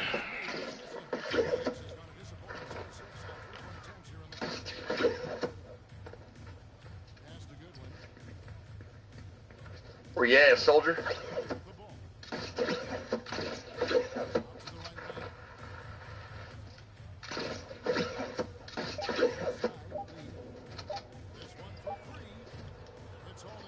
Probably a bot, right?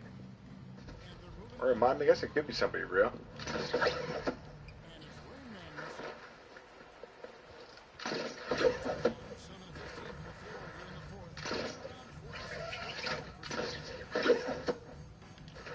Never know. They didn't really have a lot of bots this game.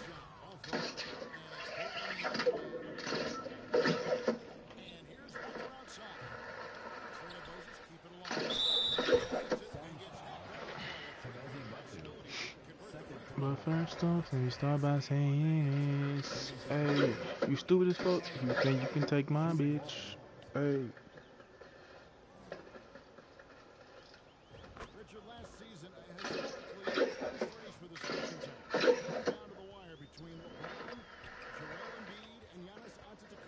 Yeah, this guy's dragging it out for us. Yeah, he is. Yo, young PK, where is he at? Is he AI? Don't tell us where he is if he's real, but if he's AI, let us know. No, tell us where he is. No. No matter what, bro. Alright, don't tell PK, tell me. He's a stream sniper. Okay, alright. What's his username? You can tell us that. Just come over here and tell me, bro, if PK cares. I don't care. Oh, Andrew. Andrew's supposed to be friendly. What's he friendly? doing? Nah, but sometimes he messes with us. What a rat. This is not fun. So Andrew, if you're in the stream, bro, just let's just end this game so we can get into our next one. His name would be Andrew. I didn't see my name right. There we go. Hey, bro. Andrew. Where's Andrew from? Probably Kentucky or some shit. It's always Kentucky, bro. People gotta hate me. Or probably from Ohio, actually, huh? Yeah. Kentucky or Ohio for sure. Cody, thank you for the love, man. I see you, buddy. The ones that hate me the most are just like me. Okay. You tell me what that Juicer. means. Little 10 bean from the boy. I'm getting kind of quick with it now again. Yeah, you really are, Just gotta bro. find a way to not die in tilted, man. If we die in tilted, it slows everything up so much. Or what's up, Born? How you doing, buddy? Kier, thank you. I appreciate that. Ali Capone, thanks for the sub, man. I appreciate you. Welcome to the green, man. Benji, I don't know if we're getting the skin, man. You know, I'll be real, bro. So tomorrow's season 6. Yeah, so we get Kevin back, right? Yeah, and then the quad crashers, the little bikes. Oh, that's fucking lit, man. Love those things. What else are they? Are they adding slurps? Because you can fly across the map with them, right? Yeah. Well, I don't know. I don't know if they're gonna bring that back. No. They have to bring that back, bro. Had 2 knee injuries, the last a torn ACL in August 2022. She was the first freshman to win Player of the... We got turrets. We got Portal Fortress. Do care. Portal Fortress, and then we got the drift board and the quad crasher. The board and the love and love, both love. Yeah. Yeah, the quads, bro. We used to. I mean, even in comp, they like better we would allow scoot us to across fly. the whole fucking map. Yeah. That was so fun. Thanks very much, Brad. Every defensive wrinkle they could think of, they threw at you tonight that doubles the traps, but I know that's nothing new for you. Yeah, I was actually surprised that you're still Yeah, for sure. You know, and it's only going to get tougher. But I'm confident in myself and my game. So, the more the merrier. Guys, and then maybe they'll quintuple team you next time. Congrats on the win, man. Back to you. But this, what we're doing right here, it hits that string a little bit. You know what I mean? Yeah, a little bit. Squads, you're trying to go for 40. Yeah, it hits it. It fucking hits it for me. And when I was playing with Tim and them, believe it or not, there were a couple games where we had a lot of kills, and I was feeling good. Man. Like, damn. The wins feel like epic now. They feel like actually like. It was never about the win for me, man. It was always about the kills every time.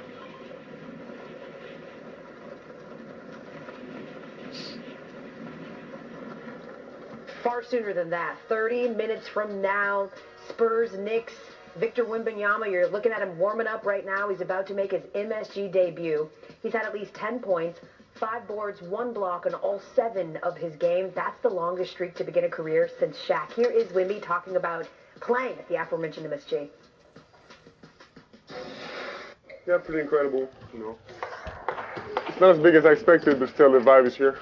I've heard from so many people that this is the best basketball, gym in the world, and I'm just, I'm eager to find out. But I'm definitely expecting some good team and individual performances here. Yeah.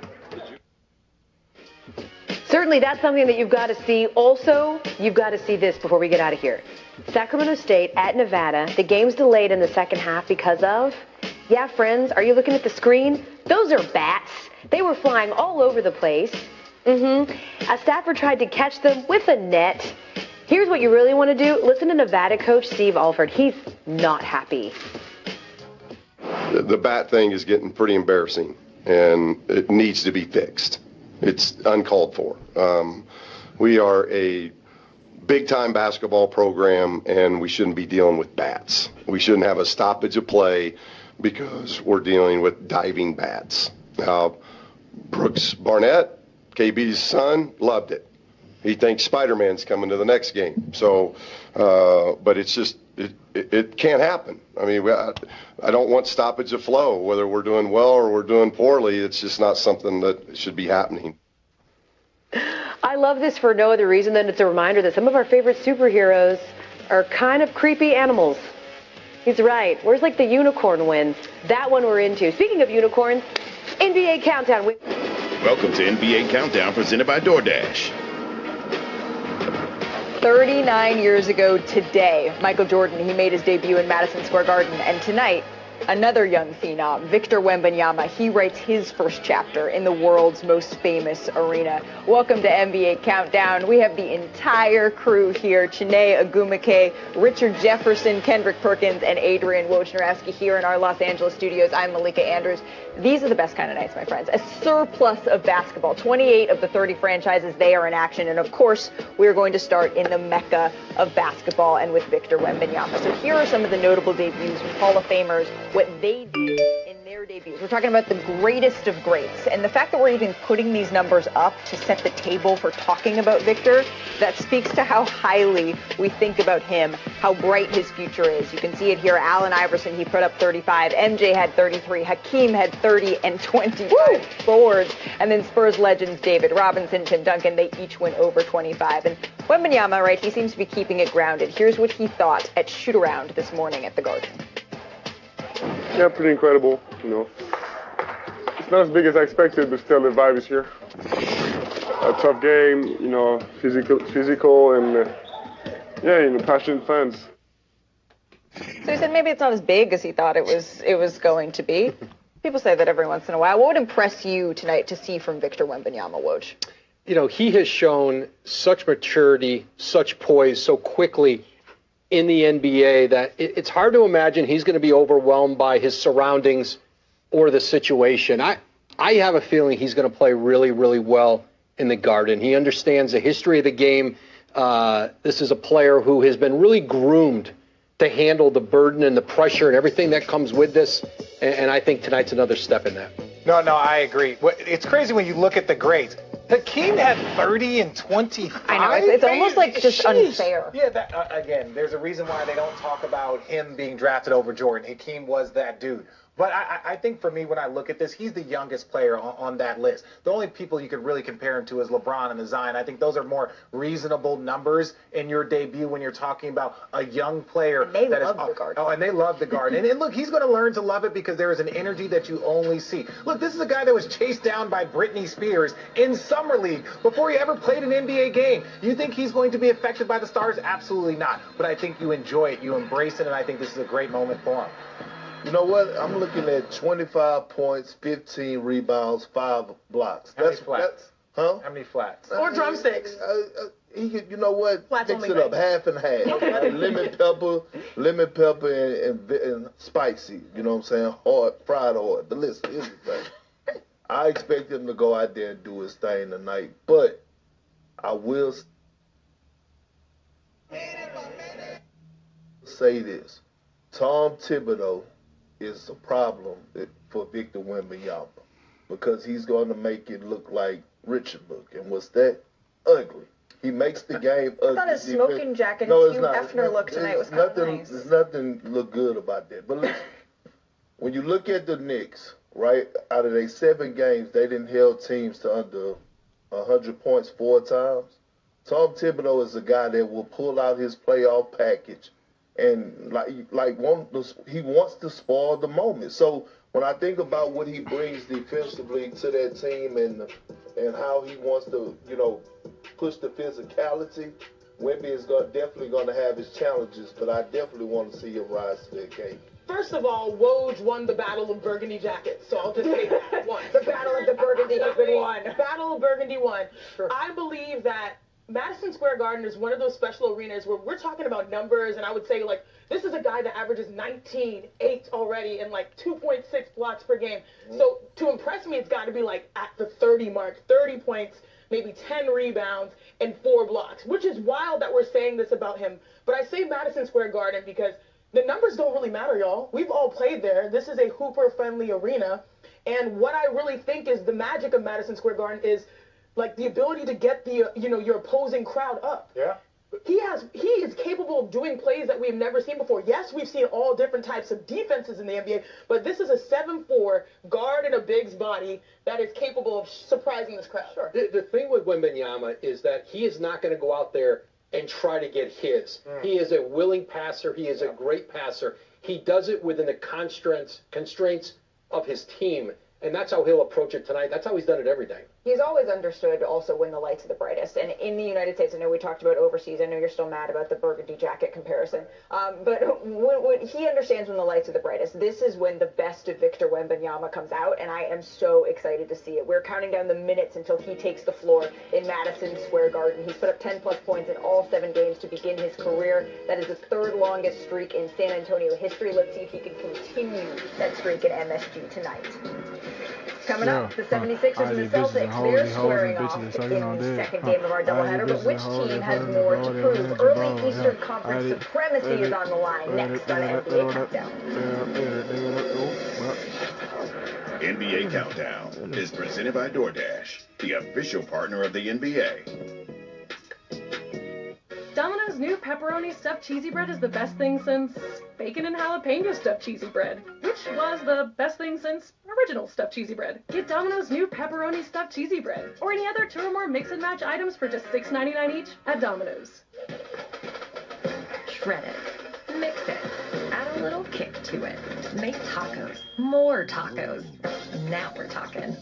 The KitchenAid Bowl Stand Mixer has the capacity to get you started wherever you're starting from. You've earned this, so hold it up high. You're not just a store clerk. You're a line cook, tour guide, sometimes therapist. A one-person operation that's the heart of a neighborhood. You are a fighter, and this is your reward. Modelo, the mark of a fighter. We live in a time where we actually can forever change direction, job, life, or plan. So stay on course, never stop. That's the way to the top. But when choosing your way, forget what they say. Focus on actions, don't follow distractions. If you change every day, you just lose your way. So don't waste your time, don't waste a day. Forget the other options and stick to plan A. Some people just know that's not gonna fit. Those are the people who know to choose Allstate. That's not gonna fit. What's that? You need another 4 inches. You work here? No, I just saw you there and I thought I'd save you the trouble. Nana. She's a human measuring tape, and she knows Allstate is the right fit for her. It's not gonna fit. That's not gonna fit. What? Steven. Some people just know. Well played. Well played, my friend. Those are the people who know you're in good hands with Allstate. Let me show you what goes on behind the scenes when making a shakaroni. Boss. We created shakaroni my way, an extra large pizza topped with extra cheese and extra pepperoni. And right now, for a limited time, get free delivery with a minimum purchase. Only at Papa John's. The Chase Inc. Business Premier Card is made for people like Sam who make Everyday products designed smarter. Like a smart coffee grinder. That orders fresh beans for you. Oh, genius. For more breakthroughs like that, I need a breakthrough card. like ours, with 2.5% cash back on purchases of $5,000 or more. Plus unlimited 2% cash back on all other purchases. And with greater spending potential, Sam can keep making smart A ideas. brilliant reality. The Inc. Business Premier Card from Chase for Business. Make more of what's yours. At ESPN, we are proud to salute America's heroes for their sacrifice and service to our country. Tune in this week for tributes and special features across ESPN programming honoring our great service members. Julius Randle looking to piggyback off of the big game that he had against the Clippers. 27 points, 9 of 21 from the field, and 10 rebounds. It's been the best game he's had thus far this season. He's looking to build on that once again tonight. Now, it's really early, but through 10 games, 10% of the season, this is where the East lies. The Celtics and Sixers are at the top, and then Milwaukee, and then sort of everyone else is bunched up behind. But the Celtics and the Sixers, they face off tonight in Philadelphia, and it feels sort of like, is it fair to say this is the first real test the 76ers have faced? Yeah, they had the Milwaukee Bucks, they faced the Suns that were shorthanded, but this feels like a real litmus test. Who can prove more to you tonight, Rich?